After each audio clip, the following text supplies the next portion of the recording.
I mean, again, he doesn't know who Gabriel is, right? Because he didn't come from an Abrahamic faith. The people of Mecca were pagan. The Quran is mentioned, if this book was from other than God, they would have found in it many contradictions. If a book is without contradictions, that has no bearing on whether it comes from God or not. I've had phone books that are inerrant, but I certainly don't think God gave them. That we believe without understanding. The brother asked a very important question, that most of the scholars say that listening to music, watching movies, and most of the television programs, they're haram. So how can we have fun? Let me tell you, brother, at the outset, that having fun is permitted in Islam as long as the fun is halal fun. That the standard narrative has holes in it. The Prophet tells us because Satan or the devil sleeps over our nostrils. Those who oversleep and not pray Fajr on time, Satan urinates in their ears. I really do think Jesus was crucified and that he really was dead and buried. He thought that he was a son of God in the sense that he was specially chosen by God. I think Jesus really did think he was going to be the Messiah, the future king of Israel. I mean, that is, after all, why they crucified him.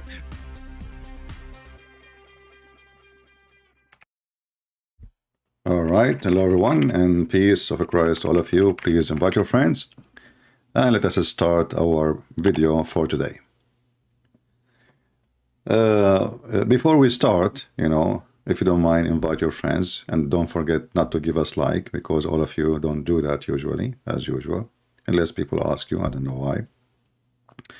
Before we start, I saw some people making comment and asking questions about the Bible, and usually those are Muslims who claim to be Christians, and always I know how Muslim he lie about being a Christian the second he say he's a Catholic. All the Muslims are Catholic in the chat.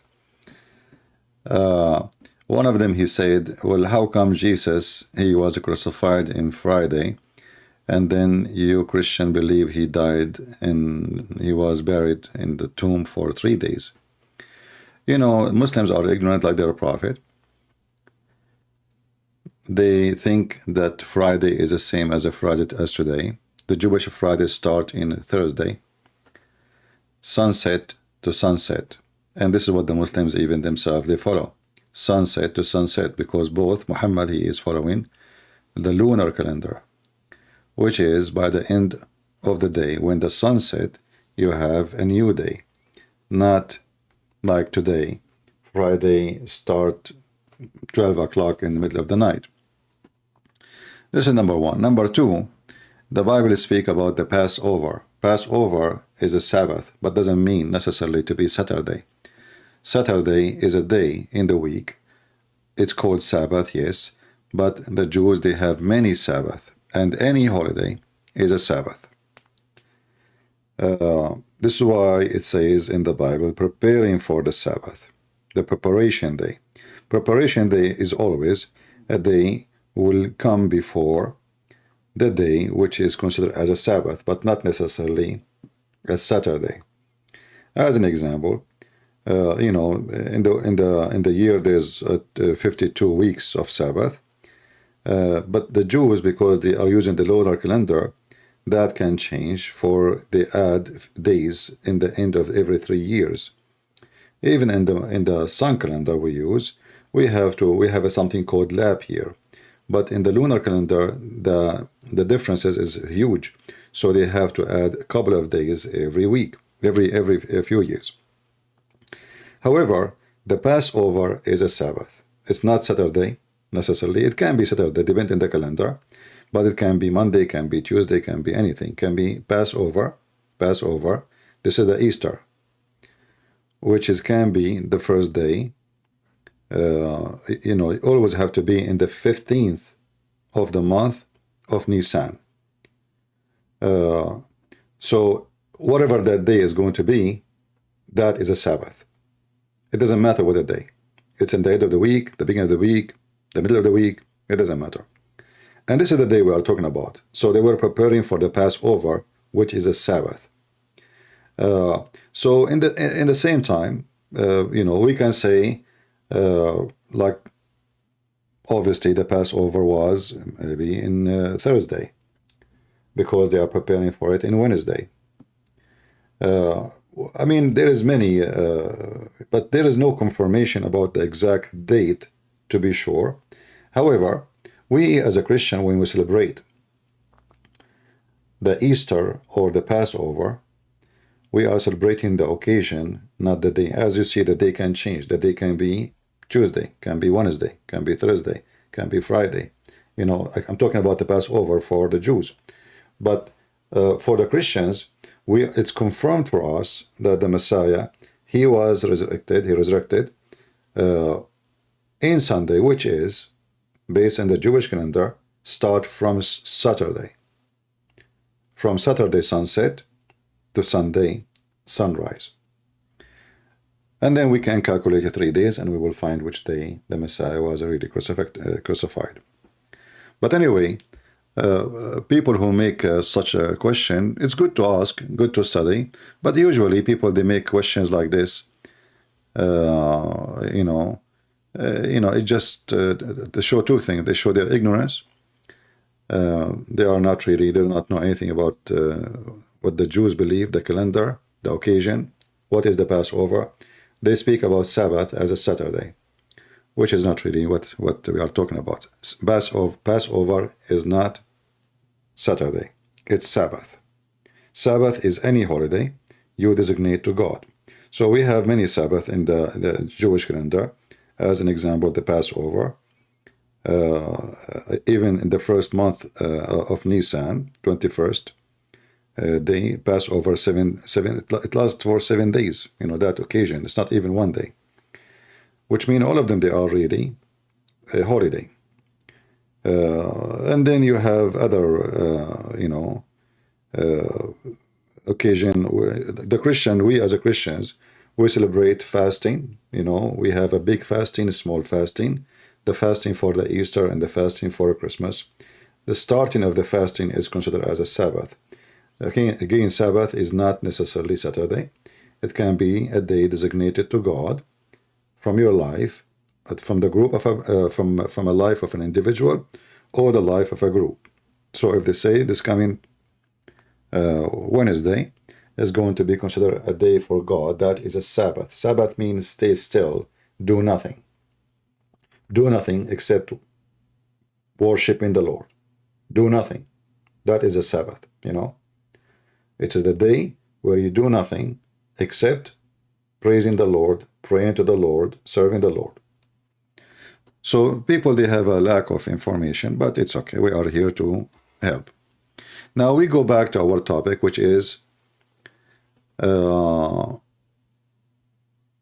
who is Allah?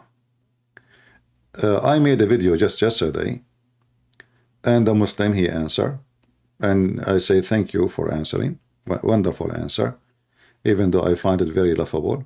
But we are going to show what is the answer is. Mr. Sayadu is saying, not a single Muslim knows who is Allah. Christians, you need to get your fraud star to the nearest psycho facility. Christian Prince said he knows Islam more than any Muslim, yet asking such a question. Where in the scriptures did God describe in details exactly who God is? How come did the Christian Prince does not know Quran chapter 24 verse number 35? I don't know what to say. I will let Zakir Naik answer you so we can start our comedy show. Listen, and I hope you are here. By the way, I would love you to call me. That will make it even better comedy. This is a Quranic yuka. Explain who is Allah. Listen carefully, and then I will go to the chapter you chose for us, and then don't blame me for reading the chapter you chose for me. It was your choice. All right? Not mine. Let us hear what Zakir Naik is saying. Very important question, that he wants to know one thing which has been always in his mind. What is the definition of Allah in Islam? And the definition also includes many things which is negation, and it contradicts the definition of the other faiths. In fact, in Islam, the definition of Allah says what Allah is and also says what Allah is not. Besides knowing what God is, it is also important to know what God is not. So that if someone falsely claims that so-and-so is God, you can easily come to know this is a false claim. As far as the reply to what is the definition of Allah, the best reply that any Muslim can give you is from the Quran, from Surah Ikhlas, chapter number 112, verse number 1 to 4, which says, Kul huwallahu ahad. Say He is Allah one and only. Allahu samad. Allah, the absolute and eternal. Lam yalid wa lam yulad. He begets not, nor is He begotten. Wa lam yakul lahu kufuwan ahad. There is nothing like Him. Okay, there is nothing like Him. All what you said does not tell me who is Allah, because there is nobody like Jibreel. As an example, the Muslim believe in Gabriel. He is begot, neither he begotten. So if this is the description of God, Jibreel and the rest of the angels, they are God. No one like Jibreel. No one. There is two Jibreel? No. Even the Muslim, they agree on that. So here you see how silly and how stupid the answer the Muslim they give you. We ask them who is Allah. They start telling us Allah did not give birth. Who's your mom? My mom, she did not give birth. Oh, okay. Who's your dad? My dad did not give birth. What this have to do with even with the question? And then he said at the end, nothing like Allah. But look what you did. You are the one who asked me to go and read chapter 24, verse number 35. And you see, I am the one who pinned. You see, if a Christian says something in a Muslim form, they will delete it. I pinned the Muslim answers. I put it in the top. You see, it says pinned by Christian Prince. We just heard a verse from the Quran saying nothing like Allah. And then you say to me, well, how come you do not know that Allah is the same as a tree?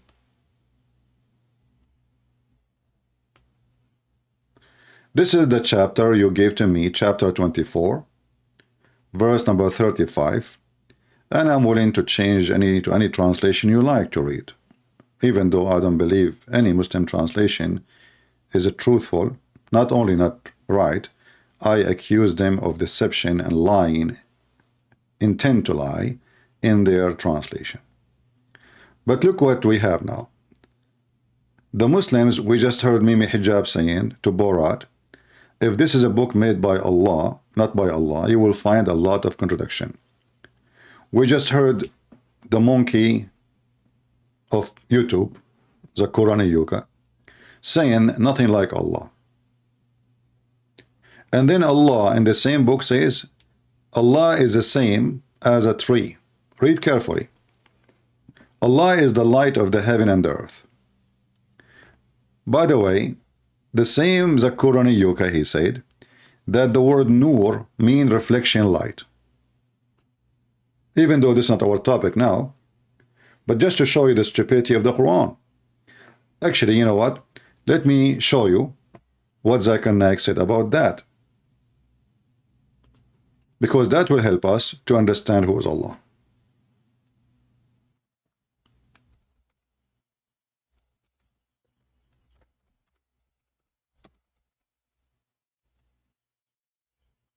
All right. I'm finding the Quranic Yuka.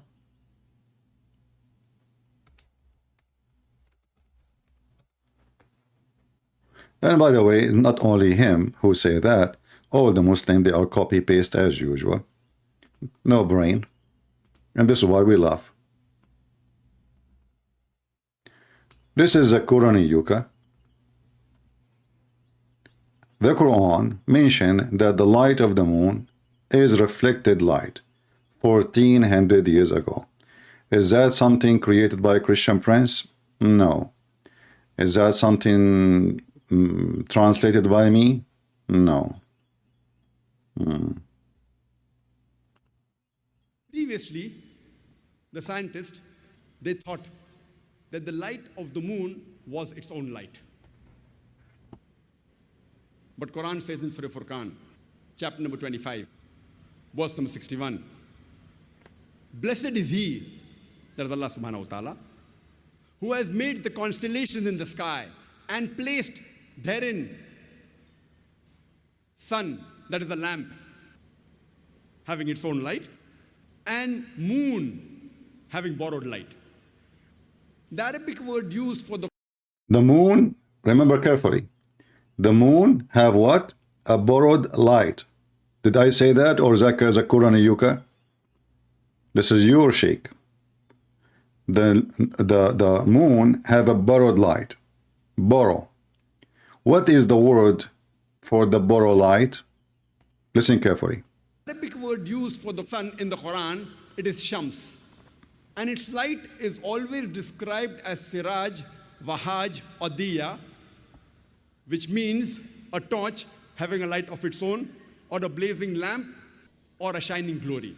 Always the light of the sun is described as Wahaj, Siraj, or Diya, meaning a light of its own. Remember, this guy, he don't speak Arabic, but he is teaching you what Arabic word mean. But continue. The Arabic word for moon is Qamar, and its light is described as Munir or Nur, meaning borrowed light or a reflected light. Okay. So the word Nur is what? Is reflected light or borrowed light. People, did I say that? Or Zakura Nayuka, he said that?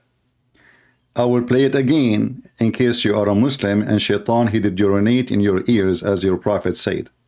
Because look like most of you have that infection. Shaitan, he target your ears, your penis, your anus, your belly button, your nose. He's all over you. Any hole, he is there. And there's holes in the narrative. So what is the word Nur? Listen carefully.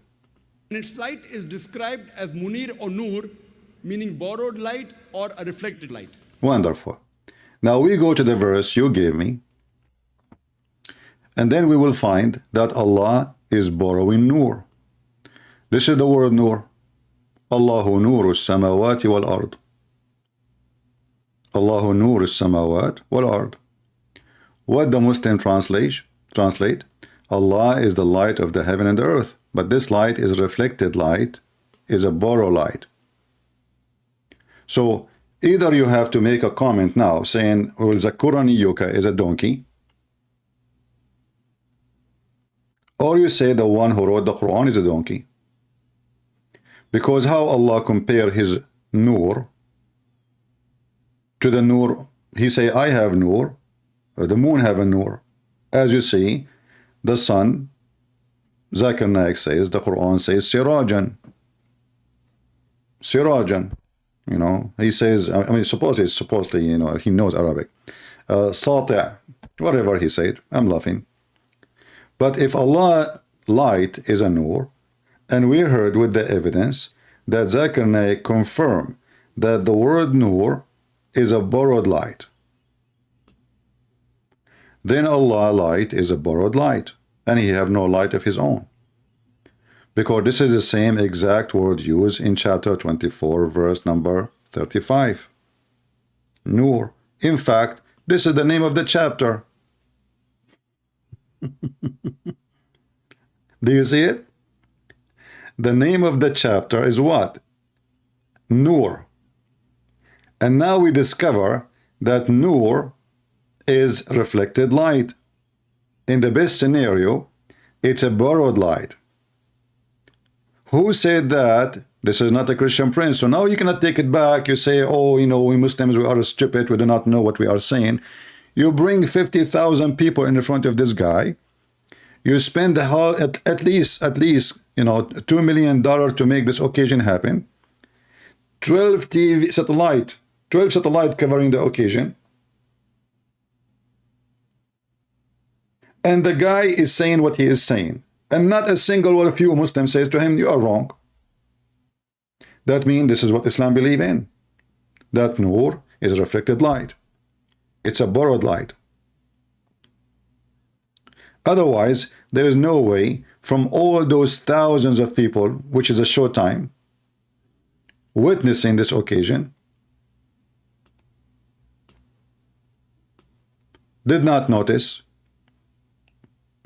I mean, how many thousand they are? Look at this, look at this.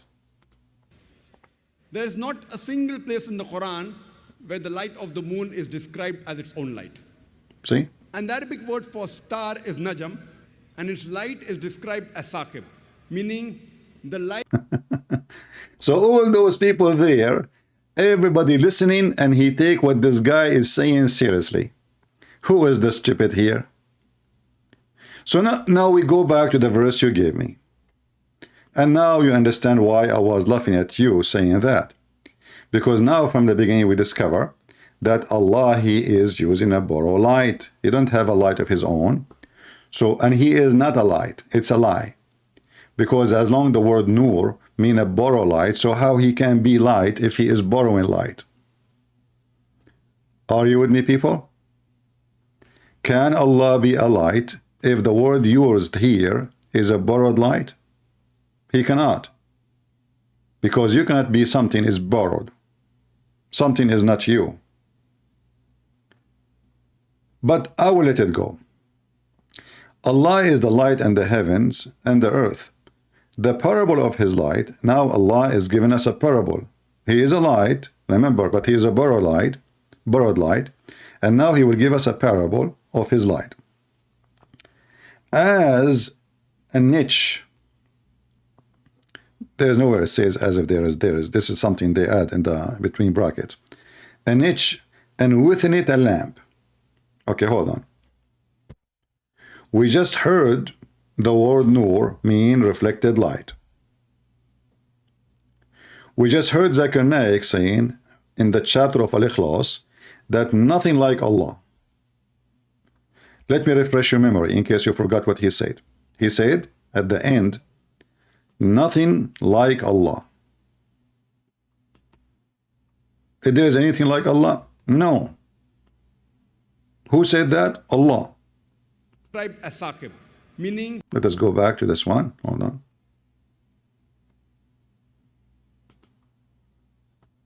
There is nothing like Him. Did you hear it? There's nothing like Him. Actually, the translation is stupid, but I will let it go. There's other verse saying nothing like Him. The one he is reading is just stupid.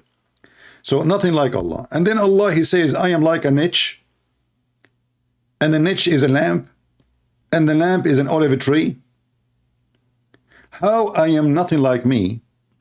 And then Allah, He compare Himself to a tree, and the tree have a lamp, and the lamp is in a niche. The lamp is in a glass. And the glass as a brilliant star. But we just heard the word nur is not for a star. You remember? Zakir Naik just said nur mean what? Borrowed light. And he mentioned what the Quran says about star. But here, the fact the translation is false. It says here in Arabic, and he said the word star is najm, which is true. The word here is kawkab, which is a planet, which is true. So Allah, His light is reflected light. Kawkab. Shiny kawkab.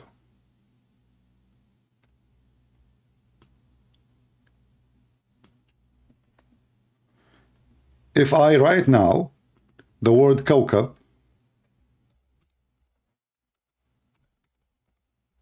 can I say kawkab al-ard? Yes.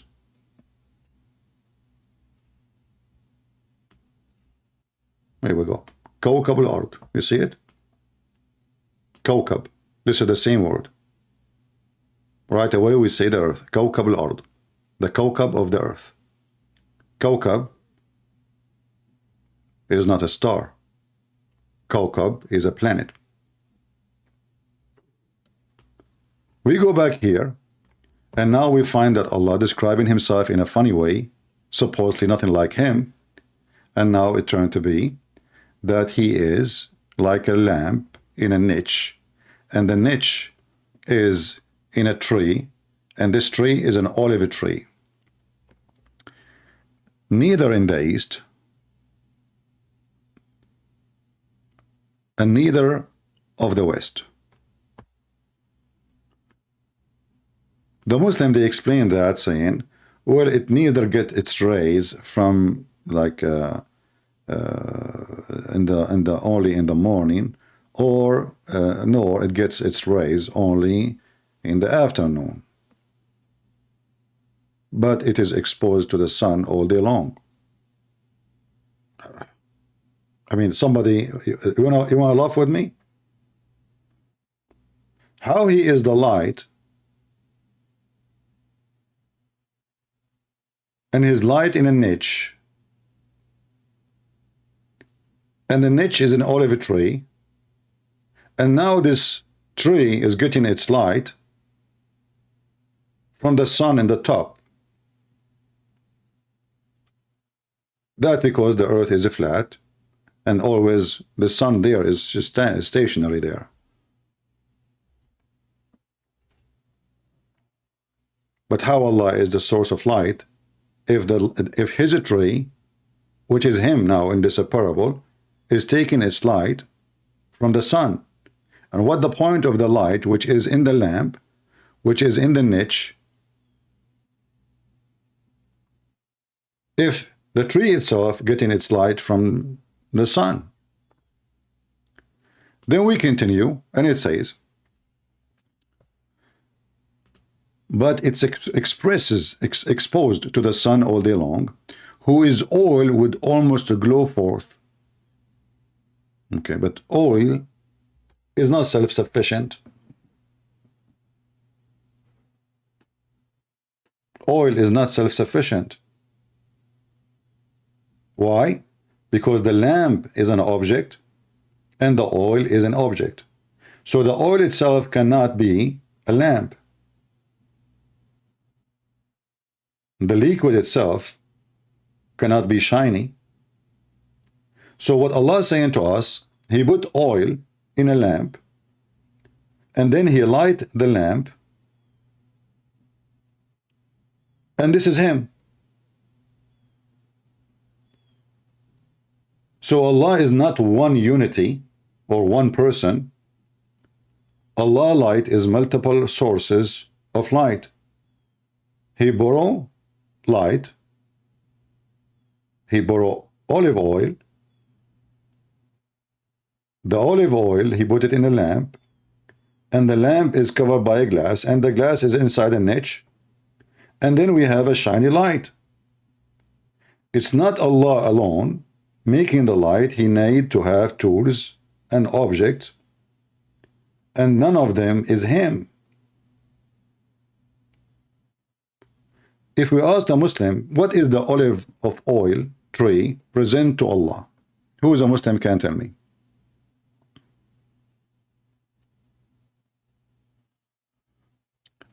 Any Muslim would help us?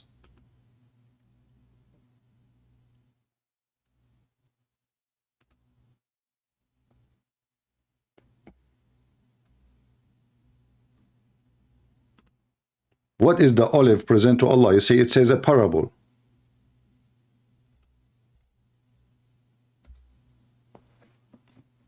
Any Muslim can tell me? Didn't know. So now they gave us an answer, but the answer is more crazy from the question itself. And still we do not know who's Allah. And how you say the same, Allah, nothing like Him, and then you compare yourself to a tree.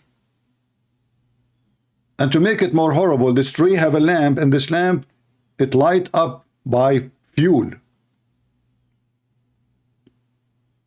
What is the fuel of Allah?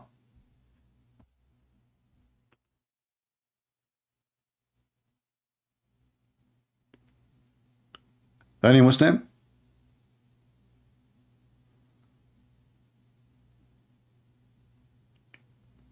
Any Muhammadan?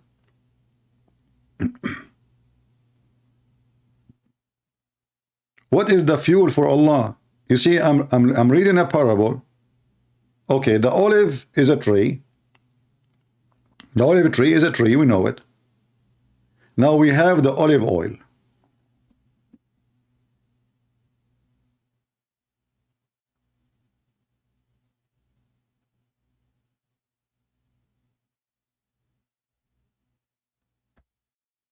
What that present? And is Allah in the niche? Is Allah contained in a glass? You see, he is the one describing how he is similar to this. If you say to me he is not a tree, okay, no problem. If he is not the niche, no problem.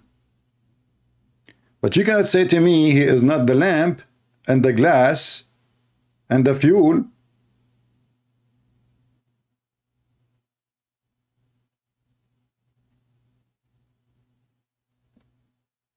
Can you? In fact, he cannot be the three of them, because you know when Allah he chose an olive tree. Why the olive tree was chosen? The Muslim, they might say to you the olive tree is mentioned in your Bible. No wonder, no problem. But here we are talking about lamps. Everybody knows that they used to use olive oil for lamps. This is a land full of olive oils, olive trees. So Allah himself, he described himself as a tree. They don't have it in Saudi Arabia.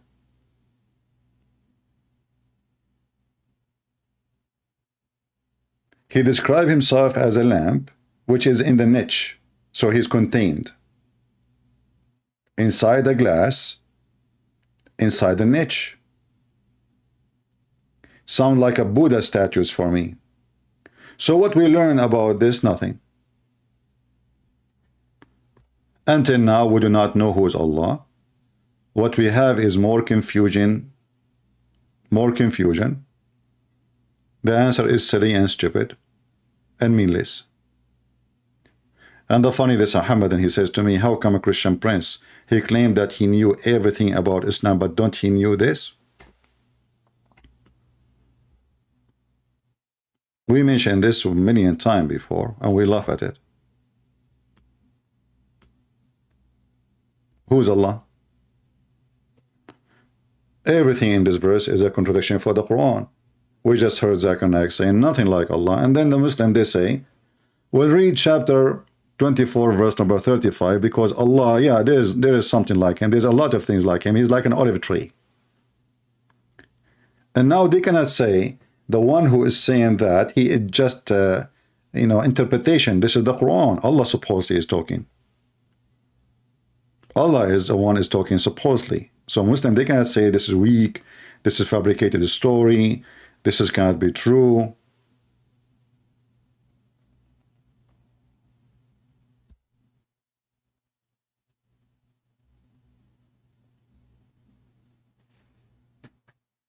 Any Muslim? And the verse before it is speaking about effing women. Effing women who they are your sex slaves.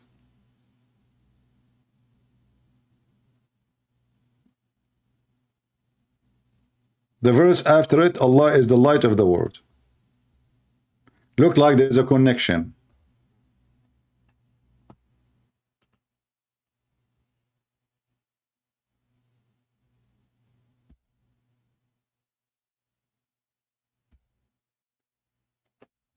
We have two Muslims are waiting. We are waiting for them. They said they want to join me. We will take one at a time. They are asking for some time, so we will take them.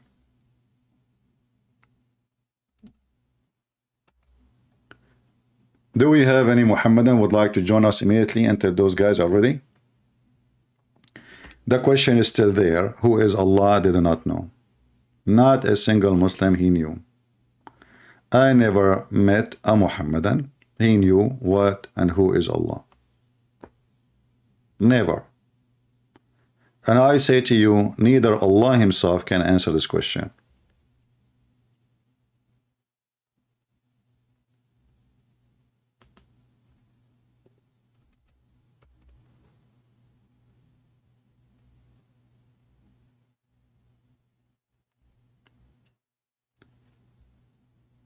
Any Muhammadan?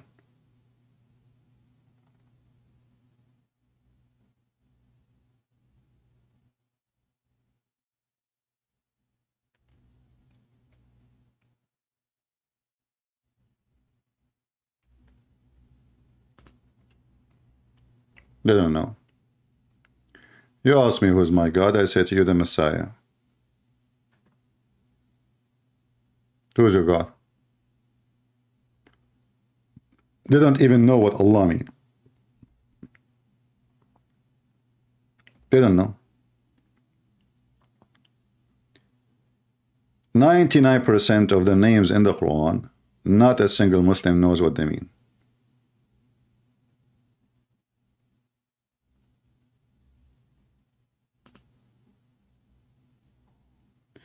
Can I call? Yeah, you can if you are a Muslim. If you are a Muslim, feel free. We want Muslims to tell us who is Allah. I know that this is a very hard question, but this is showing you how stupid this religion. Those people, they are worshipping an unknown God. Israfil, he said, you pray to statues. Well, Israfil, why you don't call me and give me the proof that we pray to statues? Nowhere in the Bible says you can pray to statues. That is against the teaching of Christianity and Judaism. However, if you want to say to me there's some churches they have statues, well, the Bible is so clear, says, make no image of what above in heaven or down in earth. So this is a tradition, have nothing to do with the teaching of the Bible. And they can justify it, but for me, I don't justify it. I believe it's wrong. However, what if I show you that your stupid Quran says that you Muslims have statues in your temples? If we go in the silly Quran, I will type only one word, tamathil.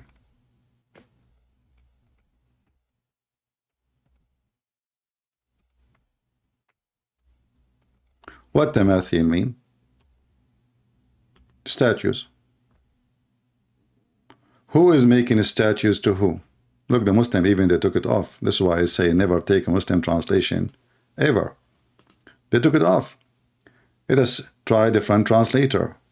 And then suddenly you will see the word statues appear. So according to the Quran, Allah, he commanded his messenger, the messenger of Allah, Suleiman, to build a temple full of statues. Where is the word statues? I don't see it. It's gone. There's images. They said images. You see images? So there is pictures, but the statues is not there. Let us change the translator.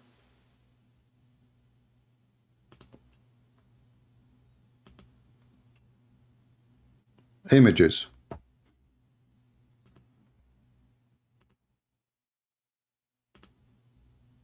Until now we see images. Here finally we find a Muslim saying the truth. Statues. You see it? Do you see it? Officially, in Islam, you can have statues in your mosque. Otherwise, you have to tell me why you lie to us and say that Solomon was a Muslim prophet, and this is Solomon building temple full of statues. Are you there, Mr. Lice Appreciator?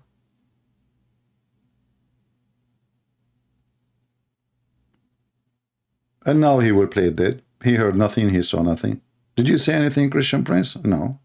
He heard nothing. A second ago, he was a hero. A second after, he is playing dead. Why he have statues? If Islam is against paganism, why? And if you ask the Muslims, by the way, if you read the tafsir, they say those are statues for the previous prophets. Some tafsir says for the angel Jibreel and the prophets.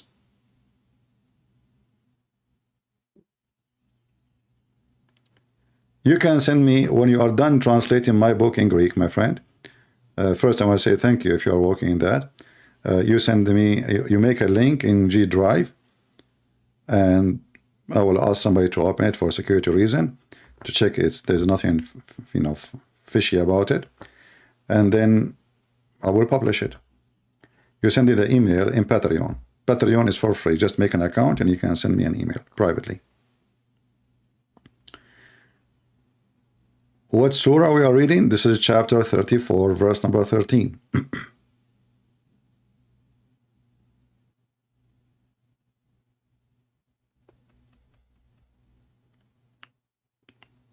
Any Muslim? Let us see if this person is ready so we can call him.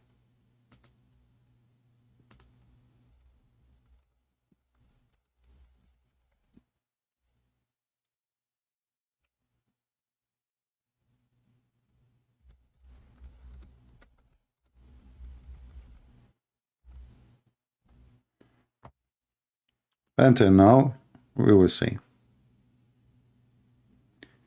Can you debate an agnostic? Agnostic is somebody have no book. You debate him about what? There's nothing really to debate about. Let us take the call from this guy. I think he claimed to be agnostic. Hello? Hello? So you don't want to talk? Yes, I hear you. Go ahead. Is this Christian Prince? Yes, my friend. So you are agnostic? Yeah, I have some questions. No. What first, before forgive my ignorance. What agnostic mean? It means I believe in God. Okay. But I don't want to associate my belief in God to Christianity, Islam, or any other religion. I feel like a lot of religions are misguided. For one, I listen to you all the time, and definitely you make a lot of sense with Islam. Now I definitely understand a little bit more about Islam and how ridiculous it is. Okay. But also when I listen to Christian, because I was raised Christian, but Christianity as well. I mean, how can anybody believe that there was a man named Noah who built an ark and got 2 animals of each sex and put them all on a boat and survived? How is that even in any way or shape or form even possible in this world? Okay. You said to me you believe in God, correct? I believe there's something out there. I don't have all the answers. No. I mean, you just said God, and you're changing your mind? Someone out there in the closet? The thing is, if we want to name it, if we want to call it God, sure. No. You see, I'm not the one who named it. You said to me. Sure, yeah. Okay. I said God. So is he God or not? Give me the answer, please. The reason why I say God, right? And that's just because it's the general term of, I don't know what it is. I believe that there is some form of higher power. So, okay, this form of higher power is what exactly? We can call it God then, yes. Okay, no problem. The second we say God, does that mean almighty power or like limited power? The thing is, I don't know. Okay. I believe that so you want me to debate? I want me to debate someone. In the start, when I asked him what is the thing he believe in, he said to me, "I do not know." So how we can debate about anything? Okay, but let me ask you this. Let me ask you a question, right? Yeah. If I told you today, hey, I was listening on the news, and apparently there was a guy who had a staff, and he was able to split water into half and let people walk through the water, what would you say to me? Would you say that's insane? That's crazy? I will say you are an ignorant, because this is not what the Bible says. It doesn't say that Moses, he used a magical stick and he made the ocean. This is God, he split the ocean. Same time with the Pharaoh, when he threw the stick, God, they said his magic overcome their magic because they thought this is a magic. This is the same. We see the Jews in the Talmud. They claim in the Talmud, not in the Bible, this is the book of the Antichrist, says obviously the Messiah, he did a lot of miracles. And how he did that? He was practicing magic. He went to Egypt and he learned magic tricks from the Egyptian magic master, and he came back to Israel and he was practicing magic. So he made the blind see, and he made the one who cannot walk. So they admit he did that, but they claim it's a magic. So you do not understand even what the Bible is teaching. You do not understand who is the one you call him superpower. Maybe it's just a transmitter for electricity or high voltage, electric column. Maybe this is God for you. Or what you are saying, I don't believe in I want something logical. But nothing in your belief is logical, because simply the second I say God, nothing is logical when it's come to God, because my logic is my logic, my ability. It's not logical for me to fly unless I have an airplane. Do I agree? I completely agree with you. Okay, right? but I cannot make a blind man. That is why the statement that I said earlier, there would be no reason for you to not believe that there is a miracle that happened yesterday. Yeah. Right? So the story of Noah, and the story of Noah is nothing but a miracle. Who said to you this was not a miracle? Because the whole purpose of it is what? Is destruction of those who disobey God, and let Noah and his family start a new life. So if you believe it is impossible for God to make animals subdued and make him join animals in his ship, well, this is a different story.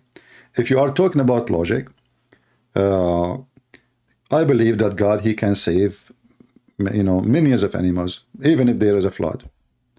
What you read in the Bible, you will not see he put all the animals. He said 7 pairs of animals. So you do not even know how to read the Bible. 7 pairs present what? Present what he need to survive. From every those animals, he put in with him. You are watching too much cartoon, too much movies, and you are thinking that this is the Bible. But you do not know really what the Bible is saying. So those pairs of animals, who they are, his livelihood based on them, he took him in the ship. And I believe God can, either he can save as many animals he wants, or he can create new. Isn't it God who created those animals in the beginning? He can create them again. He can say, let be elephant, elephant will be. So either we believe in superpower, as you call it, or this superpower is not power at all. It's a power off, not power on. So which one is yours?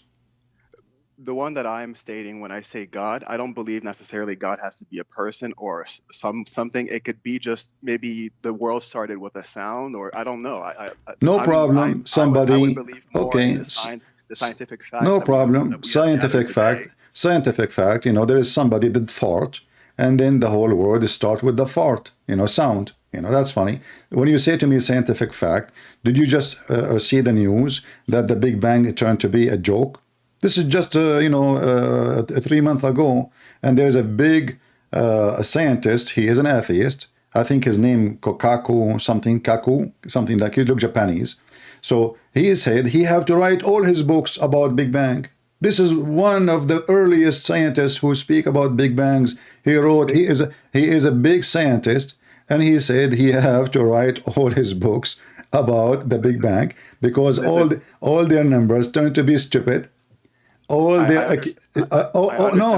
You see science. You see, no. You see, that article as well. No, I'm not talking about article. I saw his videos. I saw what he's saying. He have a channel on YouTube. He's a big scientist. There's many channels on YouTube. No. He is a big scientist. He is not a joke. Okay, he is not. Okay. I understand what you're saying. I am not. Is a theory. Is a theory, exactly. So you are assuming now. You are not. You said to me science a second ago, but now it's not a science. It's a theory. So what is the science? Okay, but what is the science between saying that we come from 2 people, Adam and Eve? Is there any proof at all? Exactly. You're asking me if there's any proof. Ask your mom how they made you. So your state, so Christian. No. We have a proof. We have a proof. Do you have the opposite? Your mom and your dad decide to go to bed, and they made a mistake, and they have you. Well, we have more proof that there's evolution in our genes. No problem. We have evolution, but all of them, nobody can prove that a human being used to be a cockroach. Human being was always a human being. They could not prove anything. This is just garbage. But nobody can prove that we came from 2 people on this earth. And no, because as long this is the only proof you have, this is the only proof you have. This is the only proof. It's called the proof. We have a woman, we have a man. That is real. The rest is word in the papers. The rest is nothing but words in the paper. So look what you are doing. You switch what is real. We have a male sleep with the female. They have a baby. You say We cannot say this is the proof when we have it for real. But then you come to me and you write something in a paper, something nobody witnessed, somebody never saw, and there's no proof of it. And you take that as science versus what we have.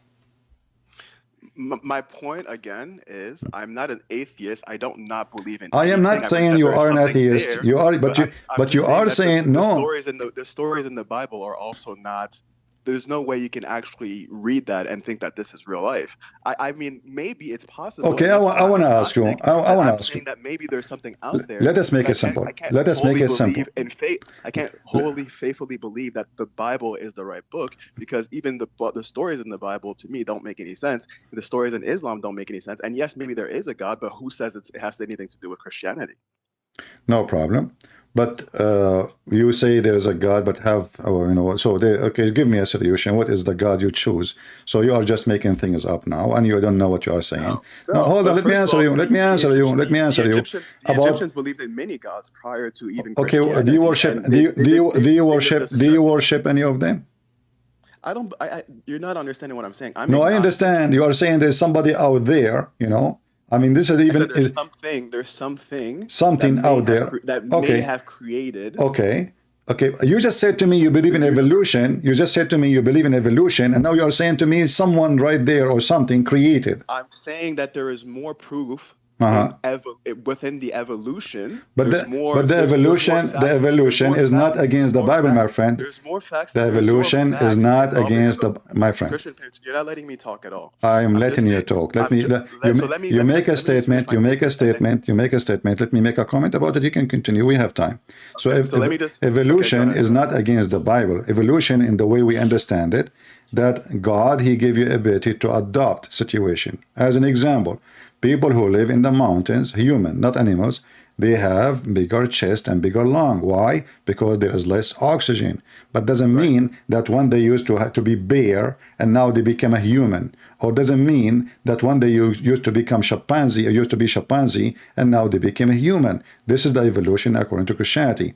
According to you, you believe in something nobody can prove. Can you prove to me that a human used to be a chimpanzee? Listen, that's exactly why I'm saying I can't prove exactly that science is the all and be all, and no scientist will tell you that it's factual that evolution is real, because there hasn't been a full linking proof of anything yet. But at the same time as well, when you look at the Bible, there's nothing that can show me that there's anything in this book that is real. There's no proof of anybody in What is real for you? What is real for you? Real is where are some of maybe I don't know, like anything to show that there's any of these miracles that actually happen. Well, those miracles happen until now, my friend. You are ignorant. You can go, you will see miracles happen every day in the name of Jesus. So you are ignorant. What kind of miracle? All kind of miracles. Just so every me myself, I witness a miracle. I know someone. She was dying. Doctors, they told their parents she can't even talk. She can't even go to the bathroom. They told them, you are wasting your money. We can't do anything to her. They took her to the most expensive. Her family are rich. They are wealthy. They took her to everywhere. And they told them, that's it. I mean, even her hair is gone. Her eyebrows is gone. I mean, she cannot even walk. She cannot move. Hardly she can say a word. She is dead. That's it. So they decide, because their daughter, she was a very faithful person. They said, well, if she died, let us die in the church. That's it. So they asked the priest to put their daughter, maybe she will die tonight, maybe tomorrow, we do not know. Can we please, if you don't mind, just as an act of mercy for her, because she feels better, to put her in a bed, in the floor. We will not bring even a bed, we will bring like something to sleep on. And her mom will sleep next to her. Can we do that? The priest, he said, sure. And they were expecting by the morning, maybe, or the day after, will be dead. Her mom, at the middle of the night, she did not find her daughter, but her daughter cannot move. She can't walk. She have a tube to her. She can't even pee.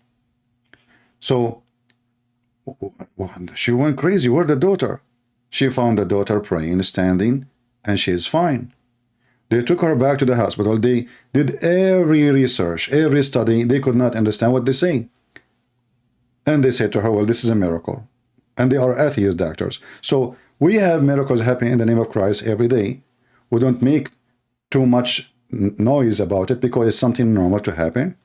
God exists, true.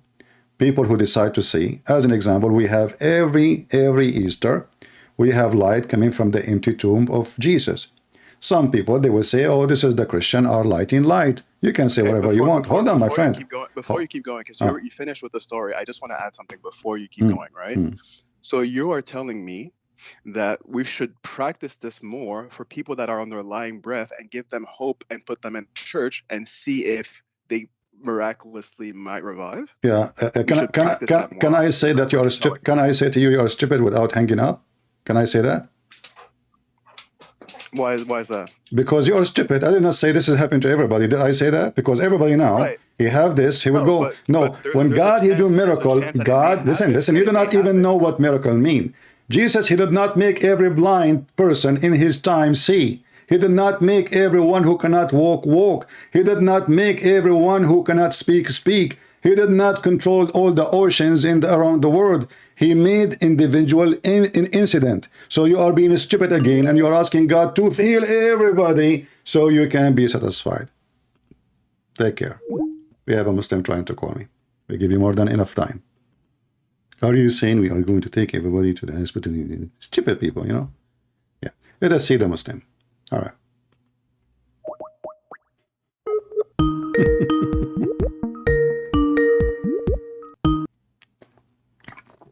Hello?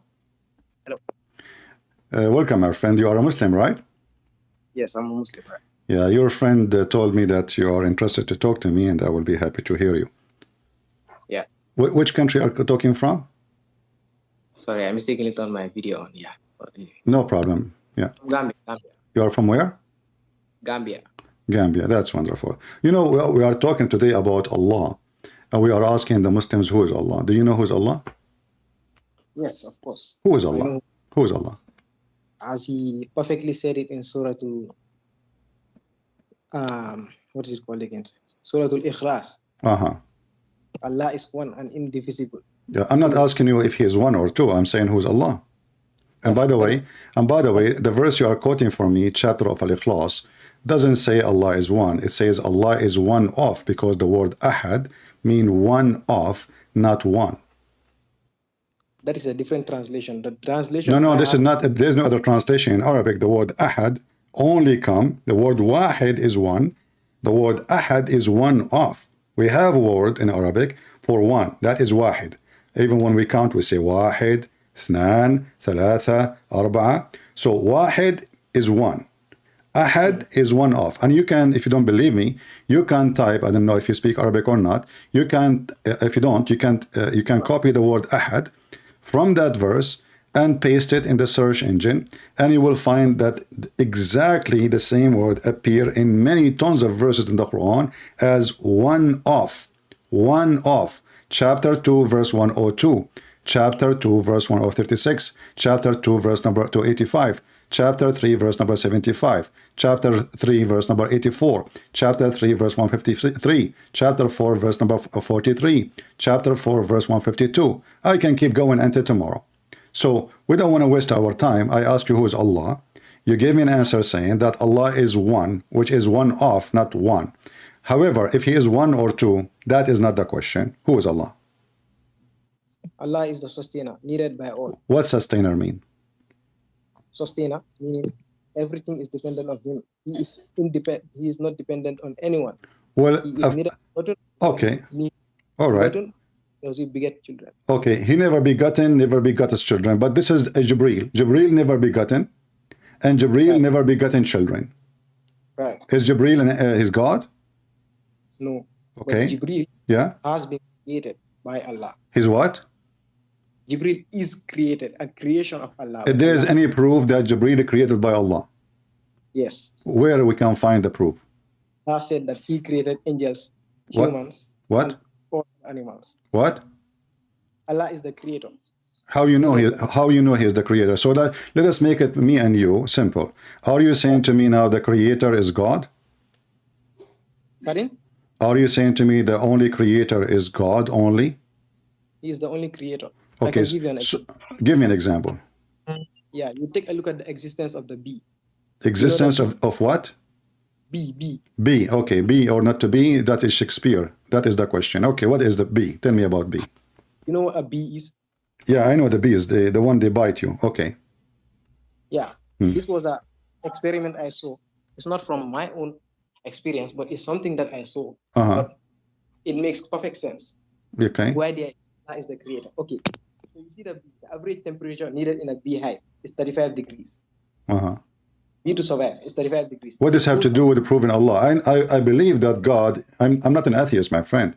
I believe that God, he created the bees, no problem. So you are trying to tell me something have nothing to do with my question, but let me show you. The Quran in chapter 16, verse number 68, gave us a very false information. Allah, he said that the bees, they eat from the fruit and they poop honey. So according to the Quran, the bees, they eat fruits and their poo-poo is honey. Allah don't understand that this is not their poo-poo. This is their food. They don't eat the fruit. They eat the honey. This is your Quran, chapter 16, verse number 68, 69. Go ahead. Okay, one moment. Okay. Verse 69.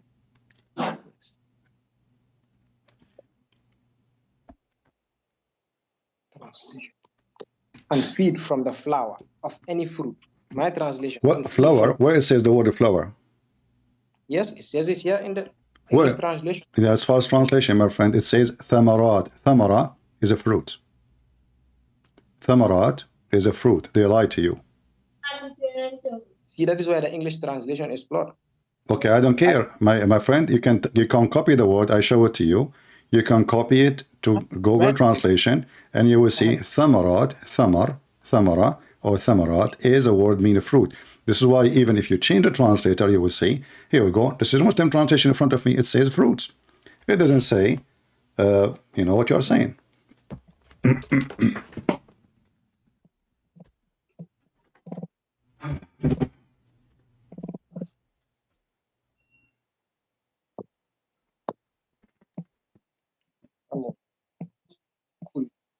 Did you find it?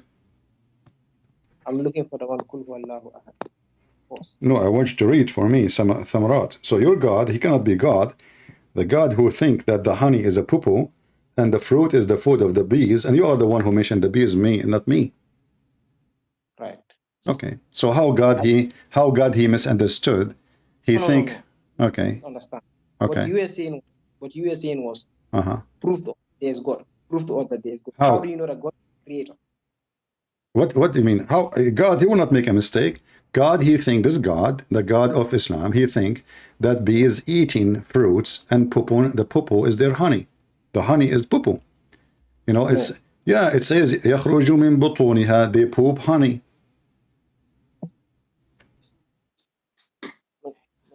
Let me clarify to you that. Okay, clarify to me. That it is not talking about, see, that is the way he's explaining to them for them to understand. So at that time you are saying to me, those Arab, they are stupid, so Allah giving them a stupid answer. No, they are not stupid. Well, you are the one who's saying to me, this is what it's meant. He is explaining to them mistakenly. He is saying something not true. No, he's not. They are not stupid. He's just explaining to them for them to be able to understand. Okay, are you able to understand now that they eat fruits and they poop honey? No. So he did not explain to us. He messed it up. So now he gave them wrong information. He says, ثُمَّ كُلِي مِن كُلِّ الثَّمَرَاتِ فَاسْلُكِي. So go and eat from all the fruits, and then honey will come from your. But this is their food. The honey is their food. It's not the fruits. No. From Arabic to English is very complicated. You can only translate. My friend, I am an Arab. Don't give me this garbage. You know, you can say that to those who don't speak Arabic. I am an Arab. So it says Kuli, and we can open the interpretation of any Islamic scholar. We would die laughing. Right. Can you translate haya to English? Haya. The word haya. Translate it. The word what? Haya. You mean you mean hayat? Haya, yes, haya. Hayat is life. Pardon? Yeah. Sorry. You said haya is what? Hayat is life. Not hayat. Haya. Hayah? Haya. Yes. Haya, say hello. No, Haya, H-A. Okay, type it for me in your Skype. H-A-Y-A. My friend, type it for me in Arabic in Skype. You don't speak Arabic, you are not pronouncing the word right, and you are saying to me, and no, it doesn't say that. Give me the word. I wrote it. There is nothing called haya. What haya? Tell me the word haya. What is that? Here we go. Let me show people what you showed to me in the chat. Haya. What is this? Hold on. Either it is hayat, which means life. Haya, there's no ha. Haya, that's mean he say hello. Hayaitu fulan. I said to him, hello. Not even assalamu alaikum. And what does have to do with our topic? What does have to do with our topic? Okay, how do you translate humbleness to English? I mean, humble. My friend, are you going to now change the topic, translate this and translate that? Tell me what this have to do with my topic. But to translate the exact word and give it its due rights. Type it for me in Arabic. Everybody see it live, and I will translate. Go ahead. Okay. And what this have to do with my topic? I do not know. To show you that Arabic, translating from Arabic to English can be complicated. Translated from Arabic to English is complicated. What? Okay, my friend, listen. Why your Muslim translation saying fruits if it is not fruits? No, it is not. Every different one I said. Okay. Give me the translator, the one you are using. Okay. What his name? No, I use Google Translate. That's what Who? Google Translate. Okay, we can use Google Translate, but give me the name of the translator. You said to me a translator. You said you are reading translator. Which translator is that? Google Translate. Are you using the Google translation to translate the Quran? Yes, Google Translation. So you as a Muslim, you read the Quran from Google translation. Each time you want to read a verse in the Quran, you read the translation by using Google. No, I have the app. I have the app that I use. You have an app. Okay, so are you saying to me you don't have any Islamic translation for the Quran, correct? No. You never have it in your computer? No. Okay. So now if we go to Google Translation and we post it there, are you going to accept? No. You just taught me go to Google Translate. Translate, let's see. Okay, I said to you now, if I copy the word, here we go, I will do it in front of everybody. Okay. If I copy it and post it in Google Translation, are you going to accept the translation? I'm going to accept the translation. You will accept? In terms of understanding it, yes, I will accept it. But so if the translation did not come as you wish, you will not accept, you are saying? To understand the translation, that this is what it's trying to explain, yes, I would understand. Here we go. This is Google Translation in front of your eyes. It says the fruits. Where is it? I'm not on your thingy right now. I'm on the call. It's in the screen. The fruits. Wait, one moment. And I will play the word in Arabic. I will play the word in English. الثمرات. See it? And this is the English. The fruits. Let me see. Yeah. No. Translate the full verse. Let's see. Okay, guys, here we go. So the full path is going to give different translation now. Okay, let's see. This is the funniest argument ever. So here we go. I will translate the whole sentence. And I will pause the whole verse, actually, not only one word. Here we go. Do you see it? Then eat from all the fruits. You said to me that the translation you are reading, it was Google Translation, and it says flower. You did lie, my friend. No, well, how come my Google Translation is not giving you the same? You saw, if this is Google Translation, you go, I copy exactly the whole verse, read it. This is the whole verse as it is in Arabic. And this is the whole verse translation as it is in English. Send it to me on Skype, let me see. Send it to me on Skype. What do you mean send it to me? I cannot see it. Let's take a screenshot of it. Send it to me. Okay, I will take a screenshot. Give me a second. Here we go.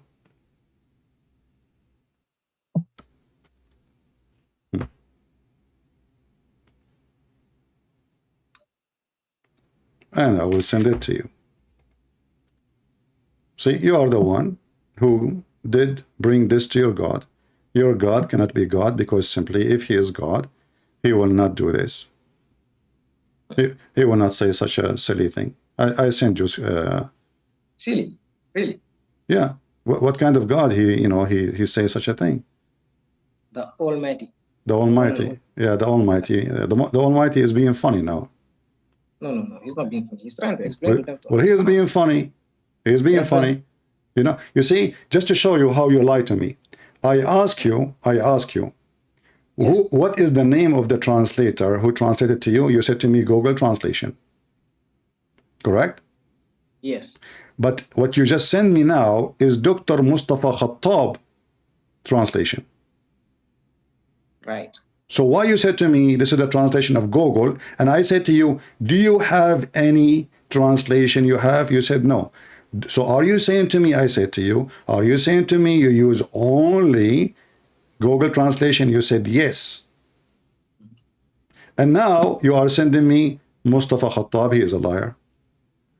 No, wait. Okay, sorry, let me clarify something. Really. Can I clarify something? And this is not the Quran, by the way. What you send me, this is not even the Quran. Yes, it is. No. You can look at it. No, my friend. The verse you are quoting for me, it says, يَخْرُجُ مِن بُطُونِهَا شَرَابٌ. This is the, chapter number 16. my friend, the one you just sent me in Skype. Here we go. It's in the front of my eyes. يَخْرُجُ مِن بُطُونِهَا شَرَاب.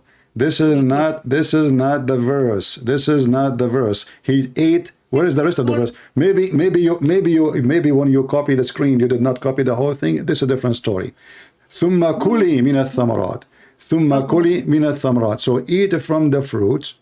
Okay, hold on. Can we go and see what it says in the interpretation? The interpretation. Wait, you told me chapter number 16, verse number 69. That's what you told me. Yeah. Yes, and this is chapter number 16, verse number 69. Yeah, but you copy only. It says يَخْرُجُ مِن بُطُونَهَا. Where is the first part of the verse? What do you mean with the first part of the verse? It's right there. No. You said, it says, it's in front of me. It says يَخْرُجُ مِن بُطُونِهَا. There's before it says ثُمَّ كُلِي مِنَ الثَّمَرَاتِ. So the sentence we are talking about is gone. No, it's not gone. Wallahi al-azim. So what are you doing Wallahi al-azim. Wallahi. Okay, listen. I like you. Wallahi al-azim. So chapter 16, verse number 69, prove to us in many ways. Hold on, my friend. Hold on. Prove to us that the one who is talking, he don't know anything about the creation and about how things function. Now I say to you, can we go and see the interpretation? And we can change the translator as many as you want. So, okay, I will go with you. Do you know Muhammad Hilali and Muhammad Khan? Do you know Yusuf Ali? Do you know Zakir Naik? Do you know, I can show you all of them saying fruits. Zakir Naik. Fruits. Every Muslim says fruits. Since when this has become a flower? I literally just show you the verse. I am not Arabic. This is the translation. Okay, hold on. If we go right now and open the Arabic dictionary. Yes. Okay. Are we going to find that the word thamarat mean a fruit or mean a flower? What do you think? Thamarat, I know it to be a fruit. Okay, so this is the word thamarat. Thamarat, right. Yeah. Okay, guys, so he knew that thamarat is a fruit. So you debating me about what in the last 20 minutes? Wait. Look at the verse itself. Listen. You just said you know that thamarat mean fruits. You just said that. Everybody heard you. So we're arguing about what? So now it's not a flower. It is thamarat. It is a fruit. Thamarat, yes. I concede on that one. Okay. So now Allah is saying that the bees, they eat apples and they poop honey. Look at it on your screen. He did not say they eat honey and they poop something else. No. You're getting it wrong. Okay, my friend. So the first one failed. You told me this will prove who is Allah. but this one failed. Do you have anything else? Okay. Okay. I'm asking you who's Allah. You are telling me, look at the Quran. What the heck is the Quran? I will look with the Quran with you. And I want to ask you a very simple question. Do women have a sperm? Do women have a sperm? No, they don't. What if I show you that the Quran says women have a sperm and it comes from their ribs? Wait, hold on. Let's get back to the one where you said, who is Allah? Let's get back to that. Now, how come you decide to show me a verse from the Quran about how he knew about bees?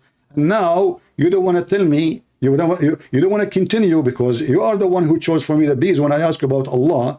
Now you don't want to talk about this because that will show us Allah cannot be God. Because if Allah is God, as you Muslims you claim, he shall not say such a silly thing, and you already agree that women don't have a semen. They don't have.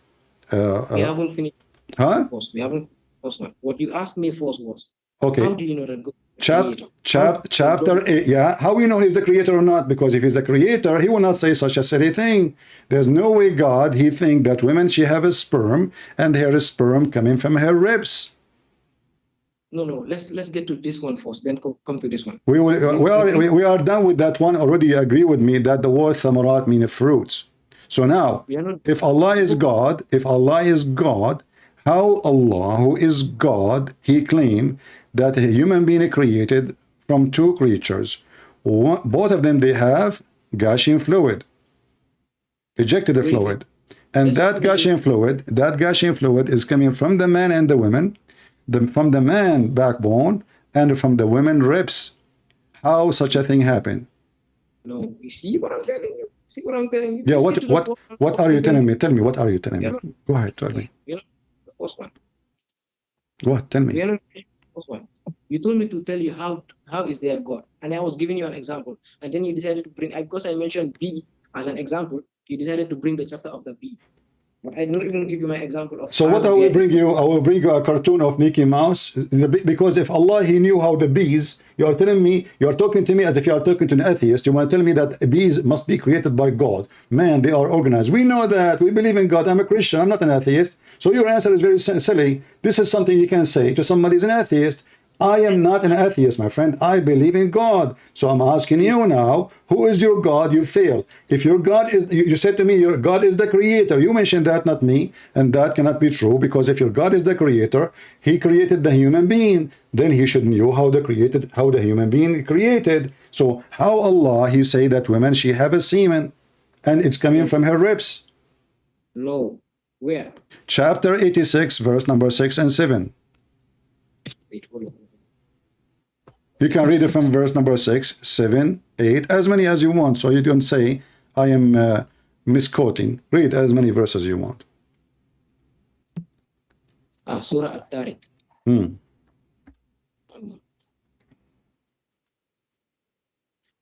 They were created from a sporting fluid.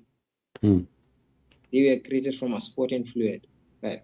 Stemming between the rib cage, between the bone and the rib cage. Surely he is capable of bringing them back to life. So where did Allah say that women are? At-Taraib is the bones of the ribs, the top bones of the ribs of the women. Yes. Okay, you agree, guys? He agree. Take a note. So At-Taraib, hold on. No. You agreed. You cannot. Wait. He did not mention women. He did not mention women. No. In Arabic, At-Taraib is a word used for women. No. Women is nisa. Okay, let me ask you. You as a Muslim, when you want to understand the Quran, do you go to your scholars or you are a scholar by your own? No, I go to our scholars. Have you ever heard of Al-Tabari, Al-Jalalain, Al-Qurtubi, Ibn Kathir? Have you ever heard of them? Ibn Kathir, Ibn al-Qayyim. Okay, so is Ibn Kathir, you mentioned Ibn Kathir, is Ibn Kathir is a valid person for you? No. Ibn Kathir is not a valid person for you? Pardon? I said, is Ibn Kathir is a good enough to explain for you those verses? No. Ibn Kathir, I've never heard of his explanation. I've never read about him. Okay. You just mentioned to me, Ibn al-Qayyim. Wait. You mentioned to me Ibn Kathir yourself. You said, yeah, there is a scholar, there's Ibn Kathir, there's Ibn Qayyim, there's... So I'm asking you, which scholar can explain to us this verse so we don't waste time? Which one? Ibn go. Abu Taymiyyah can go. You can bring those ones. Okay, can you read for me what Ibn Taymiyyah said about this? Now, Ibn Taymiyyah explained the Quran? Not from what I know, but he's a scholar. Okay, so I'm asking you, I want a verse explanation. You said to me, somebody you do not even know if he explained the Quran or not. So, okay, what about Ibn Kathir? Did he have explanation for the Quran? No, you're not going to bring me the one you know. But I know. I am not asking you for the one I want. I'm asking you which one you want. Give me a book. I can open a book. It's called Interpretation. Mustafa Khattab, now this guy he have a tafsir. Are you kidding me? This guy is a Pakistani. He is 30 years old. He don't even know Arabic, and he is the one who will explain the Quran for you. He just told you flower. Wait. No, we're not getting things messed up. That is what you said, Tariqi. Is it Tariqi you said that is for women? Tariqi? At-Tara'ib. At-Tara'ib. Tara'ib. What is Nisa? What is Nisa then? What is Nisa? Nisa is women. Tara'ib is you idiot. Thank you. You idiot. The word Tara'ib is for the bone. This is not for the women. You stupid. The Tara'ib is a word for the bone of the women's chest. This is the word in Arabic. We use it for women. This is why. Let us open Ibn Kathir. Here we go. You are afraid of Ibn Kathir because Ibn Kathir will get you busted. Is that right? Mustafa Khattab. Let's go to Mustafa. Okay, who is Mustafa Khattab? He is not a scholar. He is just a stupid translator. Is he even a scholar? What do you mean? Mustafa Khattab is a scholar. This guy, he's alive now. Since when he is I mean, we are talking about people who they are the masters of Islam, and you say to me, Mustafa Khattab. Okay, read for me, Mustafa Khattab. Go ahead. What? Go ahead. Give me the interpretation of Mustafa Khattab. Mustafa Khattab, you don't have interpretation. You're stupid now. So you're asking me to read interpretation of Mustafa Khattab, but Mustafa Khattab, he don't have interpretation. He have only translation. Translation, exactly. But this translation is not interpretation. I said to you, give me a scholar you agree with, will give us interpretation for the verses. Wait, let's go back to that verse. Yes, let's go back to him and let him explain it. Mustafa Khattab, as you said. Okay, explain it to me. Open Mustafa Khattab for us. One moment. You are going to read the translation. I want you to read for me interpretation for the verse. Okay. Not translation for the verse. Yeah. He don't have a interpretation. This guy is not a scholar. He's just making money, translating a book. He don't speak a language even. Like Yusuf Ali. He translated the Quran into English, but he don't speak Arabic. Yeah, he don't. Go and watch Yasir Qadi. He is the one who said, Yusuf Ali, he don't speak Arabic. How in the world he translated the Quran? You tell me. You said Yusuf Ali right now. I don't tell you Yusuf Ali. Yeah. I did not make mention of I know, Ali. But all of you don't speak Arabic. He will go, do you speak Arabic too? No. And you are trying to explain to me what the word in Arabic mean. Yes, exactly. Exactly, bunch of crazy. How you don't speak the language? How you don't speak the language? And you can explain to me what the word mean. Thank you. Let me explain it for you. He said, the liquid emerges between the spinal column of a man and the bones of the chest. What chest? Chest of who? Chest. That's all. Chest of a man, of course. The man, of course. Okay, does the sperm come from the chest?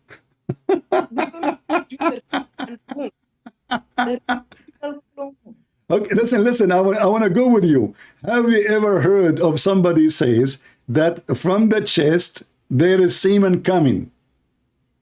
Guys, what is happening here? He's not letting me talk. You're talking. Don't tell me I'm not letting you talk. Everybody can hear you. You said it says coming from the chest.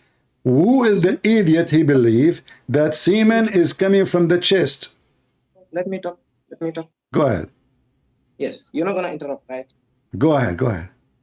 Okay, it says, the verse specifically says, the liquid emerges from between the spinal column of a man and the bones. Where it says the spinal column? Of a man and the bones. Where is the word spinal column? Basically, the ribs. Yes, my friend, you are just a kid. How old are you? The one word. How old are you? How old are you? I'm 19. Okay. You're what? Now, you're what? Now you are calling me a kid. You're what? You are 19? Now I'm explaining you're calling me a kid. You are 19. Is that a problem? Yeah. I just called you a kid. You are a kid. You are 19 years old. You do not know what you are in. Okay, don't waste my time. Watch my screen. I will hang up on you because you are a donkey. I have not. Exactly. Yeah, just shut up. Just go. They told me I will have somebody to call you and debate you. I thought I have a sheikh. It turned to be a kid. He did not even shave his cupid area. Read with me, you stupid. This is your stupid Ibn Kathir. Those are the scholars, not a kid 19 years old. You do not know what he is talking about. Booger boy. Listen, this is Ibn Kathir saying, not me. He is created from water gushing forth. This is a water coming out of the body, not in the body. Meaning the sexual fluid that comes out bursting forth from the man and the women. Thus the child is produced from both of them by the permission of Allah. Due to Allah saying, يَخْرُجُ مِنْ بَيْنِ الصُّلْبِ وَالتَّرَائِبِ. Meaning the backbone of the man, the last bone, that is the backbone, the last bone in the spinal, not the spinal column, from the last bone of the man and the ribs of the women. Why Ibn Kathir is saying ribs of women? Because the word here is tara'ib. Do you see why I laugh at you? Tara'ib is for women. This is why Ibn Kathir said women. So, and from the backbone of the man and the ribs of the women, which is referring to her chest. That is your God, who you say he is God. And we laugh. Let us see, we have somebody he claimed to be a Muslim.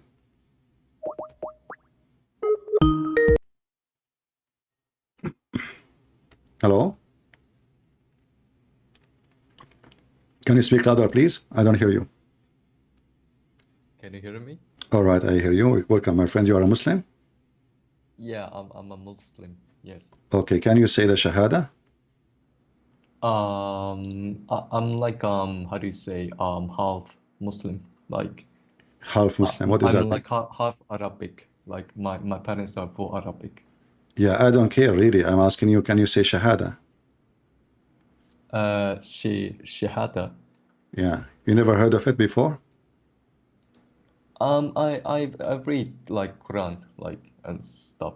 Oh, so how you are a Muslim? So you never heard the Quran, you never heard of Shahada. So what make you a Muslim?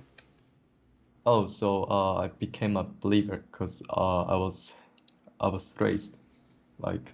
Okay. Yeah. All right. So take a hike. Lord have mercy. Do we have any smart individual want to talk to me?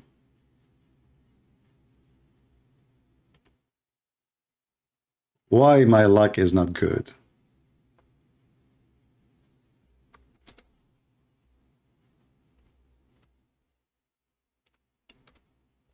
He's half Arab, half whatever.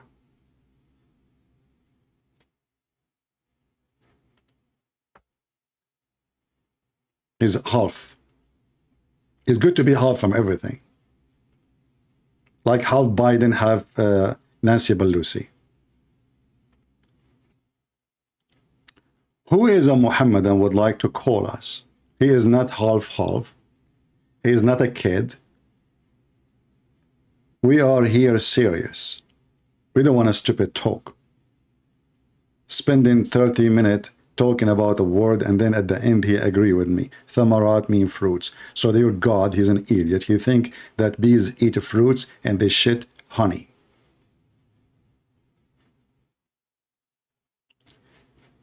Do we have any Muhammadan?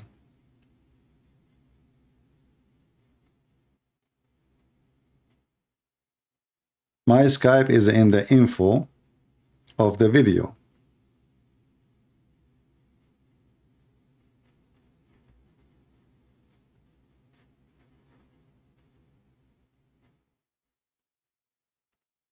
Any Muhammadan?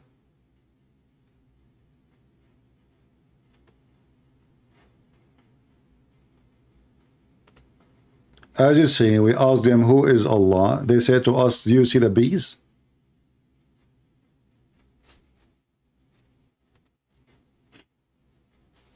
Do you see the bees? Yeah, I see the bees. What they have to do with Allah? Who is Allah? Do you see the cats? Meow.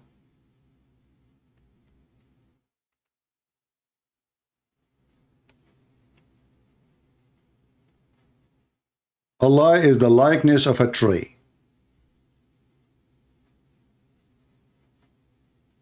Tate is a pimp. I mean, what is the quality? He can call me, no problem. He is welcome to call, even though I don't like to talk to pimps. But you know, people are dirty these days. What you can do?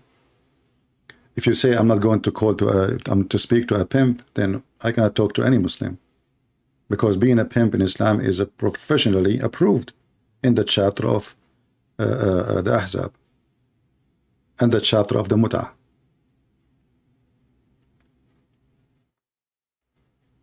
Muhammad saying, do whatever you want, but Islam is the fastest growing religion in the world. Well, my friend, as I know, Islam is the fastest dying religion in the world, and your prophet agree with me.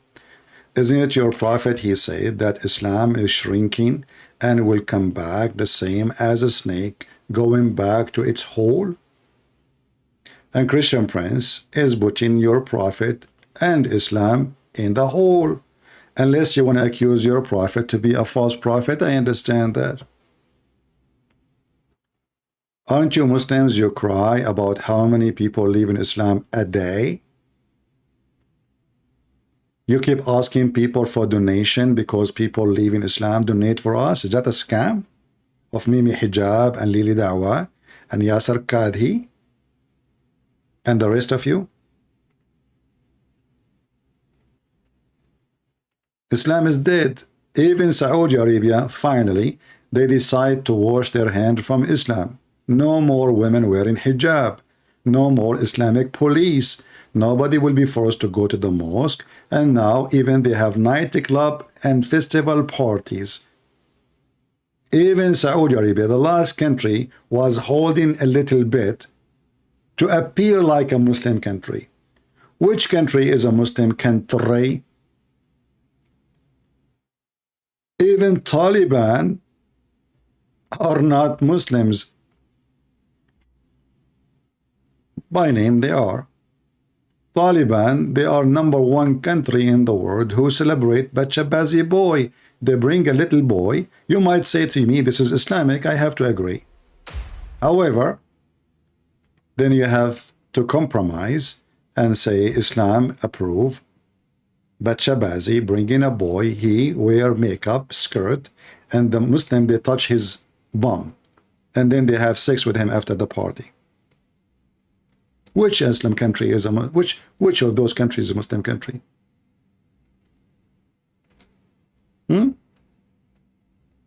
Nobody. Who want to practice Sharia law? Nobody. Islam is a Sharia law. Islam is not a religion. Islam is the law of Islam. If you don't practice Islam, there is no Islam. Who of you practice Islam? Bachabazi boys. All of those is about Bachabazi. Bring in boys, decorating them as look at this, disgusting nation. Bachabazi. No dignity, no filth behind this filth. A boy dressed like a girl, and then they start touching his legs, touching his ass, and then they rape the boy.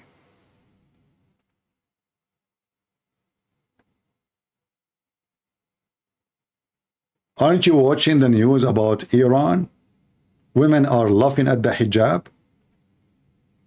Did you watch the wedding of the king, the son of the king of Jordan? Not a single Muslim woman in the family of Muhammad wearing hijab. Zero. And they are exchanging, kissing with the stranger men from Europe. Mwah, mwah, mwah, honey, welcome. Where is Islam? Who of you drinking camel urine as the Prophet, may Allah peace be upon him, forced you to do? None. None of you practice what Allah Prophet ordered you to do.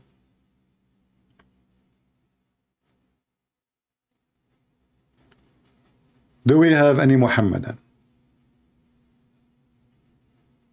who would like to call me and prove me wrong?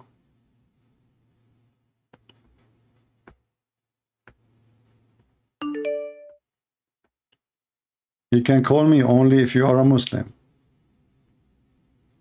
Remember that. Let us call this person.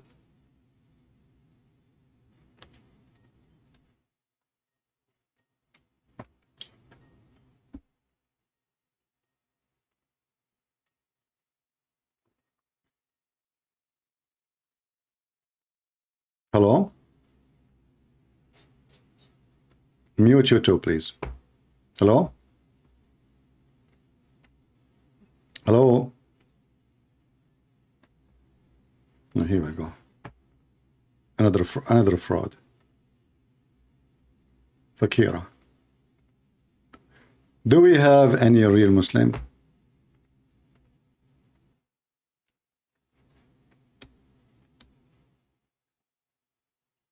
So not a single one of you knows who is Allah. Your Allah himself, he described himself the likeness of a tree. And he have a fuel which is olive oil fuel.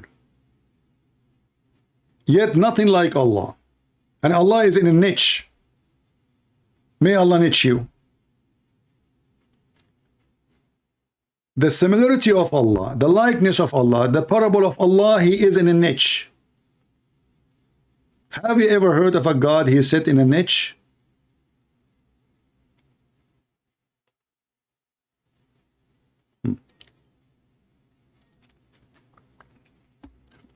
The same person, I think. Hello? Yeah, the same person. But, hello? You said to me you are a Muslim woman.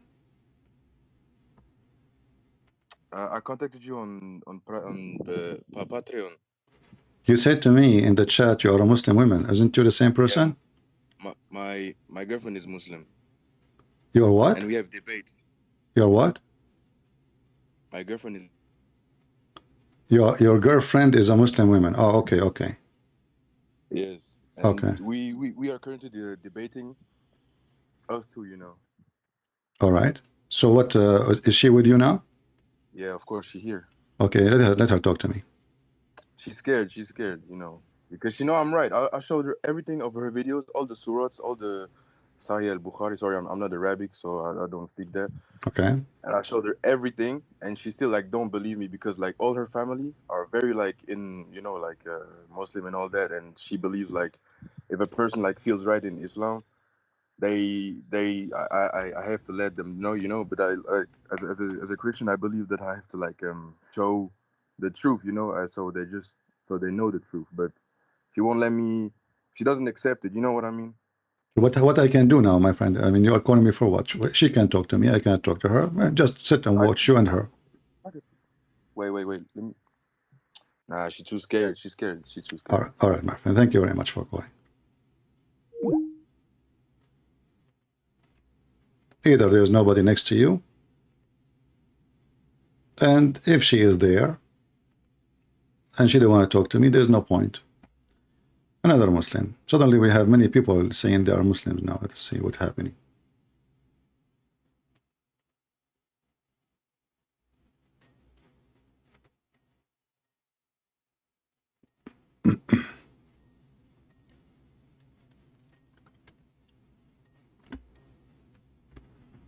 Hello?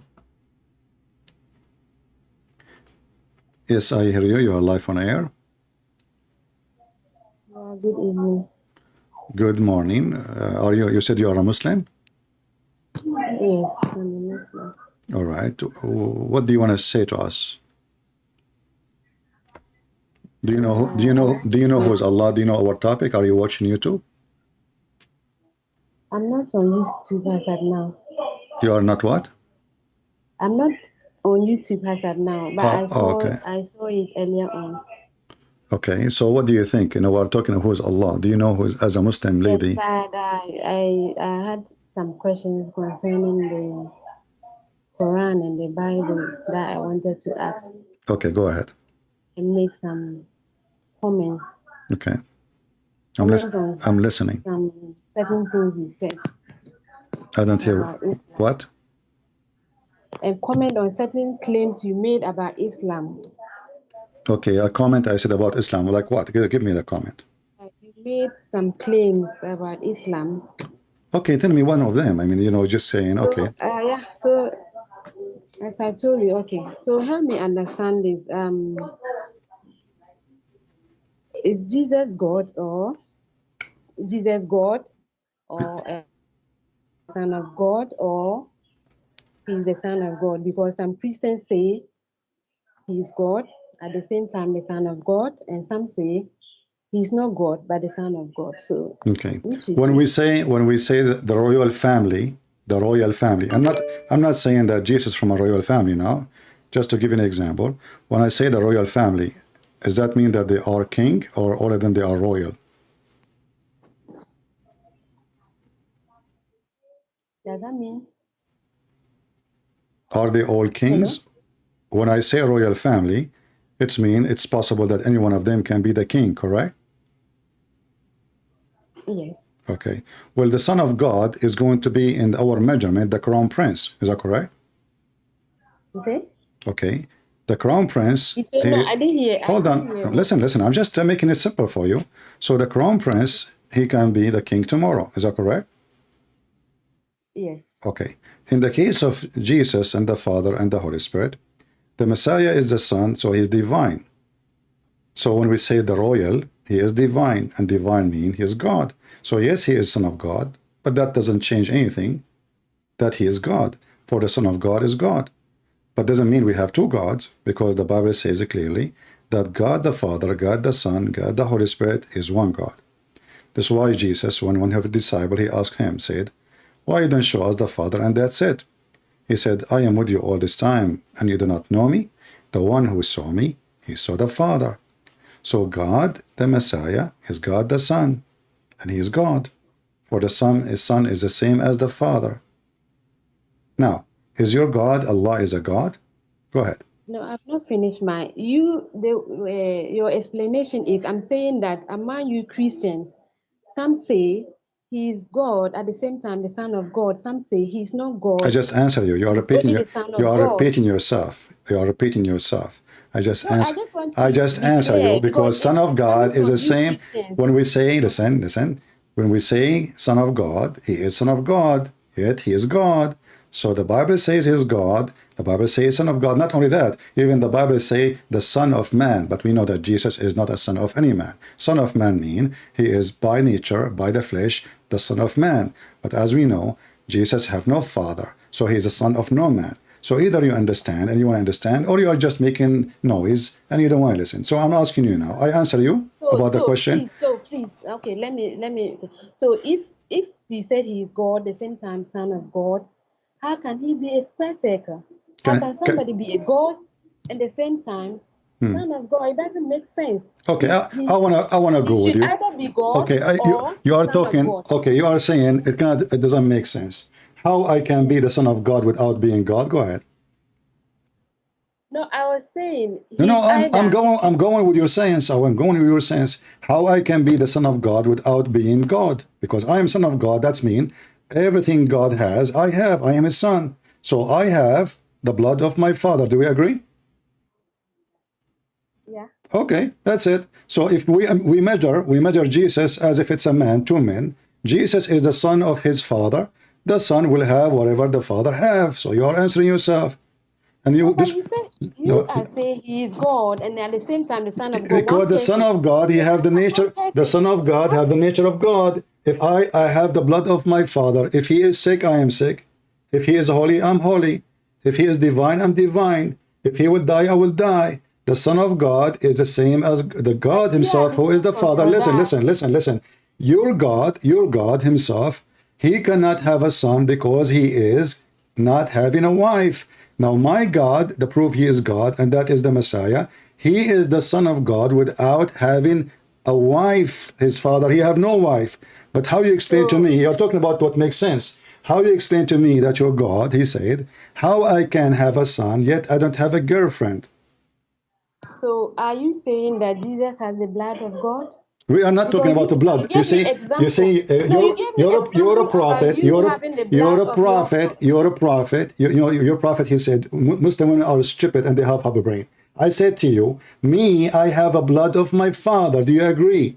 You said yes. Okay, so I'm measuring myself as a human being. So I'm not saying that Jesus have a blood of the Father. You are a stupid dummy like your prophet. I said to you, he is a son of God, so he have whatever God the Father have, for he is his son. If my father he have AIDS, I will have AIDS. If my father he have diabetes, most likely I will have diabetes. If my father he don't like he have some kind of sickness can be transmitted to me, I will have it too. The Father is holy, the Son is holy, and only God is holy, and that is Jesus. And this is why in your Quran, chapter 19, verse number 19 says that when the angels came to Mary, they said to her, we are here to announce to thee the gift of a holy Son. Do you agree that Jesus is holy? So, do you agree that Jesus, do you agree that Jesus, do you agree, listen, do you agree, don't skip, I give you a question, I gave you a question, I gave you a question, will prove that Jesus is holy. Listen, you called me many times before, you're an idiot, you don't even let people talk. I asked you, is Jesus holy, yes or no? He's not. Is he holy, yes or no? He is not. Okay, the Quran says in chapter 19, verse number 19, he is the gift of the Holy Son. Read it. The Bible says that. So you hold on, don't change, you stupid. You lie, you said the Quran, you lied, you said the Quran. Shut up. So now I show you from the Quran that Jesus is God, you don't want to read it. Shut up. I don't have time for half a brain. Never speak to a Muslim woman. Big mouth.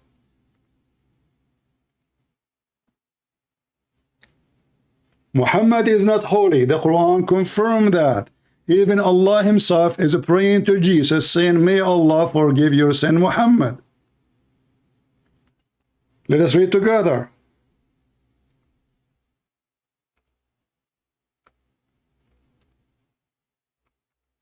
This is your Muhammad. You Muslim keep saying he is a holy prophet. He is a scumbag.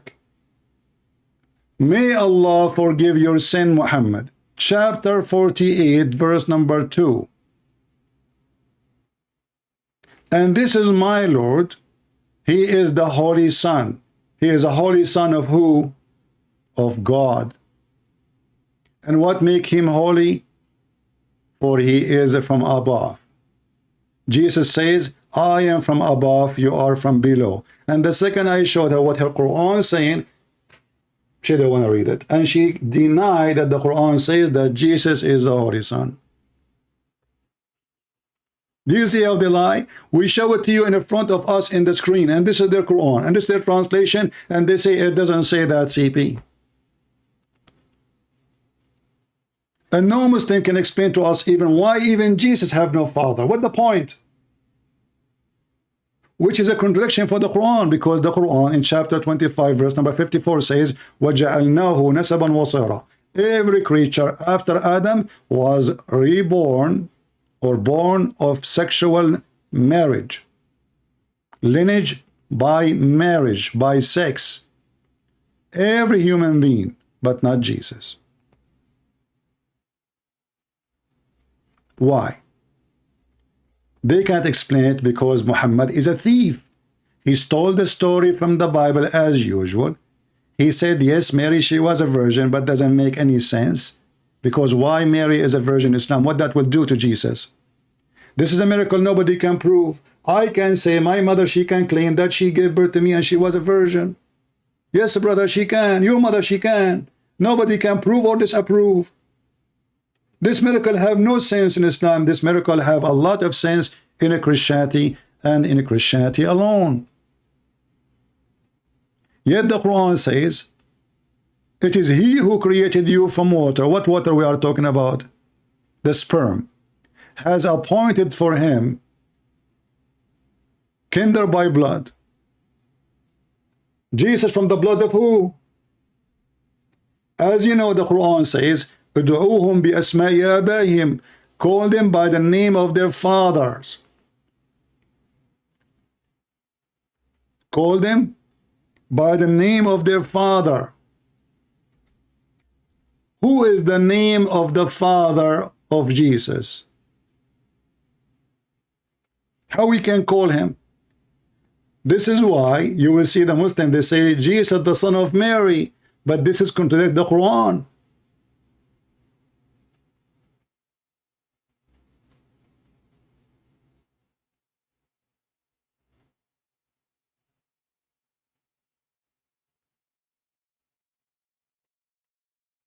It's forbidden for a Muslim to call somebody by the name of anyone except the name of their father.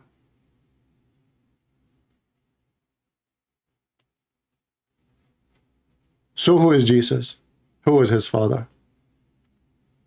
He's the Son of God. Who is the one who made Mary have a son? God. Who is the one who made my mother have a son? My father. Arrogant, ugly, half a brain, disgusting, disrespectful, and this is why I cannot treat them with respect.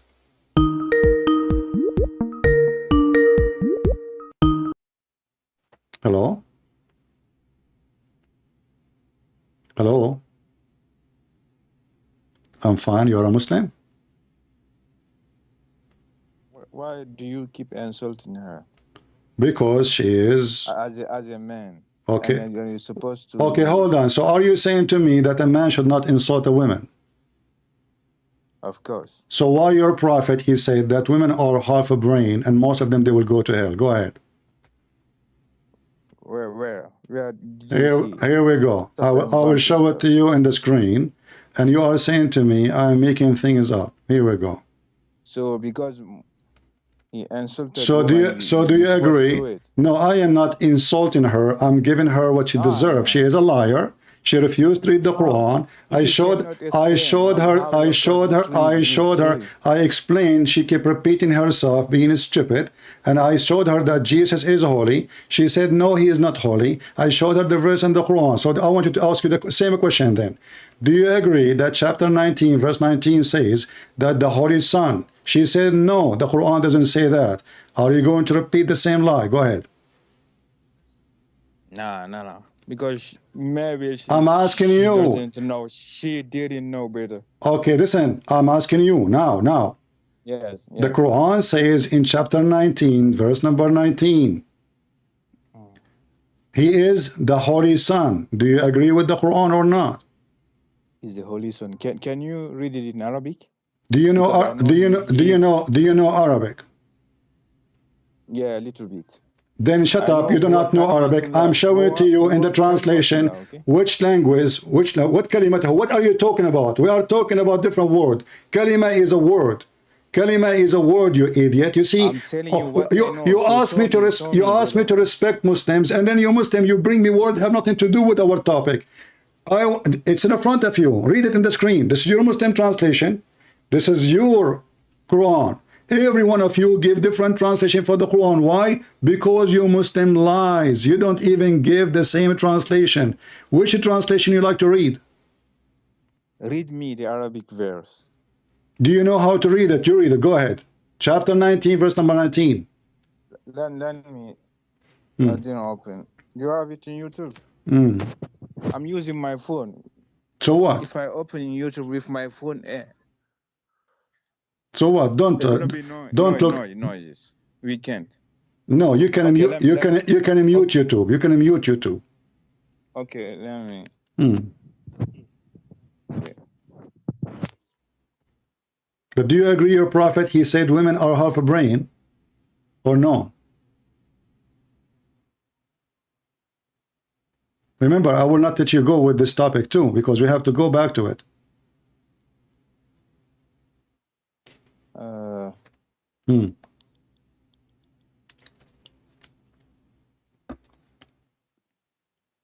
Give me the translation for chapter 19, verse number 19. Very simple. Mute YouTube. Let me.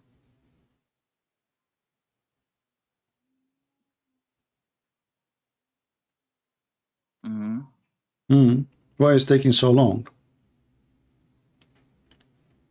I tell you, if I open my YouTube, it's gonna be some. You open your YouTube already. We heard my voice, so it's open. Don't stop giving me excuse. You are searching Google now. Let me try to mute it. It's muted already, because if it's not muted, I will hear myself. Stop lying. I'm hearing your voice reading. You are reading here. That's what. No, you are not. Oh, let me. Muted. Okay, قالت. Okay. I'm seeing here. قالت إني I did not. I said 19. I said 19. 19. Read it. 19. قال إنما أنا رسول ربك ليهب لك غلاما زكيا. Okay, translate for us. Translate for us.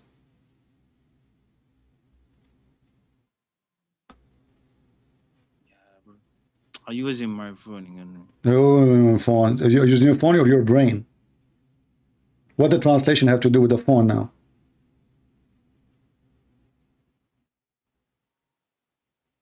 I know what are you reading. You do not know Arabic. You are reading the Quran in your language, made it sound like Arabic letters.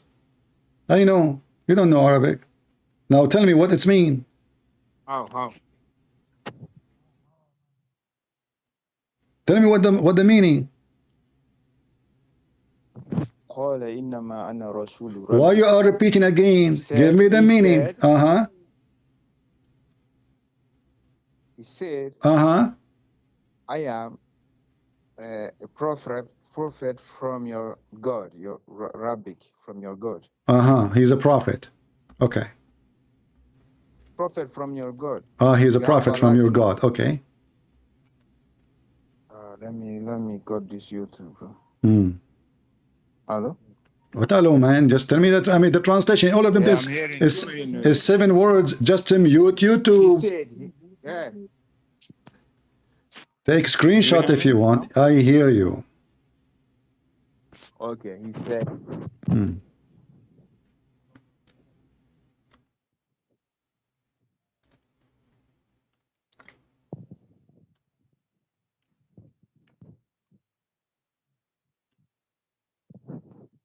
What's happening?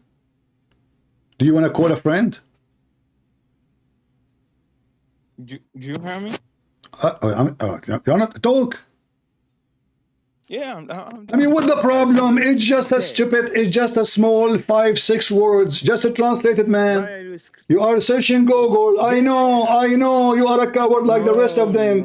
Why is taking you forever? Just tell me what the sentence mean. It's a sentence. Look, you are insulting again. Calm because down. Because you are being a liar. You are being a liar. It doesn't take all this time to tell me what it's mean. You are the one who said to me. You are the one who said to me, show it to me in Arabic. So I did show it to you in Arabic, and we are spending the last 15 minutes just so you can give me the answer, and I keep repeating for you.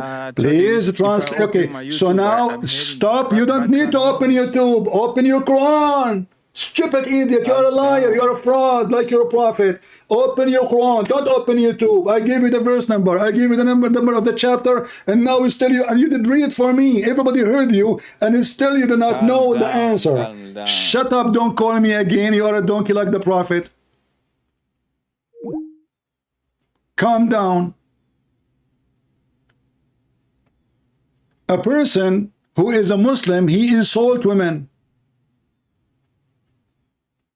The Quran says women are not equal to the men. A man, he can beat them. And you are telling me why you are insulting her? Your prophet says a man will not be asked why he is beating his wife. Why? Because you Muslims respect women, don't you? It's a sign of respect. A woman is half a brain. Most of women will go to hell. Give me charity, give me your earring, give me your bracelet, Muhammad said, so you can go to heaven. And the woman, she asked him, hello, why we are half a brain, Muhammad? Muhammad, he said, isn't it the Quran says that a woman, she is half witness? Isn't it the Quran says that you cannot pray when you are having your period? And this is what I saw when I go to heaven. Isn't it you have deficiency in your wisdom and your religion? So you are asking me to respect a woman, she is a Muslim, in your prophet word, she have deficiency in intellect and intelligence. And when I say to her, you are stupid, you say to me, why you are saying that? Muslim women, according to Islam, she have a defect. And actually, the second you read what Muhammad saying, you will see that Muhammad is a stupid, because if the women she have a defect, as he said, then the defect is coming from Allah, not from the women, because the maker should be accused of wrongdoing, not the one is made. Because what is the problem? A defect. A defect.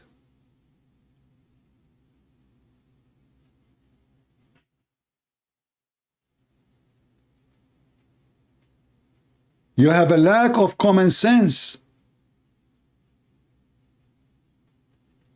If somebody have a lack of common sense and she have her period, she will go to hell. And that is the evidence of the stupid Muhammad. Hey women, give me your money if you want to go to heaven. And look here, if they are going to go to heaven because they are bad, how giving money will make them go to heaven?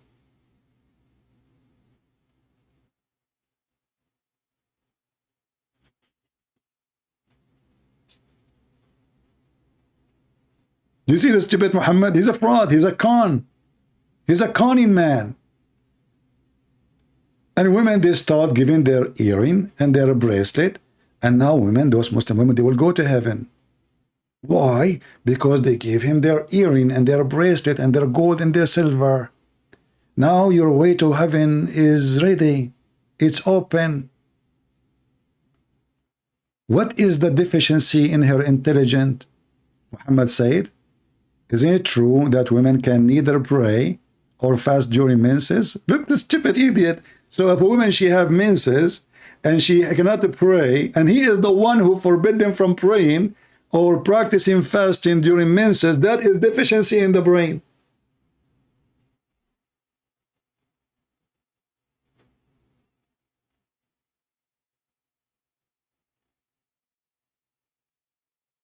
A Muslim who beat women, he is asking me to respect his sister. I don't respect you, I don't respect her. Both of you are liars. And when I give you a verse, you say to me, show it to me in Arabic, you refuse to translate. Why? Because the translation is an embarrassment.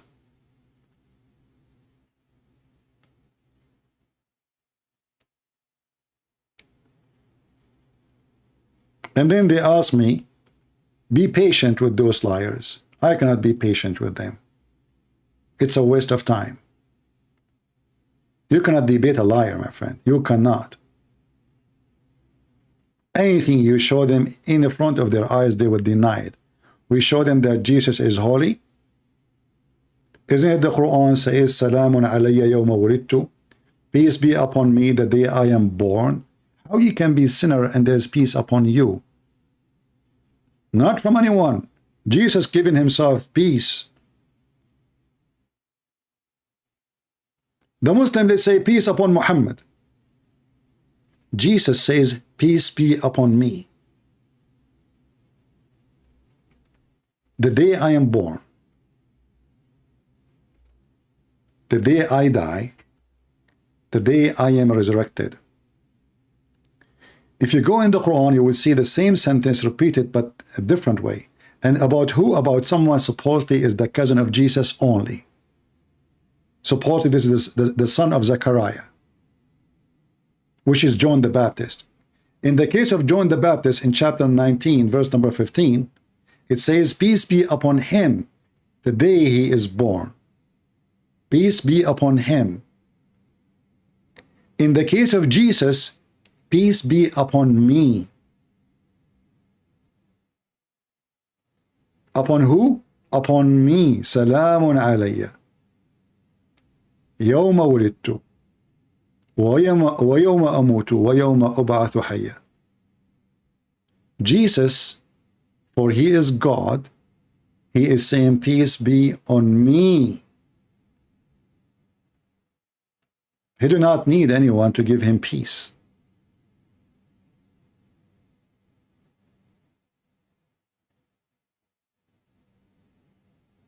For he is the King and the Lord of peace.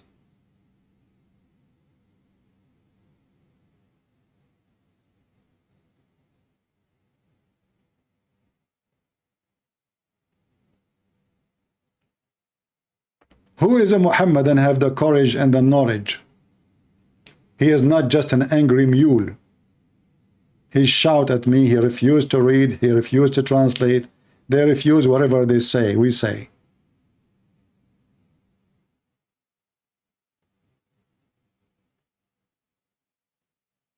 Muslims are the most weird people. They claim dignity, yet they practice muta.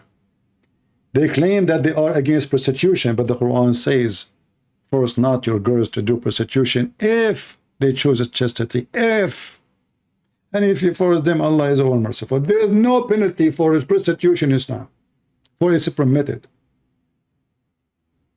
In fact, there is no penalty if a Muslim have sex with his mother or his sister. In fact, if you have a sister or a daughter or even a mother, she is not your mother from marriage. Or a daughter, she is not your daughter from marriage. Or a son, he is not a son from marriage. You can have sex with them. I can show it to you right now. By their biggest top scholars. But then they say to you, do you know the Quran says it's forbidden for you to have sex with your mother? Yes. But there's no penalty. Show me. I can show you. Your scholar saying that there's no penalty for someone sleep with his mother. No penalty. Who wanna prove me wrong? This is Islam. So you know the Muslims, when they speak about we are against fornication, this is the religion of fornication. In fact, even when Muslims they fornicate, they believe it's a destiny. Allah, he wrote for every Muhammadan how many women he will F. His portion of fornication is a destiny. Muslims don't believe in a free will. If they say to you, we believe in free will, they are lying to you. This is their prophet, and this is authentic hadith. This is Sahih Muslim. This is the reference. This is the proof. This is their translation. This is their website. This is their words. And then they will say to you, it doesn't say that, CP. The very portion of fornication every Muslim shall do, he shall do it of necessity, must commit. It's a must. Is fixed portion by Allah. Never was a choice. That's why a Muslim, when he do anything, he don't feel guilty. He believe it's a destiny. If you remember, there's a video of Mufti Mink. Mufti Mink, he speak about destiny.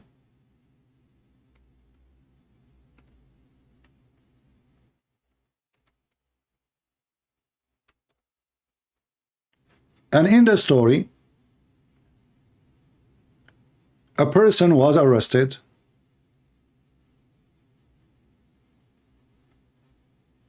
for committing a theft. Okay, sound good. Islam is against theft. That's wonderful. But if you read and you listen to the conversation, you will die laughing. The thief, he asked the caliphate, well, if it is a destiny for me to steal, why I'm going to be punished for something is destiny for me? It's a fate. Let me find the video for you so we can laugh. You better hear it from him, not from me.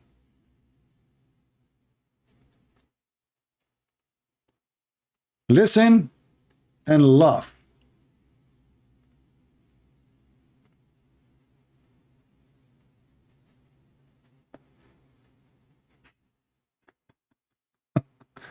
Guys, you do not know the result, but Allah, he wrote this destiny for you. Look at this stupidity.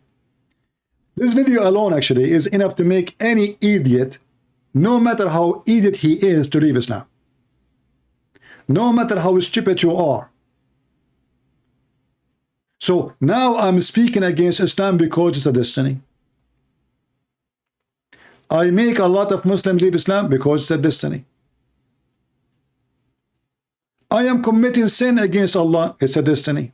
Allah, He made me commit the sin. It's not my choice. Listen. Listen and love. All of this, then why did He bring me onto the earth? Well, hang on. Well, if Allah's written all of this, then why did He bring me onto the earth? Well, hang on. You don't know your results of your examination, so you have to come onto earth. The fact that Allah knows it and the fact that Allah has written it does not make you a person who should now give up, because if that... You see, when you hear this part, he is saying the fact that Allah knows, this is not what it is. Destiny is not about Allah knowing it, it's about Allah decided. You see? See how he mixed things up? In the 2 seconds from now, he will expose himself. Listen carefully. This is not about Allah knowing it. And by the way, Allah knows nothing about the future. We can prove that in 2 seconds from the Quran. We proved it already. That was the case, then obviously you would be the fool. A man came at the time of Umar. Listen carefully. He will give you now who is the smart. A man, he came to the caliphate. Very serious story. A man came at the time of Umar ibn Khattab radiallahu anhu. According to one of the narrations, he needed to be punished because he stole. So he comes to Umar ibn Khattab radiallahu anhu and he uses the same line. He says, "Oh Umar, oh Amirul Mu'mineen, how can you punish me for having stolen when it was predestined? My deeds were already written by Allah." So did you hear it? The thief is asking the caliphate, why in the world I shall be punished if it's a destiny? Allah wrote for me this guy in the day of etc. He is going to do etc. So why you want to punish me? I don't understand. I don't understand why I will be punished. anhu, and he uses the same line. He says, "Oh Umar, oh Amirul Mu'mineen, how can you punish me for having stolen when it was predestined? My deeds were already written by Allah subhanahu wa ta'ala." Now that's quite a good argument if you were... It's a good argument if you want to think with me. ...to look at it. Umar ibn Khattab radiallahu anhu was one ahead of this man. He says, well, let's punish this man because it was predestined that we were going to punish him as well. See? See the stupidity? He did not say to him, this is not what Islam teach. He agreed with him. And even the sheikh, he says, this is a pretty good argument if you think about it. If you look at it, it's a pretty good argument. Listen, it's not me who said that. He agreed. This is destiny. It's a pretty good argument. He says, "Oh Umar, oh Amirul Mu'mineen, how can you punish me for having stolen when it was predestined? My deeds were already written by Allah subhanahu wa ta'ala." Now that's quite a good argument if you were to look at it. Look at it. What are you waiting for? This is a quite good argument if you want to look at it. Did you hear it, Muslim? He is not saying this is a stupid argument. He's saying this is really a good argument. Because this is what we believe. It is destiny made by Allah. The thief, he have no guilt. Even Adam, according to Islam, Adam commits sin, not of his free will. We know the story of Muhammad claiming that Adam and Musa, they have a debate. And Musa says to Adam, because of you, we are out of heaven. So Adam, he says to him, do you blame me for something written in my fate 40 years before my creation? And different hadith is 40,000 years or 50,000 years.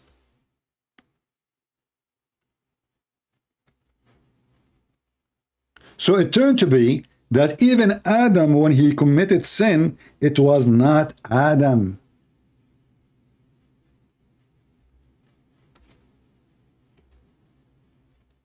It was the sin of Allah.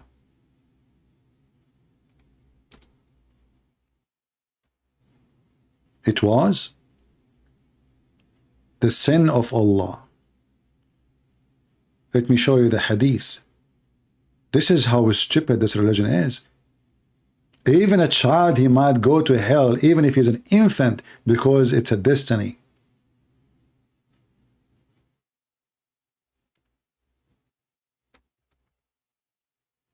All those references in front of us, repeating the same story, very authentic. Very authentic.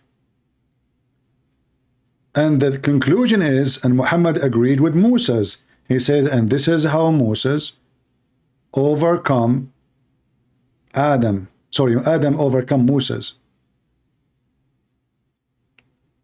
How? By proving that he is, you know, he did not commit sin by his choice. It was a destiny. Destiny, my friend.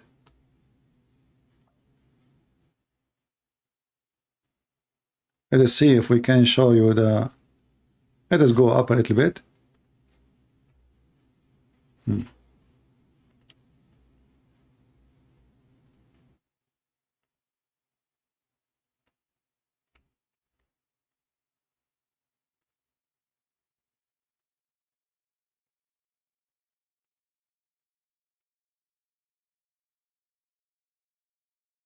Read and laugh.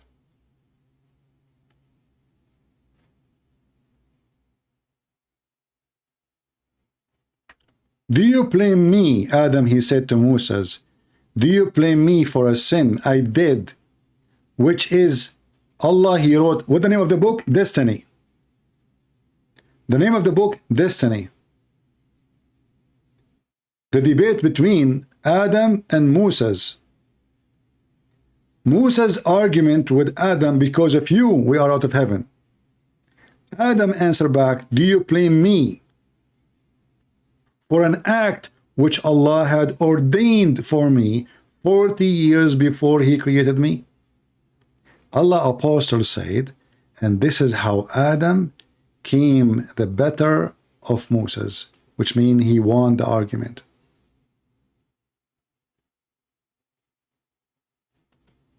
"40 years before he created Adam, Allah, he have a plan. He will make Adam commit sin, and then he will make him feel guilty, and then Adam will ask Allah for forgiveness, and then Allah will say, okay, go out of heaven, get down, you and Shaitan." What a drama. What a drama. And this is why we see this guy saying the same. It's a pretty good argument if you look at it. The thief should not be punished, for it is not his choice to steal. It was Allah who made a destiny. A man came at the time of Umar ibn Khattab radiallahu anhu. According to one of the narrations, he needed to be punished because he stole. So he comes to Umar ibn Khattab radiallahu anhu and he uses the same line. He says, "Oh Umar, oh Amirul Mu'mineen, how can you punish me for having stolen when it was predestined? My deeds were already written by Allah subhanahu wa ta'ala." Now that's quite a good argument if you were to look at it. Yeah, you better Umar look. ibn Khattab radiallahu anhu was one ahead of this man. He says, well, let's punish this man because it was predestined that we were going to punish him. Wow. Wow. Wow. So these deeds. So it goes. Look, he said, wow. He said, wow. He liked it. So now the guilt is a destiny. The punishment is destiny. And none of them is doing anything except destiny. You steal, it was a destiny. I punish you, it's a destiny. You rape a woman, it's a destiny. You've been raped, it's a destiny. A Muslim woman, she called the sheikh. She said, I am more than 30 years old now, sheikh, and I'm afraid nobody will marry me in this age here in the Middle East. He said to her, daughter, the Prophet said, don't worry, sister. The Prophet said, it is written in every woman's vagina, the name of the men will F her. Don't worry, it's written there, it's a destiny. And I assure now the woman, she went and she get her phone trying to take some pictures, zooming in to see the names. It's written in your vagina. Allah, he wrote the names of the men who will F you. Maktubun ala kulli farjin ismu nakihihi. It's written on every vagina the name of its effer. So even when a woman, she take off her panty, she is not making a choice. It's a destiny. Even when a man, he put it in, it is not his choice. It's a destiny. This is how stupid this religion is.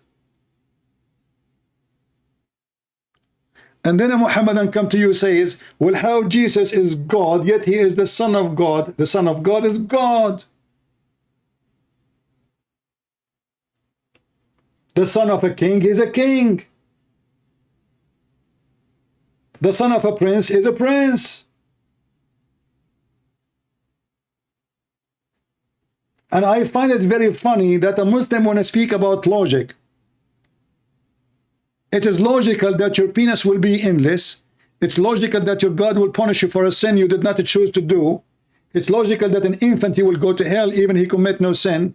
It's logical, even Allah, Muhammad said, Aka Allah, if you don't commit sin, Allah will send, he will destroy you.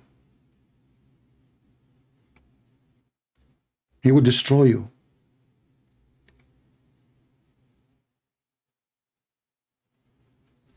And he will replace you with nations who commit sin.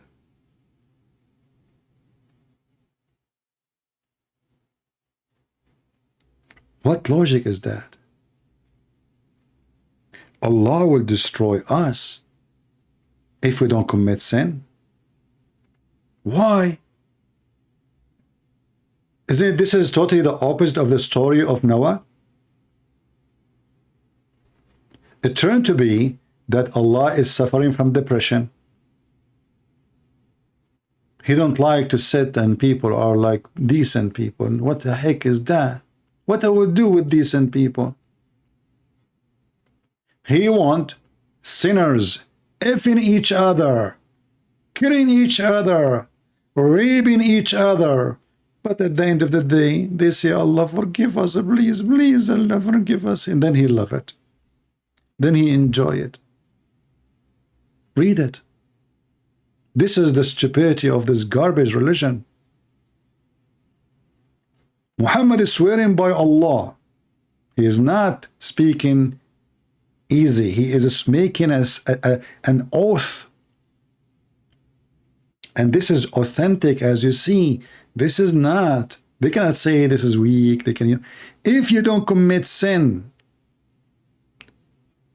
Allah will sweep you out of existence. And he will replace you with people who commit sin and beg for forgiveness. If I say to you now that you have a parents, a mother and a father, or a father, you are a good boy. You always obey your father. Not even once disobey him. This father, he decide to kill you because you are obedience. You are a good person. He don't like you. He want a son who disobey. He want a son who commit theft. And then at the end of the day, he says, forgive me, God, please forgive me. Do you see the stupidity?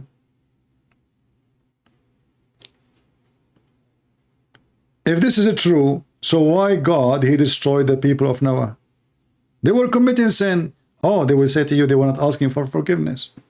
So according to Islam, Allah, he enjoy when he see people asking for forgiveness. This is his joy. He enjoy your sin because he knew the result. And you are not a believer, that means you will not ask for forgiveness. So for him, you are useless. He don't like it. He wants somebody to beg him, please, Allah forgive me, Allah forgive me.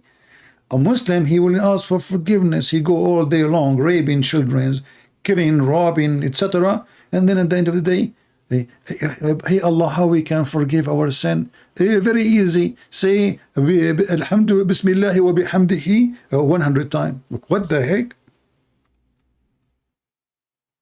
If I say an Arabic sentence,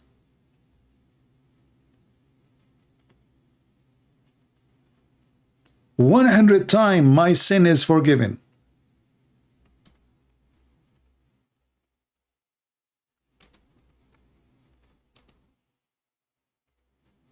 Isn't it, this is beautiful, brother?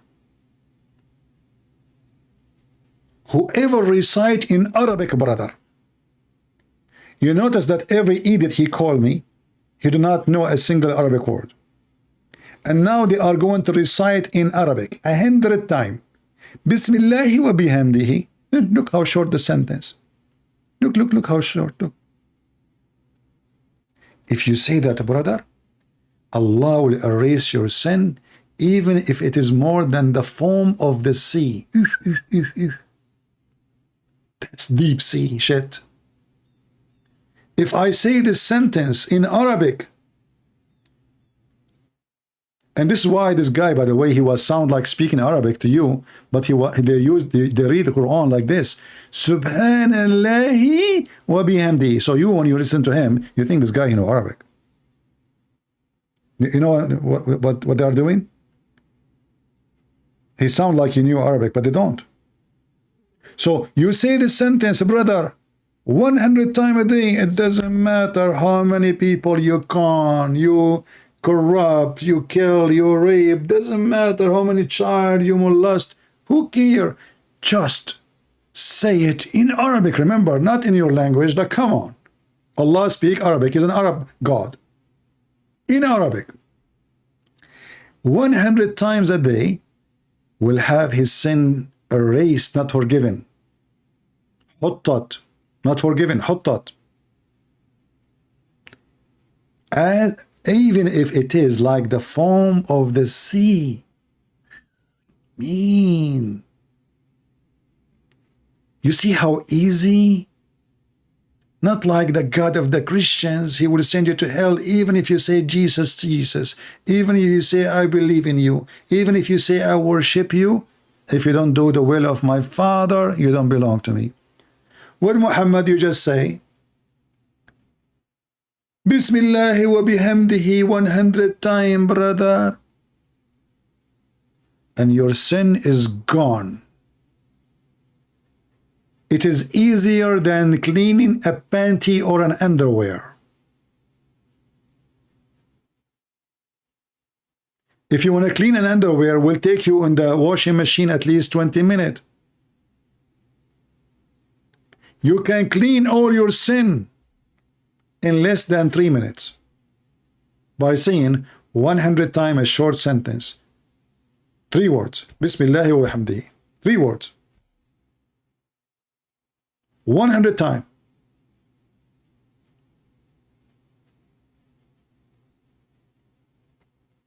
The magical religion.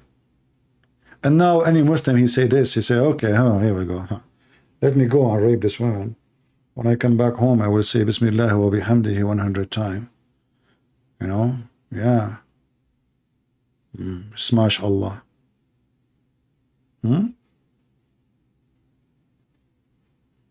This is religion?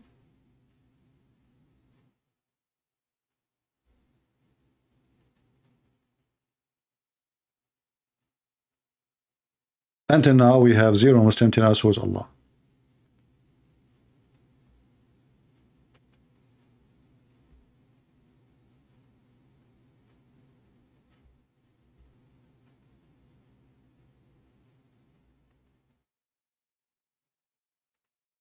Any Muhammadan.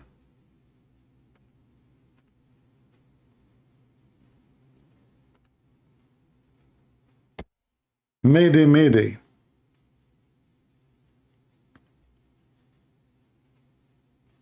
Anyone?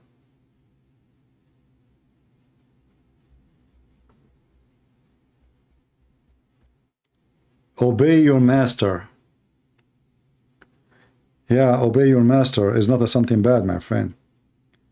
Christians been taught to be peaceful and decent. So if you are working for somebody, your master is your boss. Do this job, you do it, unless it's against God. In Islam, you obey the evil ones because it's a destiny anyway.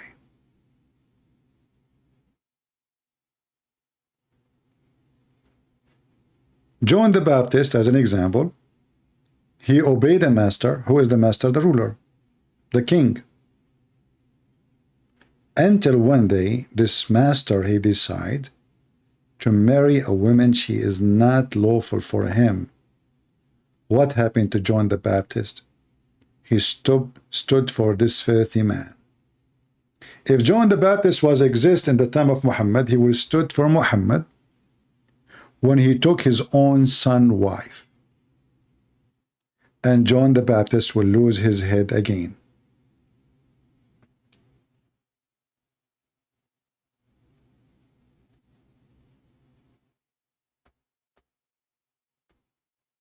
Do we have any Muhammadan? Mayday, mayday.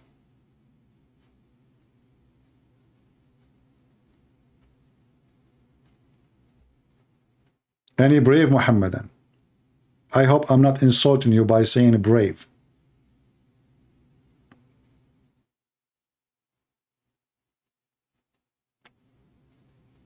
Anyone?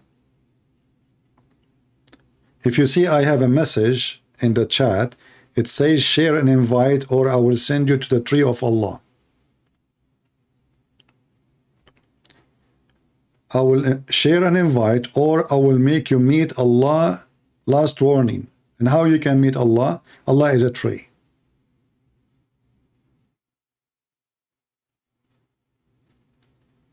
You hear a cricket? No, this is not a cricket. This is a fan. I don't have a cricket here. Cricket upon you. Any Muhammadan?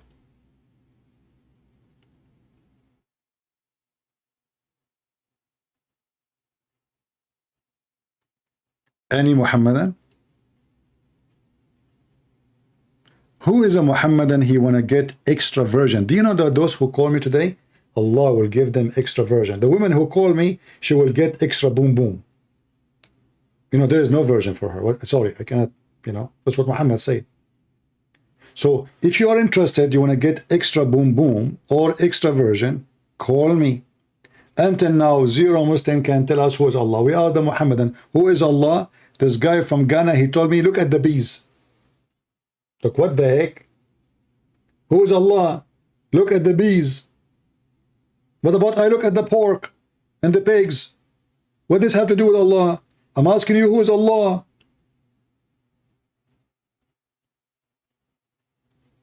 Who is Allah? They do not know. Look at the bees. Okay, is the bees is Allah? What the bees have to do with my question? Low IQ, zero intelligence, copy-paste religion.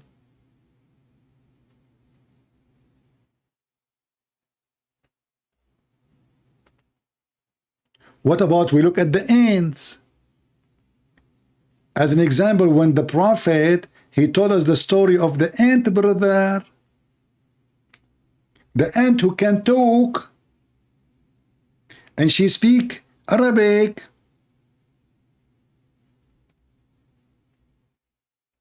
And Suleiman was riding the flying carpet in the high sky, and then he heard the ant 20 miles down there.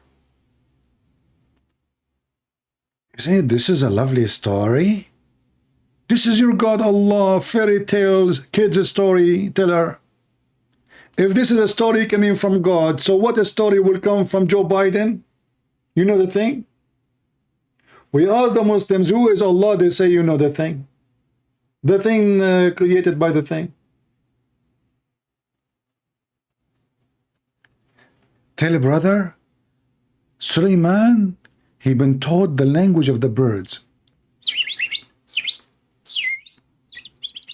That's Suleiman is talking to the birds. Allah, he taught Suleiman the language of the birds. I mean, come on. But Allah did not teach Muhammad how to read his name. I mean, why Allah is teaching Suleiman the language of the birds? Somebody tell me. So how Suleiman is speak to the chicken? Bok, bok, bok, bok, bok, bok, bok. How Suleiman he speak to the ducks? Walk, walk, walk, walk. So Suleiman he went to school, and Allah he taught him the language of the birds. And because Allah is a fool, Allah he taught him the language of the birds, yet he understand the language of the ants. How in the world this is happening?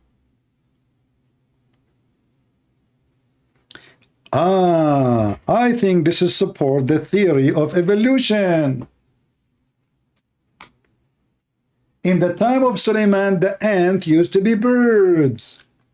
Where is the guy, the agnostic guy? The smart boy? Agnostic, there is somebody there. Yeah, something there. It created everything there. Where? There. So, evolution, Allah, He taught those people now, they think it's a mistake. But at that time, brother, ants, they used to be birds. Okay. If you go right now and search on Google, don't you find that ants, they lay eggs? See? So, they are birds. Birds, they lay eggs. Ants lay eggs. They are from the same family. So, Allah, He taught him the language of the birds. Do you remember the guy who called me from Indonesia? This guy drives me nuts. Christian Prince. Please answer me, Christian Prince. Please, Christian Prince, can you answer me? I mean, you know what? I will die if I go to Indonesia if the men there, they speak like that. And I tried to say to him, like, man, put some screws, man. Like your voice is, what happened to you? Christian Prince, please, Christian Prince. And then the one who don't have his voice, he have no problem, he speak like this. Christian Prince, first of all, Allah, He taught Brother Suleiman the language of the bird. And it is true.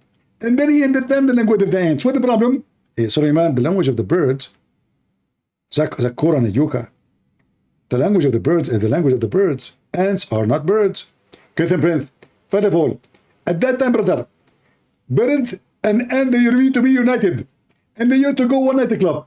If birds and ants, they used to be united and they used to go to one night club. Exactly. In fact, they used to have one kingdom and one king. One kingdom and one king. Christian Prince, if you don't believe me, open the movie, it's called Harry Potter. Harry who? Potter. Okay, what Harry Potter have to do with a... Because in the movie, you will see that the end is going to give them the tree. What? And then in the tree. What the heck is that? Sound like Quran to me, I cannot translate it. Exactly. Brother and sister, be my witness. I just told him something, he said to me, he can understand it. So I can talk to somebody, he can understand you. And this is the way, we won the argument. You won the argument because you said something nobody can understand. Get them, Brent. Respect yourself. First of all, I'm that Quranic PC upon me. What? An example. I'm going to teach you a trick. You want to teach me what? A trick? Exactly. Okay, what is the trick? First of all, Allah, He can trick any ant and make her think she is a bird. What the heck? So Allah, He made the ant think she is a bird. Exactly. And then what happened? So Allah, He made the ant think she's a bird. She started talking like a bird. And this is how Suleiman, he understands her language. So the ant was still is an ant, but Allah, He tricked the ant and made her think she is a bird. So she started speaking like a bird. Right now, you are getting better, I get smarter. MashaAllah, you are getting better. Brother, you should convert to Islam. Okay, hold on. How Allah, He tricked the ant and made the ant think that she is a bird. Christian friends, first of all, very simple. As an example, if you go right now and download those apps in the internet, download what? The app in the internet. There is apps in the internet. Exactly. And you will see women, they have a small eyes, they make them big eyes. They have a small nose, they make them smaller. They have a small mouth or big mouth, they make them smaller. They can think anything. So are you saying to me that they can make an app to think the way you look like and Allah cannot make an app like that? Brother, sister, be my witness. Christian Prince cannot answer. He went mute. Did you hear what he said? He is doing it again. He cannot answer. He was stuck because the question was refuted. And mashallah, I am the Quranic and upon me, and who's like me? Muslims, the best of you is an idiot. You bring him 10,000 people to listen and we die laughing. Who is Allah? Allah is one. Like, who is Allah? I'm not asking you how many there are.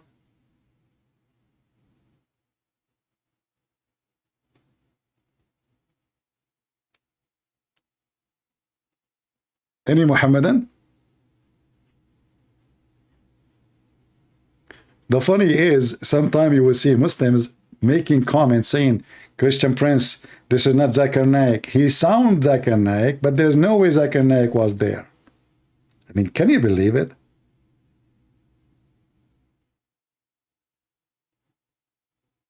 Like the guy, he decided to become smart. Okay, this is Zakir Naik, but there's no way he is there, okay? Maybe Allah, he tricked Christian Prince, so he made the Christian Prince talk like Zakir Naik. Because Allah, he tricked everybody. Look, look, look, look. Islam is religion of the tricks. Allah, he tricked the Jews and he made them think that Jesus is not, the fake Jesus, the one is not Jesus, is Jesus. Yes, brother, yes, brother. Allah, he made make someone who looked like Jesus appear to be in the cross, brother. That's deep. Allah, he tricked everybody.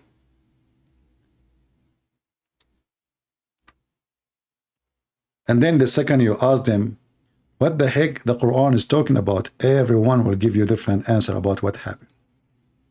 Some they will say to you, okay, brother, Isa, peace be upon him, brother, when they come to arrest him, the MP, the Israeli police, he said to one of his disciples or to them, who want to take my look?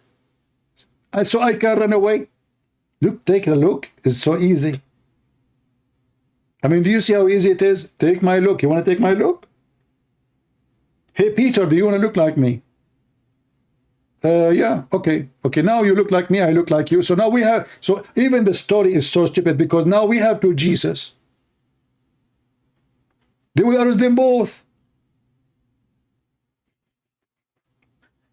How having second Jesus will change the fact that now they will enter the house, they surrounded the house, even in their books.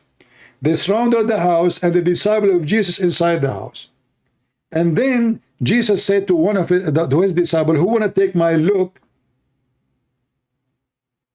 So he will be arrested. So at least if you want to make a stupid story, make it function, say, exchange the look, which means I take your look, you take mine.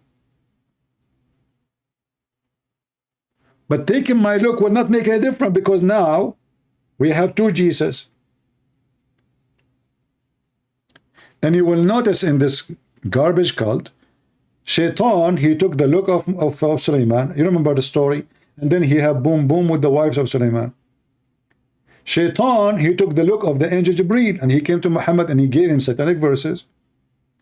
Jibreel, he took the look of Dahi al-Kalbi. So now we have two guys in town. Both of them, their name is Dahi al-Kalbi. In Islam, everybody can take the look of everybody. So how we can trust anyone? Because you see someone, it might be not that one. And now, who is a Muslim when I tell me that Muhammad is Muhammad, as long Shaitan, as long everybody can take the look, Shaitan took the look of Suleiman. What is the proof that Shaitan did not do the same to Muhammad?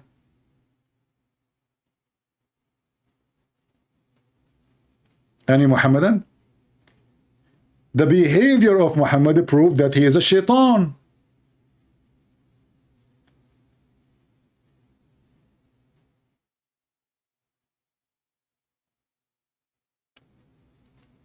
Who is a Muslim sheikh with long beard? He have the courage and the knowledge to call me.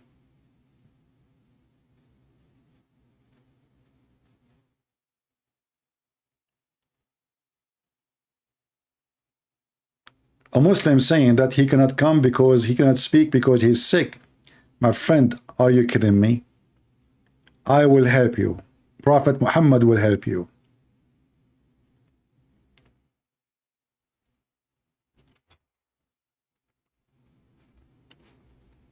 You are sick. I'm going to fix you in 2 seconds. All what you need to do is to eat the negla seed. Look, look, look, look, look, look. Dr. Muhammad, peace be upon him. This guy, he is everywhere. He opened pimp house. He knew medicine. He knew about the galaxies. He knew how the baby is created, and now he want to fix any disease problem you have. Brother, listen to me, the one who texts me, the Muslim who texts me in Skype. Abu Huraira, which means the father of the cats, reported that Allah Messenger said, Negla seed is the remedy for every disease except death. And here you see the stupidity. Look like Muhammad, he think that death is a disease. Hey, but guys, do you know why I'm very healthy? You know? Once this is a long time ago. I mean, not long. I mean, long, yeah, long. But, you know, long, what is long for? Long, you know? Because Allah is time, as you remember, you know? Two guys carrying refrigerator. Almost they scratch all my refrigerator. They cannot even get inside the house. So I told them, leave it here. I put it in my bag. I get it alone. And why I can carry a refrigerator alone? Why? Because I eat negla seed. Brother, one negla seed will make you so strong in boom boom, doom doom, loom loom, coom coom, whom whom. And the list is endless. It can destroy any disease except death. What the heck is that? And why the Muslim, they were taking vaccine? I mean, just take negla seed, man. Why you keep flying to America, Korea, and etc. for health and hospitals? Just take negla seed. Don't take one negla seed, take a kilo, 2 kilos, 10 kilos. You know what? Make it a soup. Make it juice. Negla seed. And then Muhammad himself, he was so sick. And then you ask yourself, why Muhammad did not take negla seed? Half of his life, this man is sick and he keeps fainting. The Messenger of Allah fainted when he was sick. By the way, Zakir Naik, do you have any comment about this? Christian Prince, first of all, the report of the hadith is wrong. Okay, it says there, fainted when he was sick. Christian Prince, you are stupid. I'll explain to you. If you take off your tooth, or if I take off my tooth, I will make you fainted and you will get sick because of the smell of my socks. What? Christian Prince, is it true that if somebody, he have a bad smell in his socks, and you take the tooth off, and then he will make you sick and you make you feel like you want to vomit, and maybe you will be fainted? Okay. Exactly. So the Prophet was not really sick, and you are stupid. There is somebody there that are Arab, they don't take a shower. You are an Arab. When the last time you took a shower? I don't remember. Exactly. So there is somebody, he took off his tooth. When people, they enter upon the Prophet, they show respect, so they take off their tooth, and you can imagine the smell. So the Prophet, he wake up, he fainted, he woke up, he fainted, he woke up, he fainted. The reason? Because they make him sick. For the smell is behind bearable. Behind what? Bearable. Bearable. Exactly. So the Prophet who is telling people to eat the negla seed, so you will be healed. It heal anything. What about we put a kilogram of negla seed so he can be, look, he fainted when he was sick, and then he wake up and he said, has the time for the prayer come? They said, yes, yes, yes, Prophet. He said, tell Bilal to call for the adhan and tell Abu Bakr to tell the people to pray. Then, oops, he fainted again. Look, what the heck? Not even 10 seconds. I mean, the whole sentence doesn't take 10 seconds. Then, after he fainted again, then he wake up and he said, has the time for the prayer come? He said, yes, yes, yes. He said, tell Bilal to call for the adhan and tell Abu Bakr to lead the people to pray. Then he fainted like boing, boing, boing. Then he woke up. Are you going to spend the whole day saying to me, he's fainted, he wake up, he fainted, he wake up, he fainted, and you repeat whatever he said? And as you see, this is what happened. He kept fainting, coming up and saying the same sentences. Man, he left his mind. In fact, even Umar al-Khattab, he says, قَدْ هَجَرَ الرَّسُولُ. Hajar. He lost his mind. So how come your Nagla seed is not working? You see how he exposed himself, the liar? The Nagla seed can solve any disease except death. And then Muhammad himself is sick.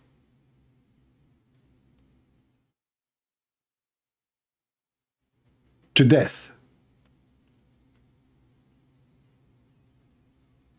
Do we have any Muhammadan? He took some Nagla seed and he's so healthy. At least in his brain can call me. Now Muslims, you know why I'm very strong. I take Nagla seed every day.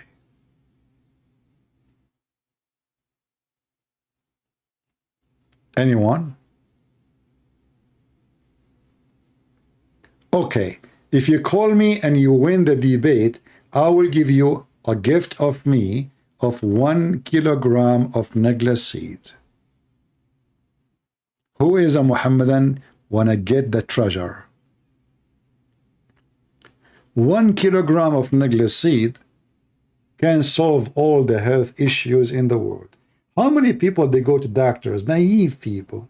Naive. Look, the Prophet, he solved all your problem. What do you have? What the problem you have? Kidney? Nagla seed. You cannot have sex? Nagla seed. Your wife, she can't have babies? Nagla seed. Your mother-in-law is bothering you? Give her Nagla seed. You will never see her again because she will become young and beautiful. She will find somebody. She will leave you alone. You cannot pay rent? Give the owner of the house Nagla seed. He will be thankful. He will never charge you again. Nagla seed, my friend. You can open a hospital called Nagla seed. Who want to be my partner? Listen, we can be rich. We open, I mean, this is a copy. I have a copyright idea of it. Okay, don't take it. Anyone will take it, I will sue you. I will open a Nagla seed hospital. We have 0 pharmacies, 0 nurses. No, I will need a nurse. A nurse with short skirt, please. Yes, you know, and wearing a hijab. Yeah, like the one who understands that mut'ah is halal. Yeah, exactly. Thank you very much. I'm talking a human resource, sorry. Yeah, human resource. Did you hear me? I am very conservative Muslim. She have to wear hijab. Okay, yeah. And don't find me someone like Muhammad, what happened to him. Any believing woman, she offer herself to the Prophet to if her. I want not any. I want a special. You know what I'm talking about. Don't bring me someone, she will scare the hell of me. Okay, okay. Thank you very much. No, what? You want payment? Are you an idiot? I will give you Nagla seed. Don't worry. Don't worry, don't worry. Nagla seed, you will never get sick ever. What? You will go buy it yourself? You stupid. The Nagla seed I have is coming from the Prophet himself. The one in the market is not the same. Cuckoo, cuckoo. Stupid idiot. I get him busted. So we open a hospital and we do not need any skills, any doctors, any nurses, any machines. Nagla seed. Like the guy come to us and his teeth is hurting. That's so easy. Open your mouth. Open your mouth. Step in his foot. Throw the Nagla seed there. His tooth will be a tooth of a horse. Your wife, she keep talking. Like, and you want to shut her up. What do? When she is talking, throw a Nagla seed. She will, she swallowed it and she died. See, even there can help you. You are a football player and you cannot win. Your team is horrible. What do? Because they have a disease, they are slow. They cannot run fast. I mean, they're horrible. Give them, each one of them, Nagla seed. They will shoot and shoot you.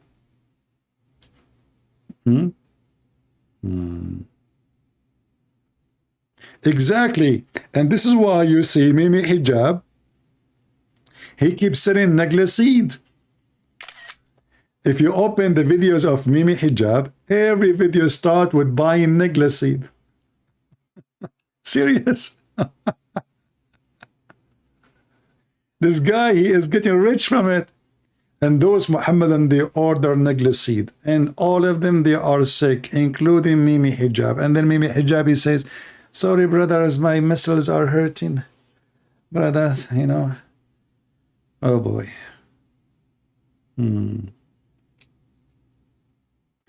Do we have any Muhammadan?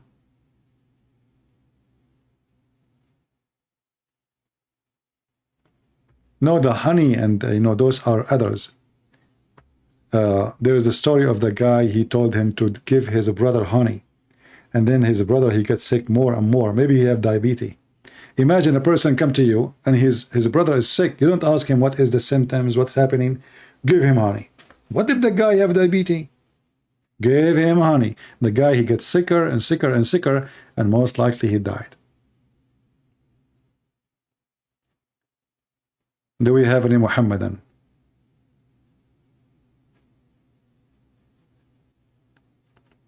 Any Muhammadan? Look like none of the Muhammadan interested with Nagla seed. You know, all those seeds, by the way, they have a benefit.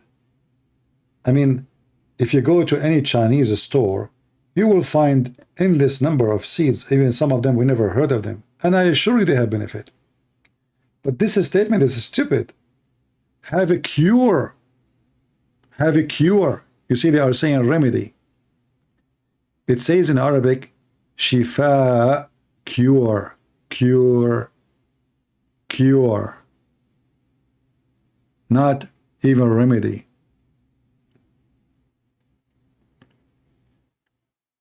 They say healing. See, look at the translation here. This is the same exact words in Arabic. Here it says cure. But it doesn't say contains. It says in it there is a cure for every disease. More people subscribe to hijab than me. You are mistaken, my friend, because most of my subscribers do not even know where to find me. If you go and see where is my videos, you'll find them everywhere, and I have millions of subscribers. In fact, my videos in other channels, they are viewed way more than here.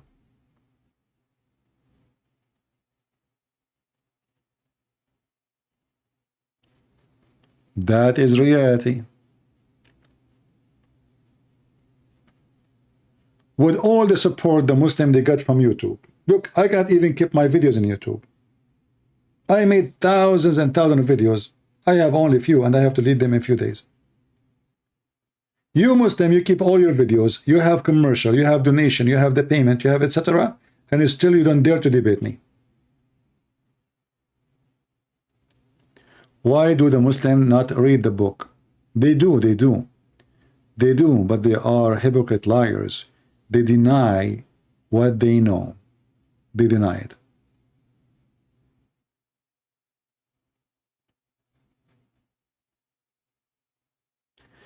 Do you use moderator because the son of Mutahar pretend to be Christians? No problem, we do not need moderator. I made one today actually, but I don't have moderator. I took them off because many of them, they go and become moderator in different channels, and I don't like that. You know, you want to be my here, you are moderator here.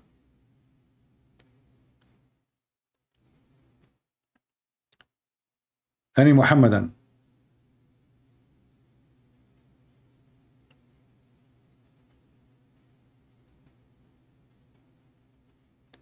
Novak, he published my videos in TikTok. Okay, good.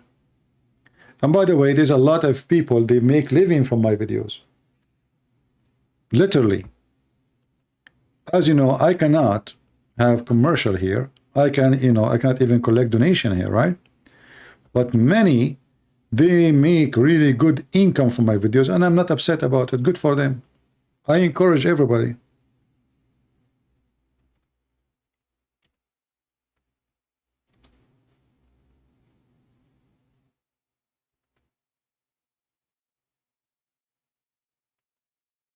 I have no problem. People make a very good income from my videos.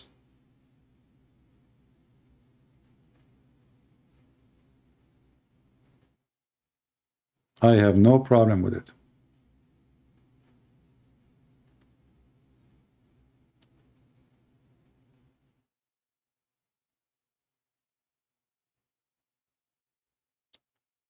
Any Muhammadan?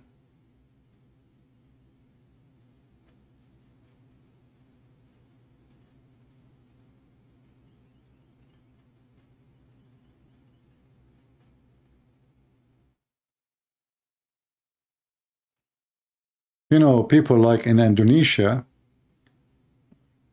they have a big problem with me. A lot of Indonesian Muslims are leaving Islam, and not a single one sheikh dare to call me. They don't. And if somebody decide to call me, he will be the joke of everybody.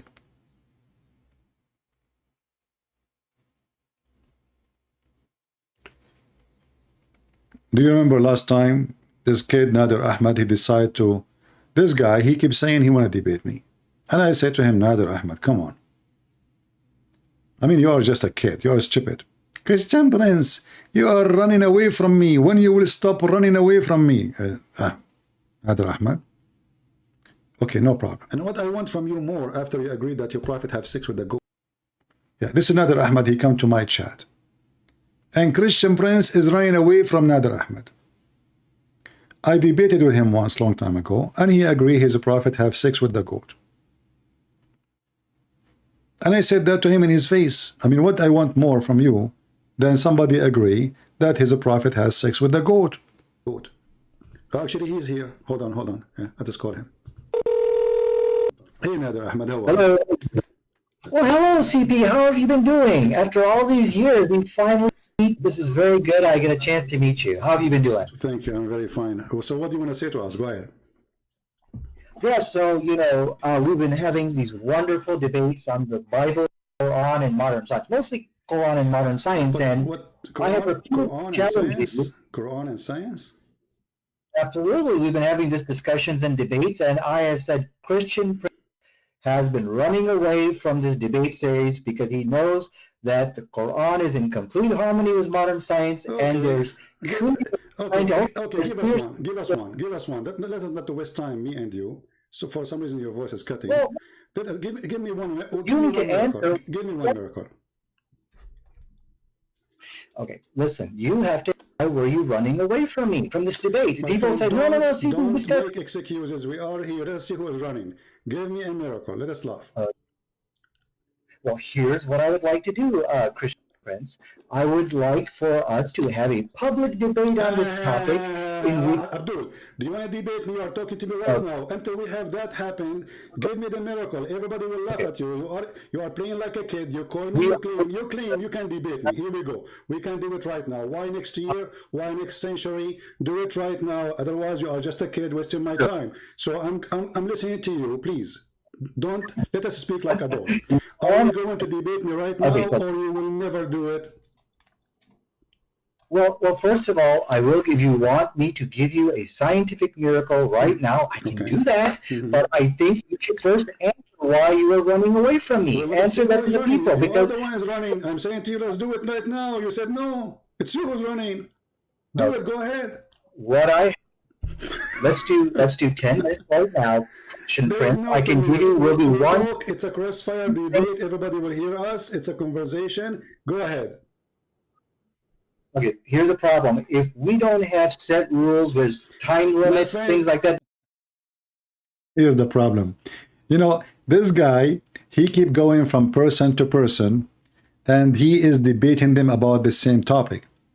With other people, he can make like, you know, he can find a way to get away with his lies, his stupidity. The same topic, I found out that he went to David Wood and others, the same thing. But with me, did not have happy ending. With others, it have a happy ending. For a very simple reason. I'm not David Wood. I will make you the joke of everybody.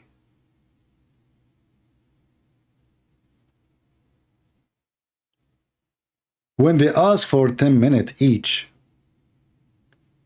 simply those 10 minutes is just to hide. He can read whatever he wants, and then you answer him, but he will not, you cannot force him to answer back. Whatever you said, he will ignore it. Like what happened with Mimi Hijab and David Wood. Who says so? Allah have body, hands, his feet. Who said so? That's it. This is the answer. And because David Wood, as usual, he does not know how to debate, instead of insisting, what are you talking about? Your prophet says so. Your God says so. Even your brother, sister, Fifi says so. What's wrong with you? They didn't know how to debate. So they can survive like those two idiots. Both of them, they debated David Wood and apostate prophet. Both of them, I made them shish kebab without salt. This guy, Perfect Dawa. Who remember when this guy, he called me? I never heard of him before. Perfect Dawa. When he is debating David Wood, apostate prophet, they never corner him. With me, I made him a ground beef. You know what a ground beef means? Watch it. If you don't believe me, watch his debates, their debate with apostate prophet and David Wood. And watch their debate with me. The same things they say to David Wood and apostate prophet, they say that to me. Perfect Dawa became a perfect ground beef. Let me search for his, hold on. Perfect Dawa. Oh boy. It was like, I didn't know how he, in the word, he made a mistake and he called me. What a stupid idiot.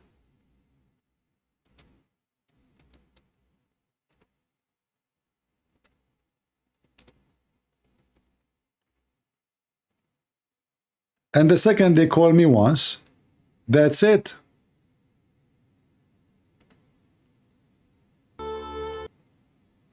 Okay, we found Perfect Dawa.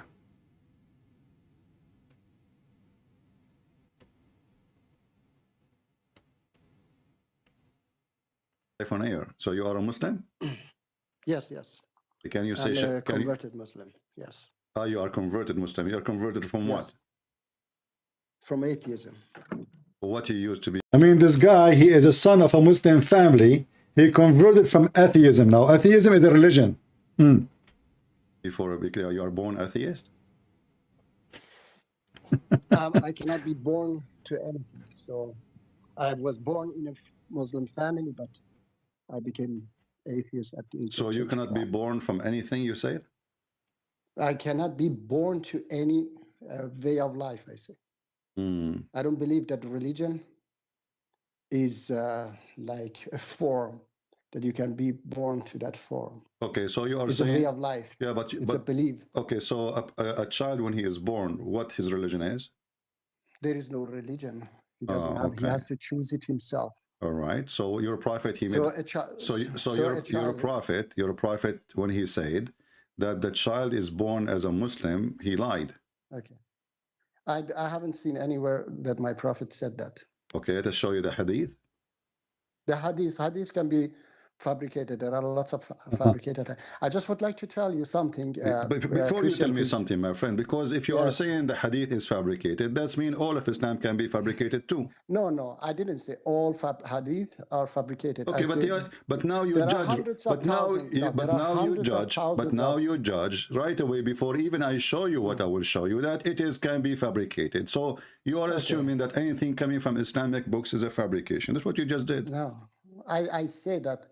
I said that any hadith that goes against Quran is fabricated. Okay. Okay. Well, this is what your prophet says, that every child is born in a fitrah. And what is fitrah? Is the religion of Islam.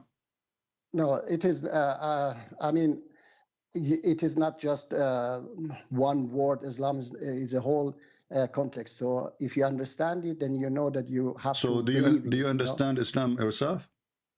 Yes, of course. Otherwise, Okay, I go wouldn't ahead. correct. Explain to And me. I would like to tell you something that Christian priest. First of all, you have to learn your own religion before you teach people their religion.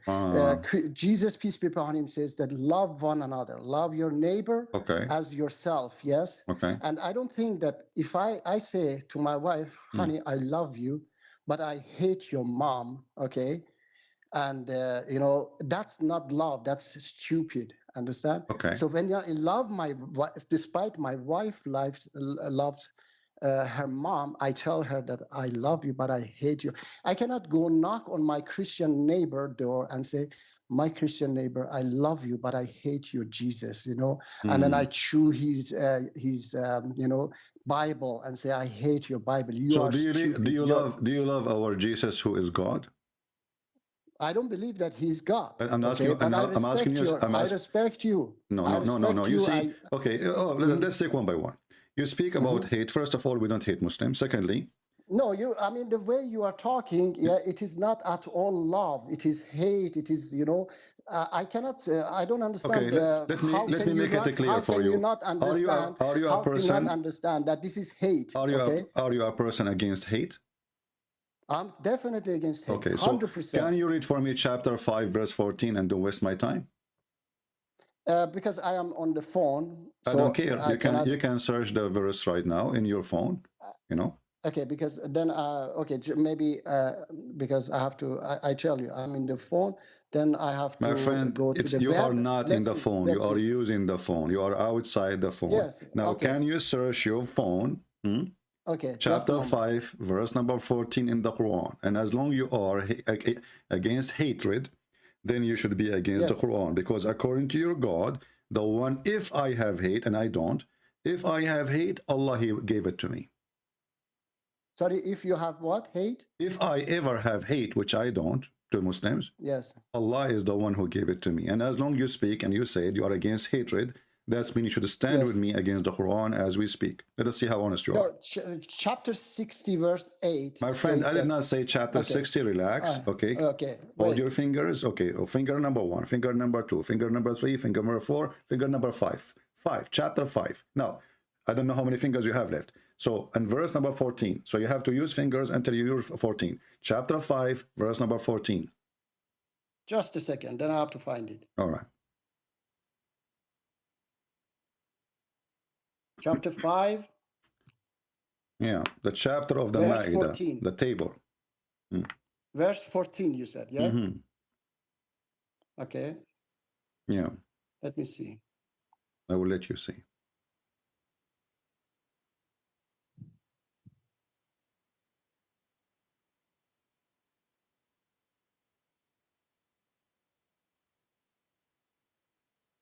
Okay, so what do you want to tell me about this? What do you mean? What do you want to tell me? You are talking about hatred and you are against hatred. As you see, Allah, He fuel hatred between the Christians. So if the Christians ever have any hatred, it's coming from Allah. So Allah, your God, is the one. He is the source and resource of hatred.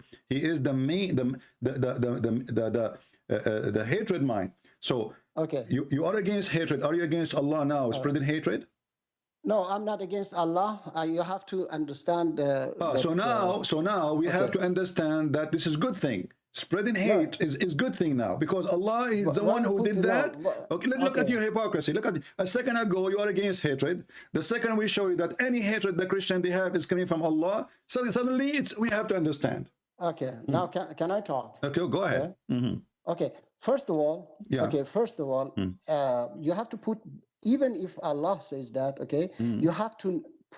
You're not a Muslim, okay? That you follow. If Allah says that, okay, you have to follow Jesus. You are following Jesus first of all, okay? Let's pretend that that verse says that Jesus sorry, Christians. He has put hate among what do you mean pretend? Christian Is heart. that when you say pretend? Because it's it me. is It's not, no, because because it is not like that. Okay. Okay. Explain the verse for us. Yes, Explain the verse. Exactly. Yeah.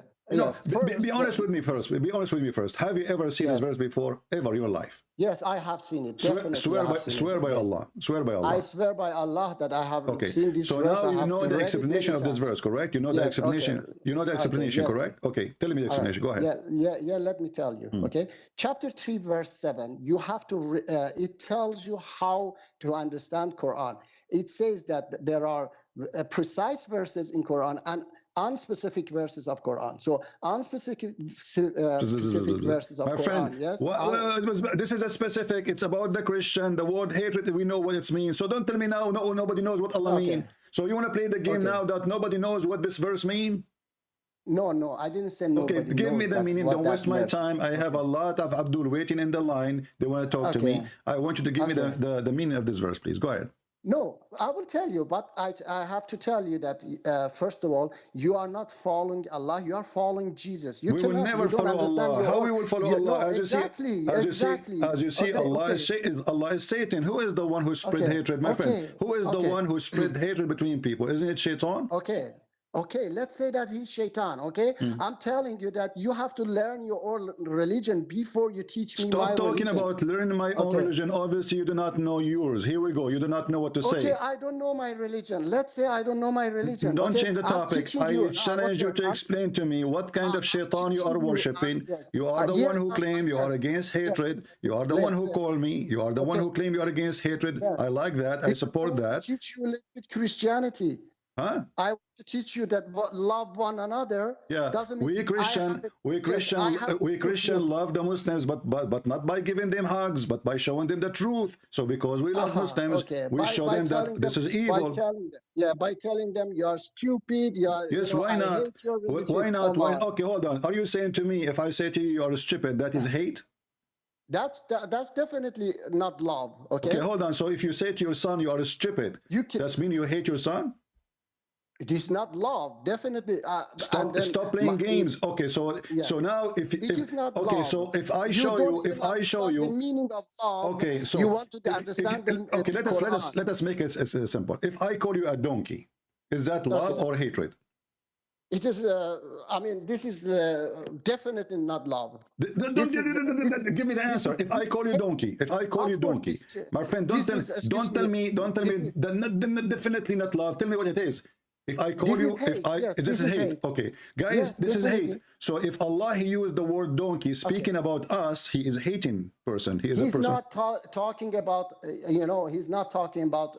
If you, that's why I say, if you read Quran, there are so many verses of Quran that talking good about Christian and Jews. Stop being stupid. Stop being a donkey. You see, you are the one who said to me, if I call you a donkey, this is hatred. And Allah, he says that those who carry the book, they don't understand them. They are donkeys. And not only that, he says they are animals. There's a chapter, it's called a chapter of An'am. He says that those Christians, those Jews, they are the same as Al-An'am and worse, which means they are the same as animals, and they are even worse. What you say about that? Yeah, Allah talks about kuffar as well. He says it doesn't matter. I thought this is hatred. When you say to people like this, I thought this is hatred. Okay, yeah, Allah says that he hate the kuffar, those who oppress other people. Okay, no, those who don't believe in Allah, they are the same as Al-An'am, the same as animals. It is not that. It is not that at all. Okay. Okay. Let us read verse by verse. Okay, let us read verse by verse. Let us read verse by verse. Open for me, chapter 62, verse number 5. Why you just want to go to those verses? Why you don't go to the verses? Well, you are the one who choose them. You are the one who says, if I call somebody stupid, this is a form of hatred. If I call somebody stupid, you are the one who chose the topic, not me. And I'm showing you, your prophet is calling us donkeys. Even your prophet, he said to the Muslims, he doesn't call you donkey. He doesn't call you donkey. Read it. He calls those. Read it. Read it. Read it. Why? Let me see. Why? I told you, chapter 3, verse 7. Okay, says that the unspecific verses of Quran is known only by Allah and those firm in knowledge. How those firm in knowledge understand the meaning of them? They put it beside other verses. Abdul, stop being stupid. Stop being stupid. Stop being stupid. I don't respect liars. You are just now making any verse in the Quran. Nobody know what it means save Allah. I didn't say, look, I keep asking you, you keep saying to me, Allah, he says, you know, there is verses in the Quran, nobody knows what mean. Every verse until now, I quote for you, you say nobody knows what they mean. I didn't say nobody knows. Okay, then give me the meaning. Why Allah calling people donkeys? Hello? Why Allah calling people donkeys? You can hear me, don't lie. Hello? You can hear me, don't lie.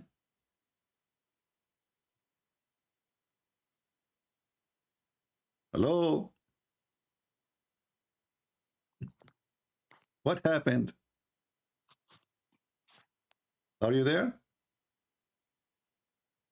I hear your mic moving.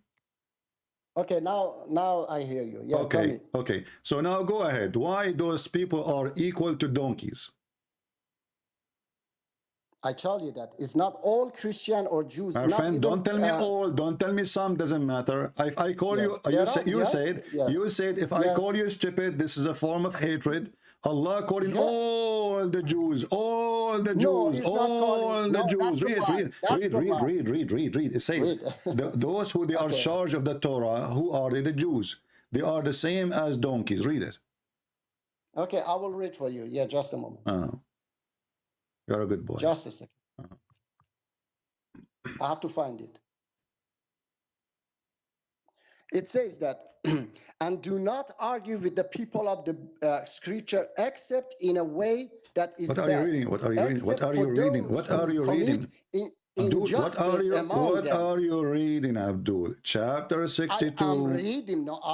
This is chapter 62. Chapter 62. Chapter 62. Yes, and by the way, we will quote the verse you just gave me because this will show contradiction. That's the problem. Yeah, that's the problem. You just take one verse like ISIS, and say, look, okay, give me the verse you gave me. Okay, give me the verse you gave me. Just give me the verse you gave me.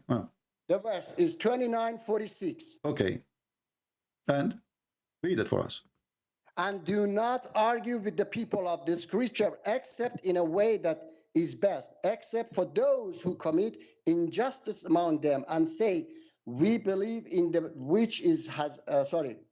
in that which has been revealed to us and revealed to you, and our God and your God is one, and we are Muslim submitted to him.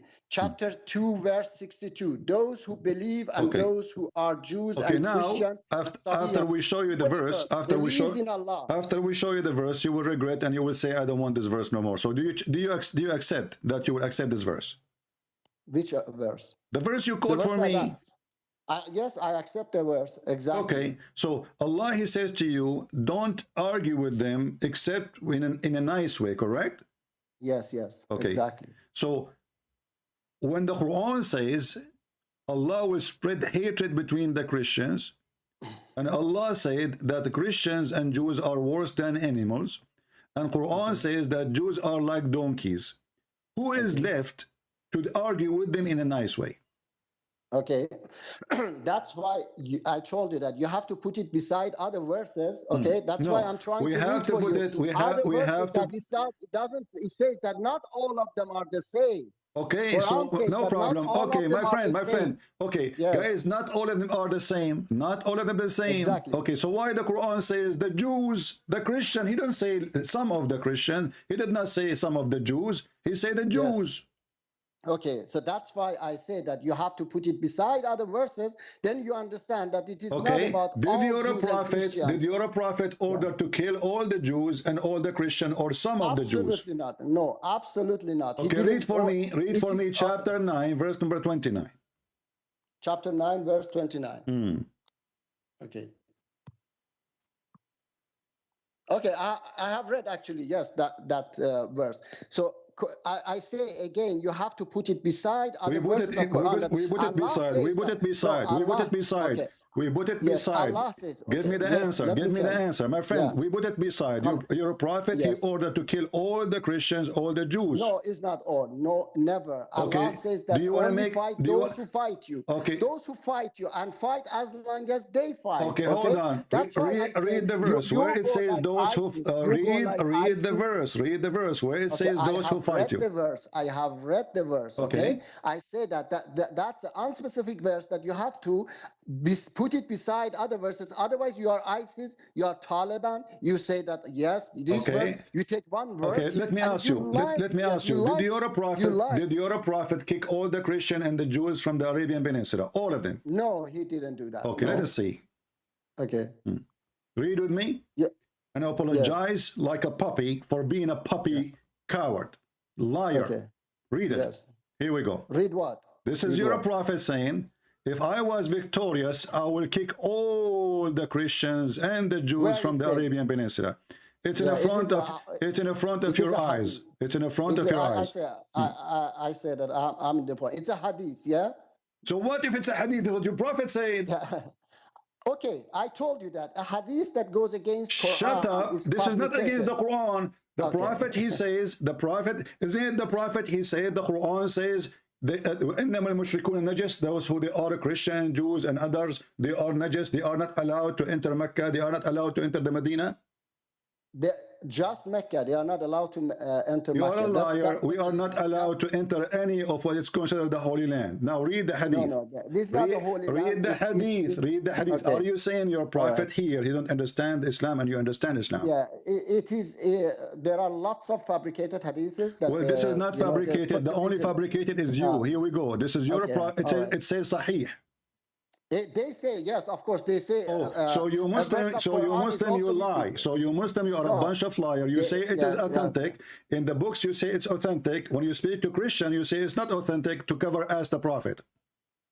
I tell you that there are hadiths that says that a verse of Quran is missing, and they put it as. Let me ask you. Okay, in front of everybody. In front of everybody. Yes. Chapter 9, verse number 29. If we read interpretation for the verse by any scholar of your choice, do you agree? Okay.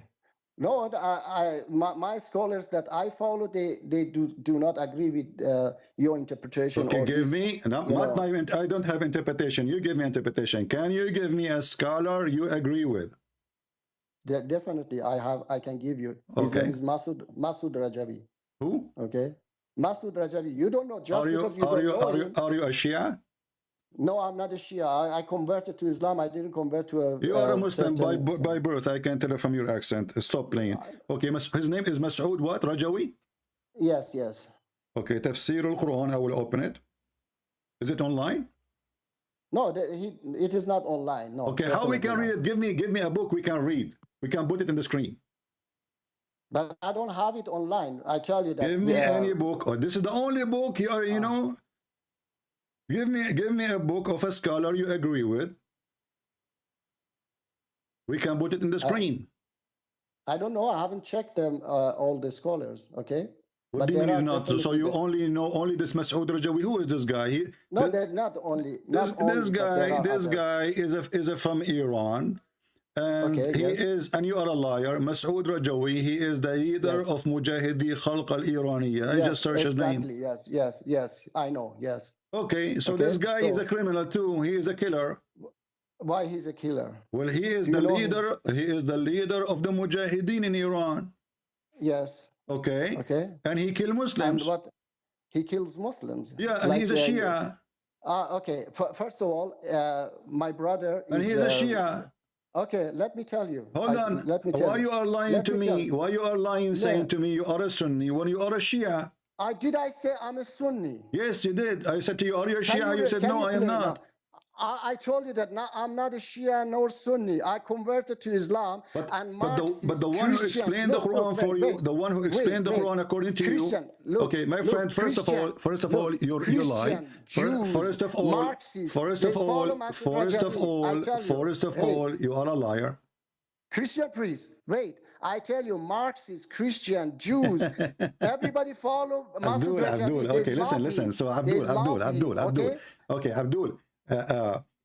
You know, obviously, You are very, anything we show you, anything we show you, we show you what your prophet said. Your prophet explained the Quran, and you reject what your prophet says. This is a great How do you know evidence. that the prophet said? Can you tell me how do you know How that the you know prophet that said? the Quran is what the Quran said? How you know?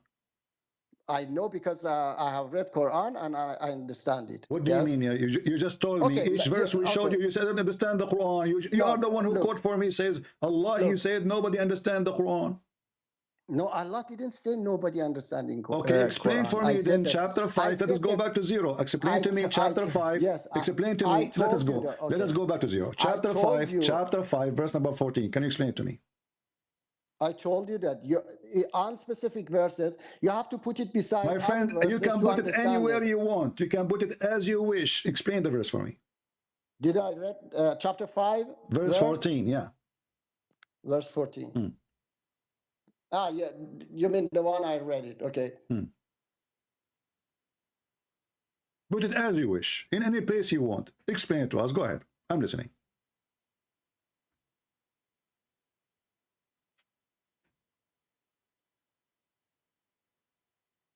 Okay, I told you that, okay? When you put this verse beside other verses of Quran, my friend, stop saying when I put this next to this. I don't care. Give me the explanation. I'm listening. Don't tell me when you put this next to this. Give me the interpretation. Go ahead.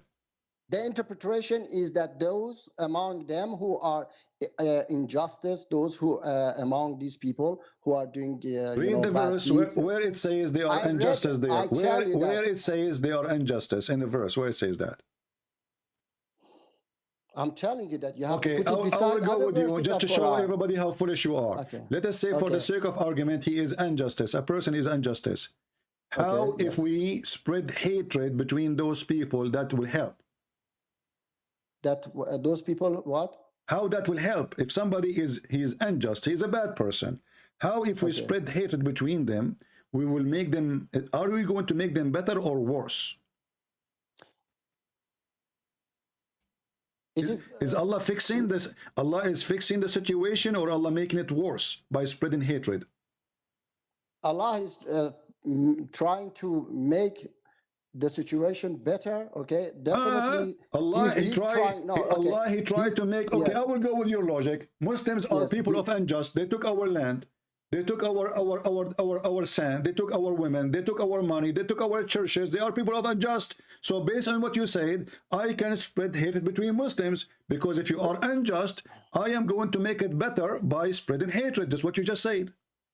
No, Allah is sending. Let me ask you. Is it you Muslim? Did you Muslim occupy Egypt from the Coptic Christians? Yes or no? I tell you that that's I do not agree with. Okay, then shut up. Did you Muslims kick the Christian and the Jews from the Arabian Peninsula? As we speak now, there's zero Christian, zero Jews who are Saudi citizens. Yes or no? Okay, let me say to you, is it true that the Muslims occupy Iraq and this is the land of the Assyrian and the Chaldean? True or false? I told you that. Is it true that the Muslims they occupy the land of Syria and this is the land of the Syrian Christians? True or false? Definitely. So based on what you are saying, if somebody is so based on what you are saying, if somebody is unjust, this is what you said. If somebody is unjust, now my duty as God, Allah, I will spread hatred between them. That's what you said, and that will make it better. So now I'm going to spread hatred between the Muslims, as you claim, and that will fix the situation, will make it better. Explain to us. Go ahead. People are laughing at you. I tell you that. No, okay. I told you that you don't understand the true meaning of the verse. Okay, so it doesn't mean that Allah knows the true meaning, because He sent the prophets to help us to get rid of our. Oh boy. Anyway, guys, if you wanna watch it, you can search for Perfect Dawah Debate Christian Prince. Hilarious, stupid, hilarious. But the same person, he was doing good with David Wood. Why? Because they're blah blah blah blah blah blah. They do not know how to debate. They never get someone busted. It's just a waste of time. Blah blah blah blah blah blah blah. 5 minutes for me, and then they bring a moderator. And what the heck is that? A bunch of kids saying blah, blah, blah, blah. Nobody want to corner anybody. There's no real argument. And you know, they want to be polite. You know, the sign of hypocrisy and not being truthful is to be polite. Because if you say the truth, you are offending people. If you don't offend anyone, you did not say anything. Correct? The second you say the truth, you are going to offend a lot of people. You will notice that every single one who goes and debate those guys, I'm not speaking against them, by the way, but I'm just saying the truth. They survive easy there. Easy. This is why you see Muslims line up to debate those people, but nobody come here. Mimi hijab, lili da'wa, susu kuku, mimi fifi, dudu tutu. They line up to speak to them. Here, nobody.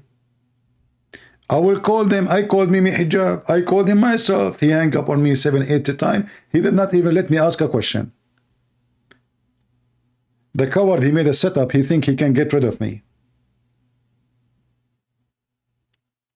But here, they can survive easy. And then they go to a channel, modern day debate. That's deep. It's a modern day debate. And then they bring a guy. Hey everybody, today we're debating Okay, who need you? Why we need a guy in the middle? That means there's no fight. You see all the fight you see in the ring of like boxing. Or, this is not a fight. It's a game. There's rules. And then when somebody almost killed the other person, we separate them. It's a game. Mostly it's fake. So what is the debate? And then he goes speak for 10 minutes, and then I speak for 10 minutes, and then nobody get the answer. What is the answer for what I said? None. Where is the refutation? None. Why? Because we have a modern day debate, and modern debate, the debate is to be stupid. Then we give the mic to the modern day debate. Okay. Go, David. Ron says that if I want to stop people with the insults, I what? I say, hey, I'm going to insult your religion. So I told Muhammad Hijab, if you're going down this road of threatening people's wives. Anyway, this is not our topic. But anyway, I mean, this is how silly all those debate is. This is why they line up to debate opposite prophet. You know, they don't debate. Those are not debaters. Those are doing blah blah. They can do better if they make a short video. They can do better than me actually in short video. I cannot make short video. As an example, this video is a short video of me. It's just 3 hours and 38 minutes, and we are not done. By the time we finish, maybe it's going to be 5 hours. This is short video. So they can do a nice short video, very nice. Me myself, I cannot do. Why? I believe because, you know, you find yourself, you want to cover more issues, and because you have too much knowledge, you find the information keep coming, and the more you mention, the more you notice you need to mention more. In their case, is easier. They can make a nice videos, very, very easy. As an example, this video, I like it from David Wood.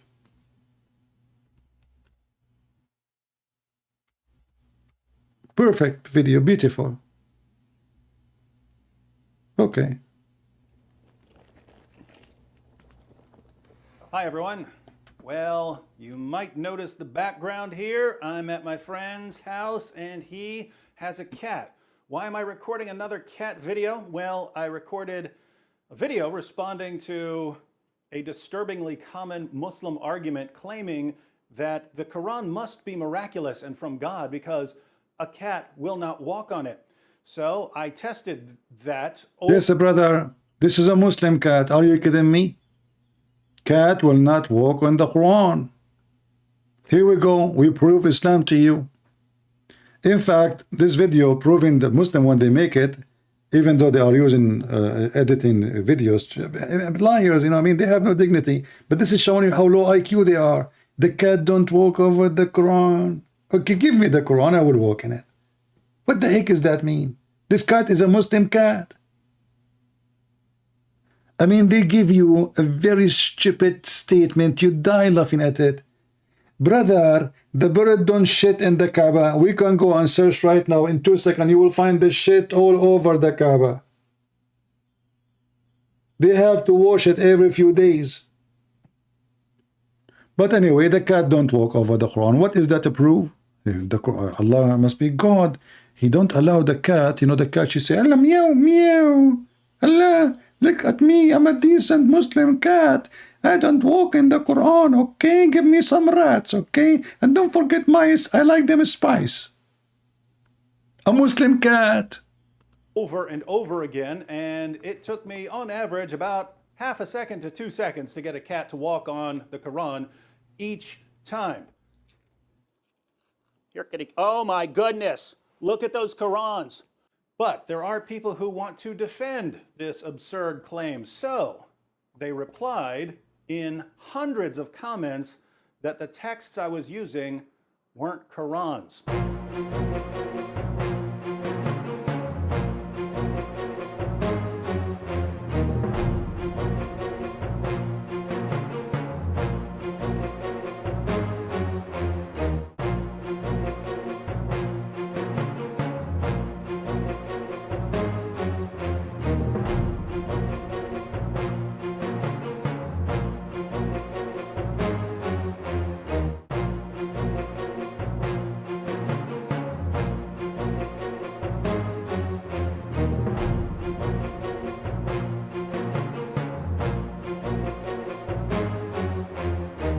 And I have right here the text I was using.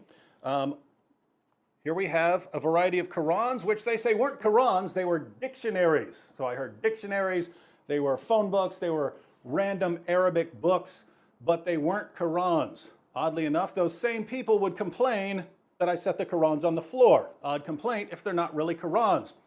But let's go ahead and flip through some of these books to see what they actually are. Notice that it says the Quran. That's odd considering it's just a dictionary. You can zoom in on this and see it in the original video. Guys, did you hear he said zoom in? Did you hear he said zoom in? If this is a real Quran, why is he saying zoom in? Obviously, it's not real Quran. Because if you zoom in, you get too close, and then you cannot see. All of us, we knew, if you get too close to something, you cannot see it. Okay. Put a page of a paper next to your eyes. You cannot read it. He's trying to deceive you, and the more you zoom in, the more you read nothing. You should say the opposite. You should say zoom out. We got him busted. You cannot debate Christian Prince, can you? Arabic text with corresponding English meanings. And what you have here is, you have the English translation over here, and you have the Arabic. This is the full Arabic text of the Quran. You have the entire Quran from Surah 1 all the way to Surah 114, the entire Arabic text of the Quran. Here we also have the Quran. We have the full Arabic text and English translation, some notes and so on. So, Arabic text of the Quran, Arabic text of the Quran, Arabic text of the Quran. First of all, cats, they don't walk on Quran, which is Quran Arabic only. This one is the potato tomato mix up. Are you crazy or what? Cats, they understand that this is not Quran, and now look what happened. They step on the English, not in the Arabic. Crazy. I mean, you see, fabrication. He can't even fabricate, he's fabricating. There's a huge difference between fabricate and fabricate, which means his fabrication is weak from fabrication. He's fabricating. So your fabrication is not working with our fabrication. You better learn how to fabricate, not to how to fabricate. Oh, what the heck is that mean? Just let it go. This is the full Arabic text of the Quran. Here we have the Noble Quran. Odd title for a book that's simply a dictionary. Once again, we have the English text and we have the Arabic text, the full Arabic text of the Quran. And yet, for some reason, it's not a Quran, even though it contains the full Arabic text of the Quran. Full Arabic text of the Quran. Lots of English translation, lots of notes, you have introductions, but you also have the full Arabic text of the Quran. And yet we're told that this isn't the Quran. So basically you have two different kinds of claims. You have one, people saying that these are just dictionaries or some other random texts. I hope you see at least that these are Qurans here. But then we have another claim, which is that if any translation is added, it's no longer the Quran. So if you have the full Arabic text of the Quran and you add a word of translation, suddenly you have just destroyed the Quran. It's no longer the Quran. Now, why is that odd? Well, the word Quran means recitation, right? It's something to be recited. You write it down in the text because that's the text that is to be recited. So if you have the text in Arabic that's to be recited, then you've got the Quran. But according to our friends out there, it's not the Quran if it has an English translation beside it. So notice, if you were to say that you have the entire Arabic text of the Quran memorized, if you went to classes and memorized the entire text of the Quran, if you know the translation for any one of those verses, you don't have the Quran memorized because you've also got another language in your mind. See how silly this is? But I aim to please, my friends, and so we're going to put this to yet another test. Our friends say that these Qurans are not real Qurans because they're not just in Arabic. If they were only in Arabic, then we could actually have ourselves a little test. Well, we're going to go ahead and have a little test here. I have a can of cat food. Remember, that was the original claim. The original claim is that a cat will not walk on a Quran, step on a Quran for food. Stop. The Muslim video use cat food, which is pork. So how in the world this cat is eating pork, yet don't want to step in the Quran? It's just a question. Shouldn't they give the cat, the Muslim cat, halal cat food? We're going to test it. Will a cat step on the Quran to get to some food? Let's test it with some Arabic text. So we have here a variety of Arabic Qurans, and we have some delicious cat food. This cat is already stepping on. You want that? Fake, fake, fake. Hey, look, where's that cat stepping? No. Where's the cat stepping? This What is that? photoshopping. Very disturbed at how quickly that cat stepped on the Quran, and it's currently stepping on multiple Qurans. Okay, how we knew that this cat is not paid by you and she is an ex-Muslim? What is the proof that this cat, before the video, you promised her some nice, yummy mice and some pork and ham and cheese before the video? Question. I think we should question, right? I mean, we know like there's a bribe. Even Hunter Biden and his father are getting $6 million from the Chinese. Now, we can't accuse the Chinese that they are making this cat walk in the Quran, but we can accuse the guy there, David Wood, he keeps saying he likes sausages. So can you imagine what you can make a cat for a one sausage? Just one, She will lick your face. She will dance with her tongue. With her tail. You can make a circus with her. So are you telling me that this cat is a decent cat from a Muslim decent family of cats, and she is from the granddaughters from the cats of the Prophet? No, she is not. The proof, she is black. We know that the Prophet, he liked only white. And this is why this cat is evil. because the Prophet says kill all the black dogs. He did not mention cats because he killed them already. All the black ones. Now we know what is behind this. Wrong with this cat. What's this book? You tell me what this book is. I will tell you what this book is. Are you crazy or what? This is Washington Post Special Edition News. Isn't it this is the same one speaking about the flying carpet of Suleiman? Well, this is talking about Elon Musk. He have a flying carpet in Texas. See, we got them busted so easy. This is not the Quran. Look, it says, Bismillahirrahmanirrahim. In the name of Allah, Elon Musk, you know. It says there, this is not Quran, and it's not in Arabic. This is in Urdu. What is it? Because one comment I see over and over. Okay, look at the text, look at the color. There is no way the Quran, they will have a brown color. They don't like browny stuff. See, we got you busted. Look at this decoration.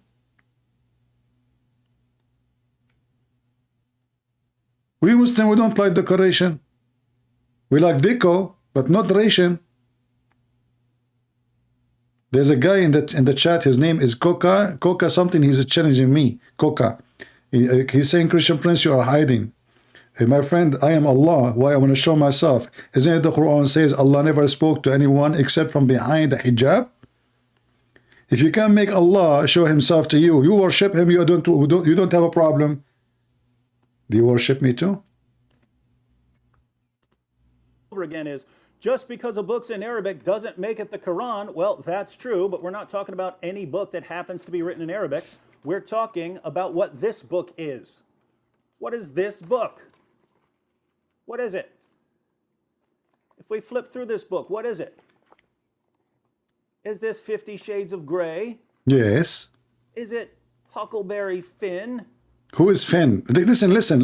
You see when those Christians, they speak dirty? Here we go. He just said Finn. Huckleberry Finn. Why you want to go there? You see, they don't show respect. You know, I mean, very bad language.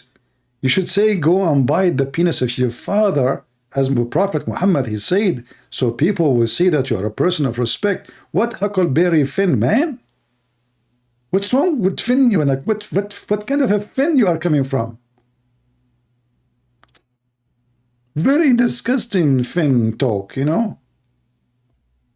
Huckleberry Finn. What is it? Is it The Adventures of Tom Sawyer? Okay, here we go. You see, he got the cat which was in Tom and Jerry cartoon, which is wanted by the Muslims because she did act with the mice. It's a crime in Islam. The mice is enemy of Allah, so this cat is wanted. So now he hire a cat. Did he say Tom? Did you see Tom? Where he got the name from? Tom and Jerry. You know who's Tom, and you know who's Jerry. But we do not know who's Allah. What is this book? How about food that's not fancy at all? What about regular dry cat food? This cat, she is saying to herself, this is my lucky day. She have no idea what they are talking about. Yum, yum, yeah. She is saying, I wish every day they will do this to me, make a video and bring me nice, yummy food, and I will keep eating. Yeah, this cat is like, ooh, ha, ha, ha. You know, what a lucky day, you know. Hey, Muslims, what about you get him busted and take a cat in public? Like you live in England, Muslims, take it to Trafalgar Square, in the middle of the square, and I want you to train the cat. Train the cat. Huh? I think you can train the cat. Come on. And do it in Trafalgar Square and let everybody, and the Christians and the Jews and the Hindus, not at home. Do it in public. Show people, like people will open their mouths. Muslims will open something else. In public, brother, in public. What about you do it in the circus? Regular dry cat food. Come on. Come on. Are you willing to walk? Did you see? He said to her, come on, come on. He is tempting her. At the end of the day, my friends, she's a cat. She's a cat. At the end of the day, he's, come on, come on, come on. See, temptation. So this is not a fair video. What about you wait for the cat? She come by herself. Why you are saying, come on, come on? This cat, she knew now he will beat the cat. The cat said to herself, oh, he said, come on, if he don't come, he will beat me. Like the Muslim men, they beat their wives in chapter 4, verse 34. So she said, okay, you know what? Forgive me, Allah. I will walk in the Quran. He just said to me, come on. You know what will happen next if I don't come on. And now the cat, she is stepping on the Quran. Walk on that Quran. That cat is walking right on the Quran. Wasn't that the claim? Hang on, hang on, hang on. You see, hang on. He's talking to the cat. See, this cat, she speaks English, and she is a family friend. Hang on. Why? Because the cat was moving away from the Quran, so he asked the cat to stay there. Like, hang on. What about you do what you do without speaking to the... And I assure you, he put a Bluetooth in the ear of the cat. Hang on, and the voice will come so loud, the cat will be scared. She don't move, Come on, the voice will come nice, and they will lower the sound. She will say like, and you never know. They might say in English, come on, and they have this Google thing, there's a Google headset, do translation. So he say, come on, and in the language of the cat, it is like, eat mice. Just to tempt the cat. You can go right now and buy the headphones of Google. You can speak in a language, and Google headphone will translate to other language. So they put the Bluetooth in the head of the cat. Look, I can prove it to you. When he moved to the ear, I will show you. Through this book, what is it? Is this 50 Shades of Grey? Is it Huckleberry Finn? Again. What is it? I will tell you what it is. If you tell me what do you have there in the shelves, I got you busted. Is it The Adventures of Tom Sawyer? What is this book? How about food that's not fancy at all? What about regular dry cat food? Regular dry cat food. Come on. Tempt the cat, yeah. Willing to walk on that Quran. That cat is walking right on the Quran. Wasn't that the claim? Hang on. Because people also said that because I had more than one Quran there, that somehow disturbs the Quran. Come here. In fact, the whole rag they are using in the floor is a Quran. Do you see the rag? This is a prayer rag. It's Quran. No, actually, this one, they have 99 names of Allah, which is even more horrible. This cat is walking all over that Quran. That was the exact challenge, ladies and gentlemen. The exact challenge was whether a cat would walk on... Conclusion. The cat, the Muslim video is saying to us, the cat cannot walk in the Quran, but the goat can eat it.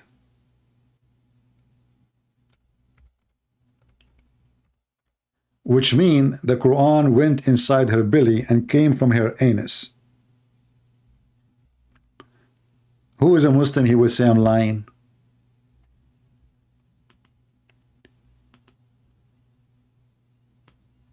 What about you Muslims? Take the Quran and put it in the front of a goat. Just do it for the sake of experiment. I wish, honestly, I wish I have goats or farms close to me. I will do it. Actually, that will give me maybe the best view ever. Hey, listen, who want to volunteer? You don't need to show yourself. You don't need to say anything. Make a video. Send it to me in private. Nobody will know who you are. Put the Quran in Arabic. Don't ask the goat to eat it. Don't give it any command. Just put it there and let us see what the goats will do. And record it. If you can record it, we'll do like 2-3 cameras from every, like from pose from the side, like the goat like chewing, like, and the goat, maybe she flipped the pages with her tongue. That would be so beautiful movies scene, like action. Look at the hadith here. Honestly, if somebody have goats, you want to help me, send me the video in private. I will publish it under my name. The verse of stoning and breastfeeding for adult 10 times. Look at the decent religion, breastfeeding for adult 10 times. I love it. I love it. Especially I'm single now. Man, 10 times. 10 times. Not once. Not twice. Not threes. 10. Every Muslim woman, she have to give you her breast. 10 times. 10 times. Yum, yum, yum. The Muslim women are not allowed to shake hands, but you can hold their boobs and suckle it.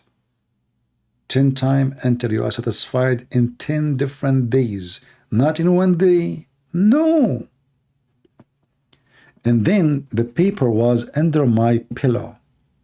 When the Messenger of Allah died, we were preoccupied with his death. A tame sheep came and ate it. And here you see how the story is so suspicious. The cat don't walk in the Quran, but the goat go inside and she ate specific verses. Look. She flipped the Quran with her tongue. Oh, not this verse. Yeah, not this verse, man. Yeah, no. So she skipped many pages of the Quran. And now she started showing the one have to do with fornication, because those goats, they fornicate. I mean, go watch those goats. One male jumping with everybody. Fornication. You are allowed to have 4 goats. Oh, hold on. Did I mention goats? Do you know that the Quran called women goats? Seriously, I'm not joking. Supposedly, this is a Prophet Suleiman and Prophet David and etc. He said, oh Allah, why he have 99 goats and I have 1? What the heck? He have 99 goats? And those are wives? That's deep. The Quran calling women goats, literally. This is not my translation. This is not my translation. You can open the interpretation. Do you see it? This my brother, he had 99 iwis. What iwis mean? Let us see different translation. Yusuf Ali, I don't speak good English, as you know. Let us see Hilali Khan. He is using iwis too. May Allah iwis you. Let us see other person. Why they are not using the word goat like as it is? Why everybody is using the word iwis? Iwi, he have 99 iwis, and I have 1 iwi. Iwi, remember the story when Suleiman, he decided to do his 99 wives, but he forgot to say inshallah. This is what happened to you when you forget to say inshallah. 100.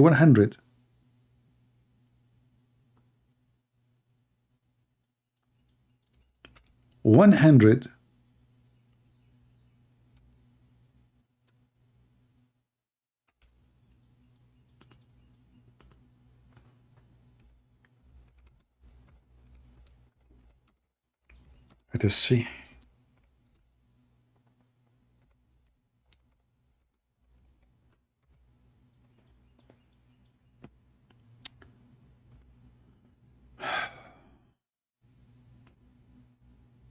Those stories, by the way, they have a great impact on me. And I say to myself, it's my bad luck. why I am not Prophet Suleiman and having sex with 100 women only in one night.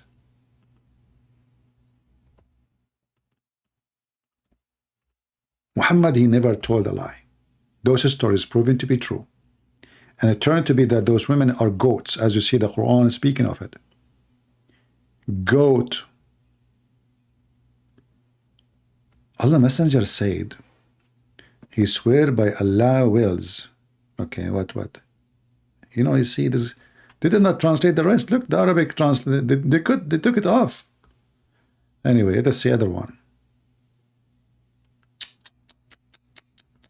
Seriously, this Suleiman, he is something. If you bring this Suleiman to exist today, who in the world will marry any man? All women, they will marry Suleiman. I mean, this guy, he can have sex with you 100 times a day at least. Because he can have, if he can do 100 women, that means he can have sex with you 100 times only. And you know, Suleiman, he sleep. This is during the night time, which means 8 hours, maximum 10 hours. Suleiman, you are so good. 100 women in 8 hours. This person, he was having orgasm every 12 minutes.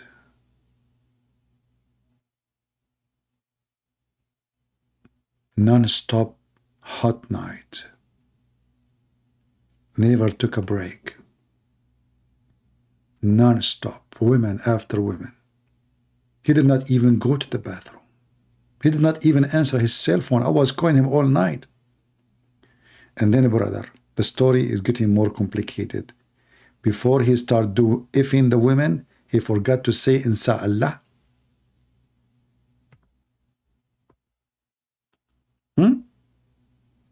Any one of you, he don't look good. Your dad, he forgot to say Inshallah. I mean, come on. Which mean all the Muslims.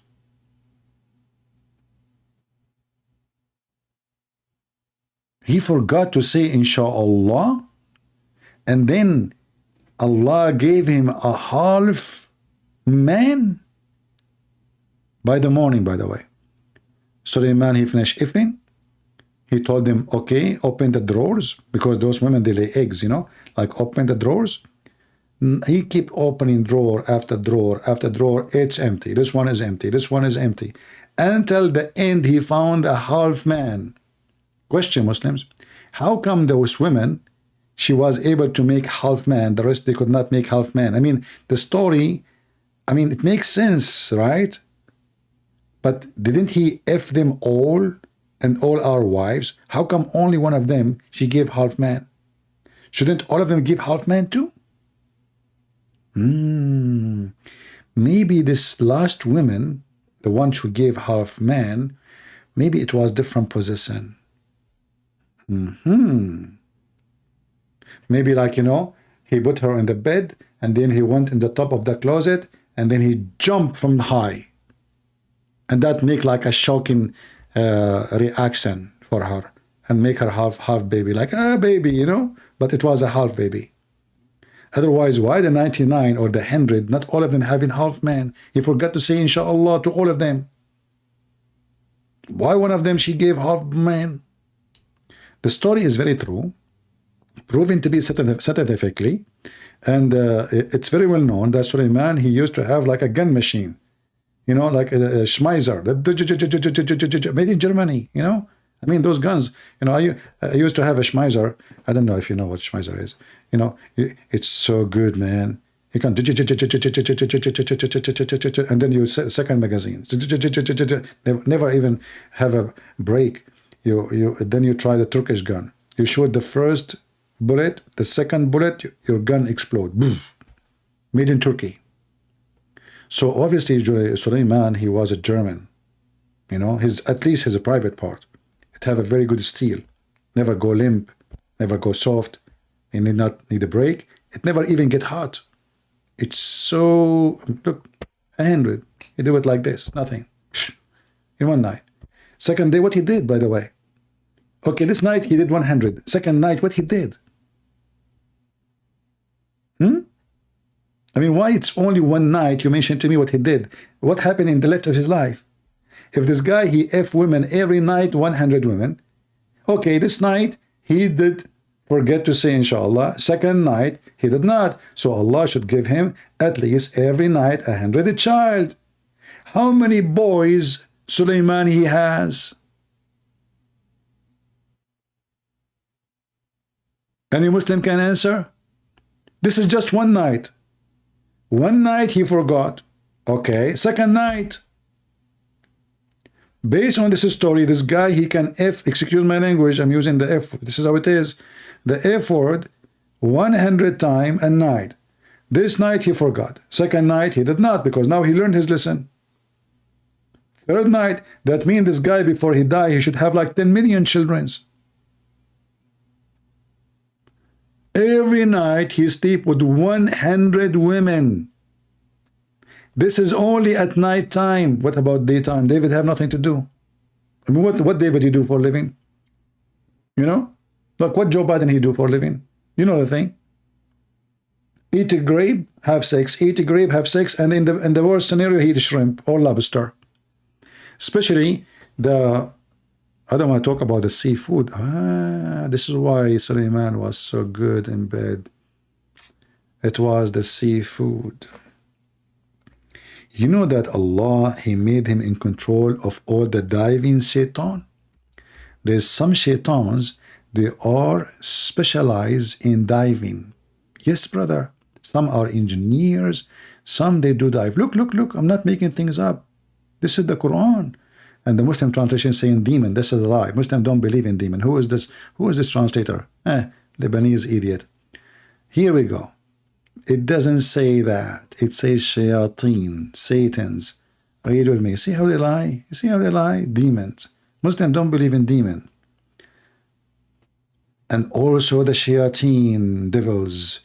From the jinn, including every kind of builder and diver. And now we know why Suleiman, he is so good in bed. He say, hey, divers, get me lobster, big crab. Don't give me a smaller crab. I know you're a crab. Okay? Don't give me a crabby crab. I want really crab. So those divers, they jump in the ocean. They can go really, really deep. They get him all kind of seafood. And now we know, like the phosphor. I assure you that the penis of Suleiman, when he take it in the dark, it is shiny from the phosphor coming from the seafood he eat. His wife, when she see it, oh my Allah, why your penis is so shiny? You forgot that the divers, what they do to me? They bring me all the seafood, phosphor, shiny at night, brilliant at daytime. See? See, senor. And they say to you, Islam is not convincing. And look, the one who disobey Suleiman, and he don't go dive or he run away from building, Suleiman, he put them in jail. Yeah. He put the chains, he put the cuffs around their necks and their, their feet. No kidding. Shaitan, you did not... What the heck is this? Small lobster? You went down for 10 hours and you bring me a bunch of small lobsters. Send him to jail. Put the chains around their neck and their ankles and... Very, very strict prophet of Allah.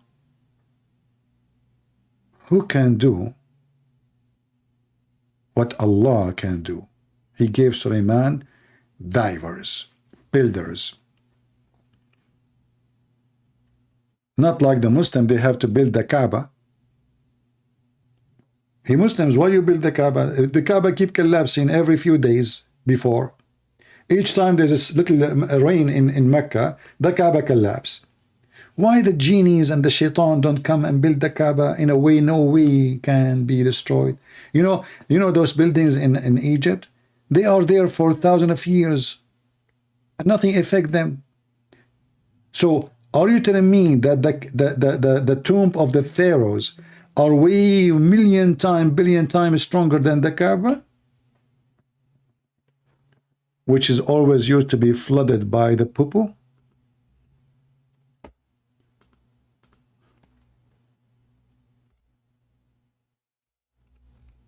One of the easier proof that the Kaaba is not the house of God and Allah is the one who chose the location and they call him God is those pictures.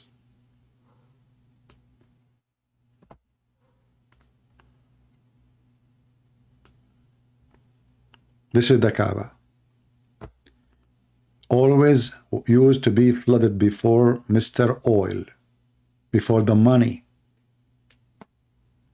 And all the poo-poo in the town of Mecca go down to the lowest part, which is the Kaaba. And look how the Kaaba look unbalanced. Do you see it? Because it's collapsing. Do you see it? The Kaaba look clearly imbalanced. They say to you, this is the house of Allah. Well, you know what? Let us say for the sake of argument, the Kaaba, by mistake, Allah, he made the wrong decision. He put it in the wrong location. Can't Allah fix that and use his command and like he make the ground under the Kaaba, all of it go up? Can't he? So easy. Look, this guy is even swimming. Look, look, look. This is in the beginning of the oil. And actually, even not long after that, the Kaaba was flooded again, even after their oil. And look how dirty, stinky this water is. This is the house of Allah.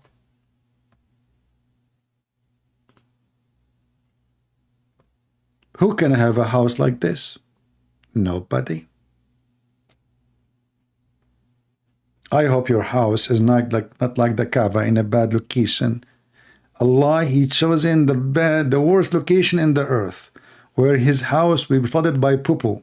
You know, in Mecca there is no sewage, so water of the like in America they call them septic tank, but in the old days it's not like those. It's very savage, traditional hole in the ground. That's it. There's no really, it's not covered. So when there is rain, all the poop will float like cake in the top of the water, and then the water will go all of it to the lowest point, and that is the Mecca, the Kaaba.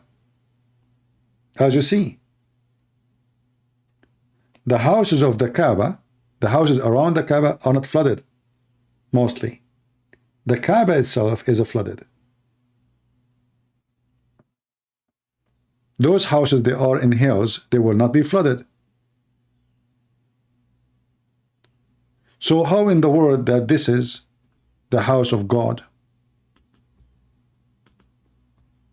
And if you look at the Kaaba before the oil, you ask yourself, where is the marble? How come Allah could not send his angels with marble and the luxury?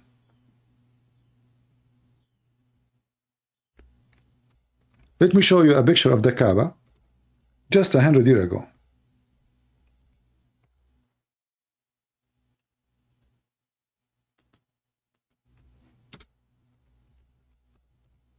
Before the oil is not the same as after the oil. Look at this. This is the Kaaba. This is just 100 years ago. Mecca was empty. There's nobody. Now there is 7 stars hotel. There's a sky, business. After the oil, they start promoting Islam and making advertising to bring people. And now we have airplane and more people are coming. And we build hotels and money is coming like rain to the royal family of Saudi Arabia. Imagine if you can make every human being have to visit Las Vegas. That is the greatest business ever. They have to buy airplane ticket, they have to spend food, they have to rent this is the Kaaba. A very savage place. Look at this. They used even to go with they used to have fence like the fence you have in your house or your farm for horses. This is the Kaaba. This is not long time ago.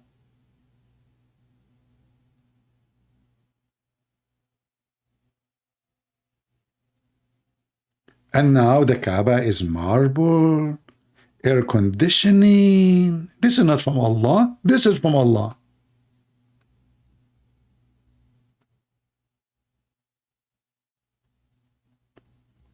And what make it more funny, that Shaitan house and Allah house are in the same town. Let me show you the Shaitan house. Do you want to see it? I know, my video is getting shorter now.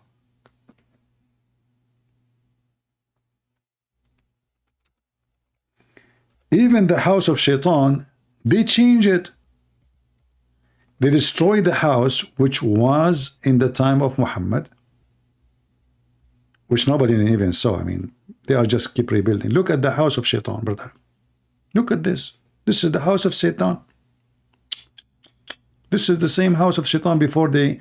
This is another, and the Muslims are throwing rocks. This is not long time ago, because remember, this is when the cameras exist. This is not a drawing. This is a real picture. So this is the house of Shaitan. 100 years ago, it says here 130 years. No, actually, it says here, this is the change of the house of Shaitan through 130 years. Let me see. Hold on. Let me see if I can go to the page to be sure it's a good page to see.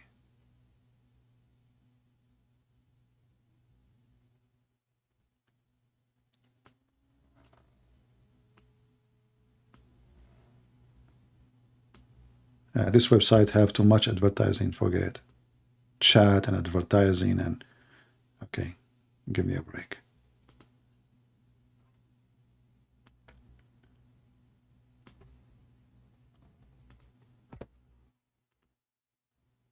This is the same house. Look what happened. Now we have the building around it, and then the house become like a spaceship. Look at this. This is the same house of Shaitan.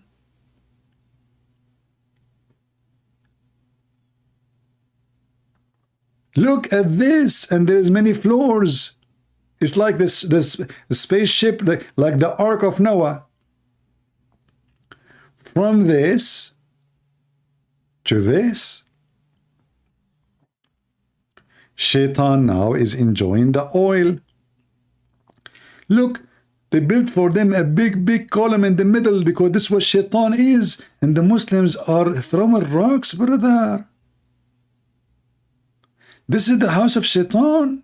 He live in the same town with Allah. They are neighbors. Makes sense. And look how many floors. Like the one you see here is a floor, and the column keep going up because we have many floors now. You can throw the rock from the second floor, third floor, seventh floor. Look at this. Takbir, Allahu Akbar, Shaitan. I hate you. Throw a rock at Shaitan. And look at the floors. Look. Do you see each level? This is levels. It's like a parking lot. And now the Muslims, they want to come and throw rocks. And then there's trucks underneath. They take the rocks and they put them in a specific place so the Muslim, they can grab them again. Self-sustain. Amazing. Look. Brother, the Muslims are coming in cycles to throw the rocks. Look at this. Look at this technology. So they fabricate a new Kaaba. They change the location of the Kaaba. They fabricate a new house of Shaitan. Even they building a hotel in the top of the house of Muhammad.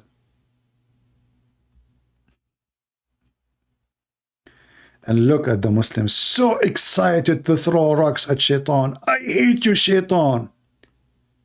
And supposedly Allah is not Shaitan, remember. Look at this guy, how he is. Yeah, I came all the way from Pakistan to throw a rock at you, you devil. I hope I will cause you injury in the head. I hope you open your mouth so my rock will fill in your mouth. Son of Mut'a Shaitan. And the Shaitan is like in pain, like, please stop throwing rocks. When this Hajj will finish, so I can take a break from the rocks and I can put some bandage. What the heck is that? And look at those fools. And look how many columns. All of those is for the rock.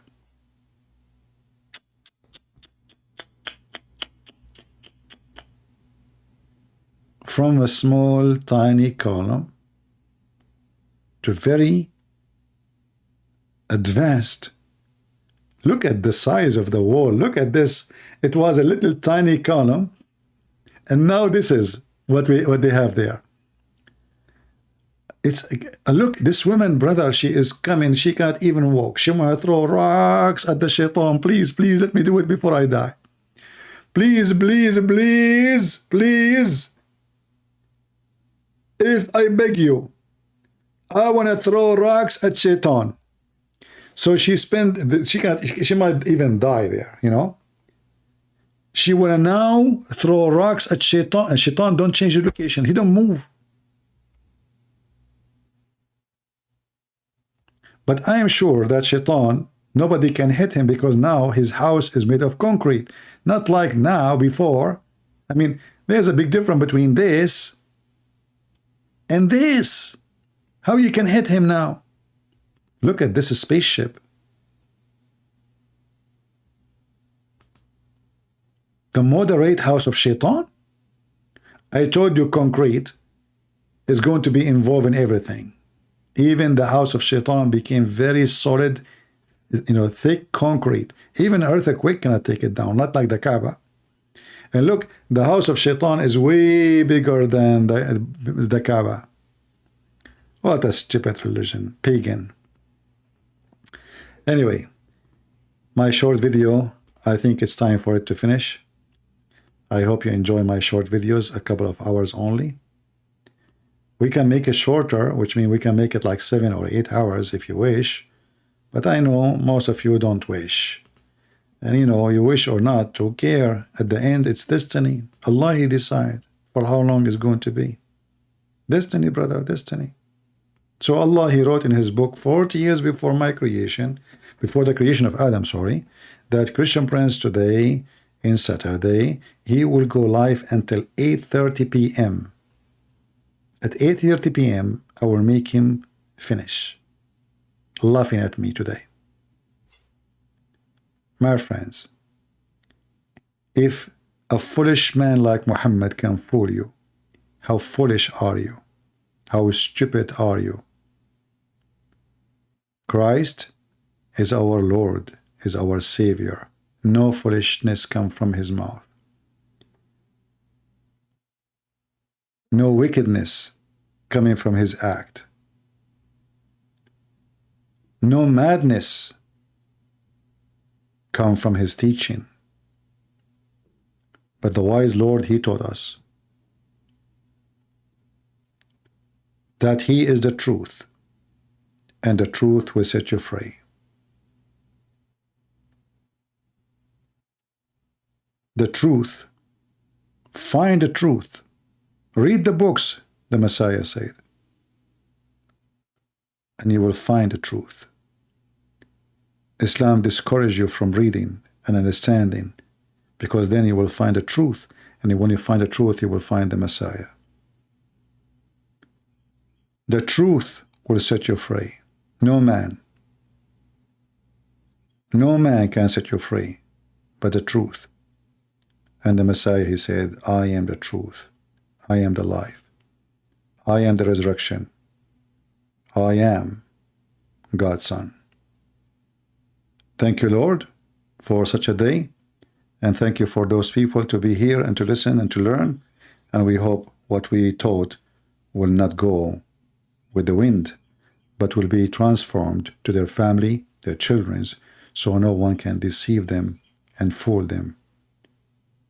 Very, very disturbing to see someone foolish like Muhammad can fool you. And here we are giving you the vaccine against foolishness. Take it or leave it. Christ is Lord. Islam is a fraud, and we prove it every day. See you soon.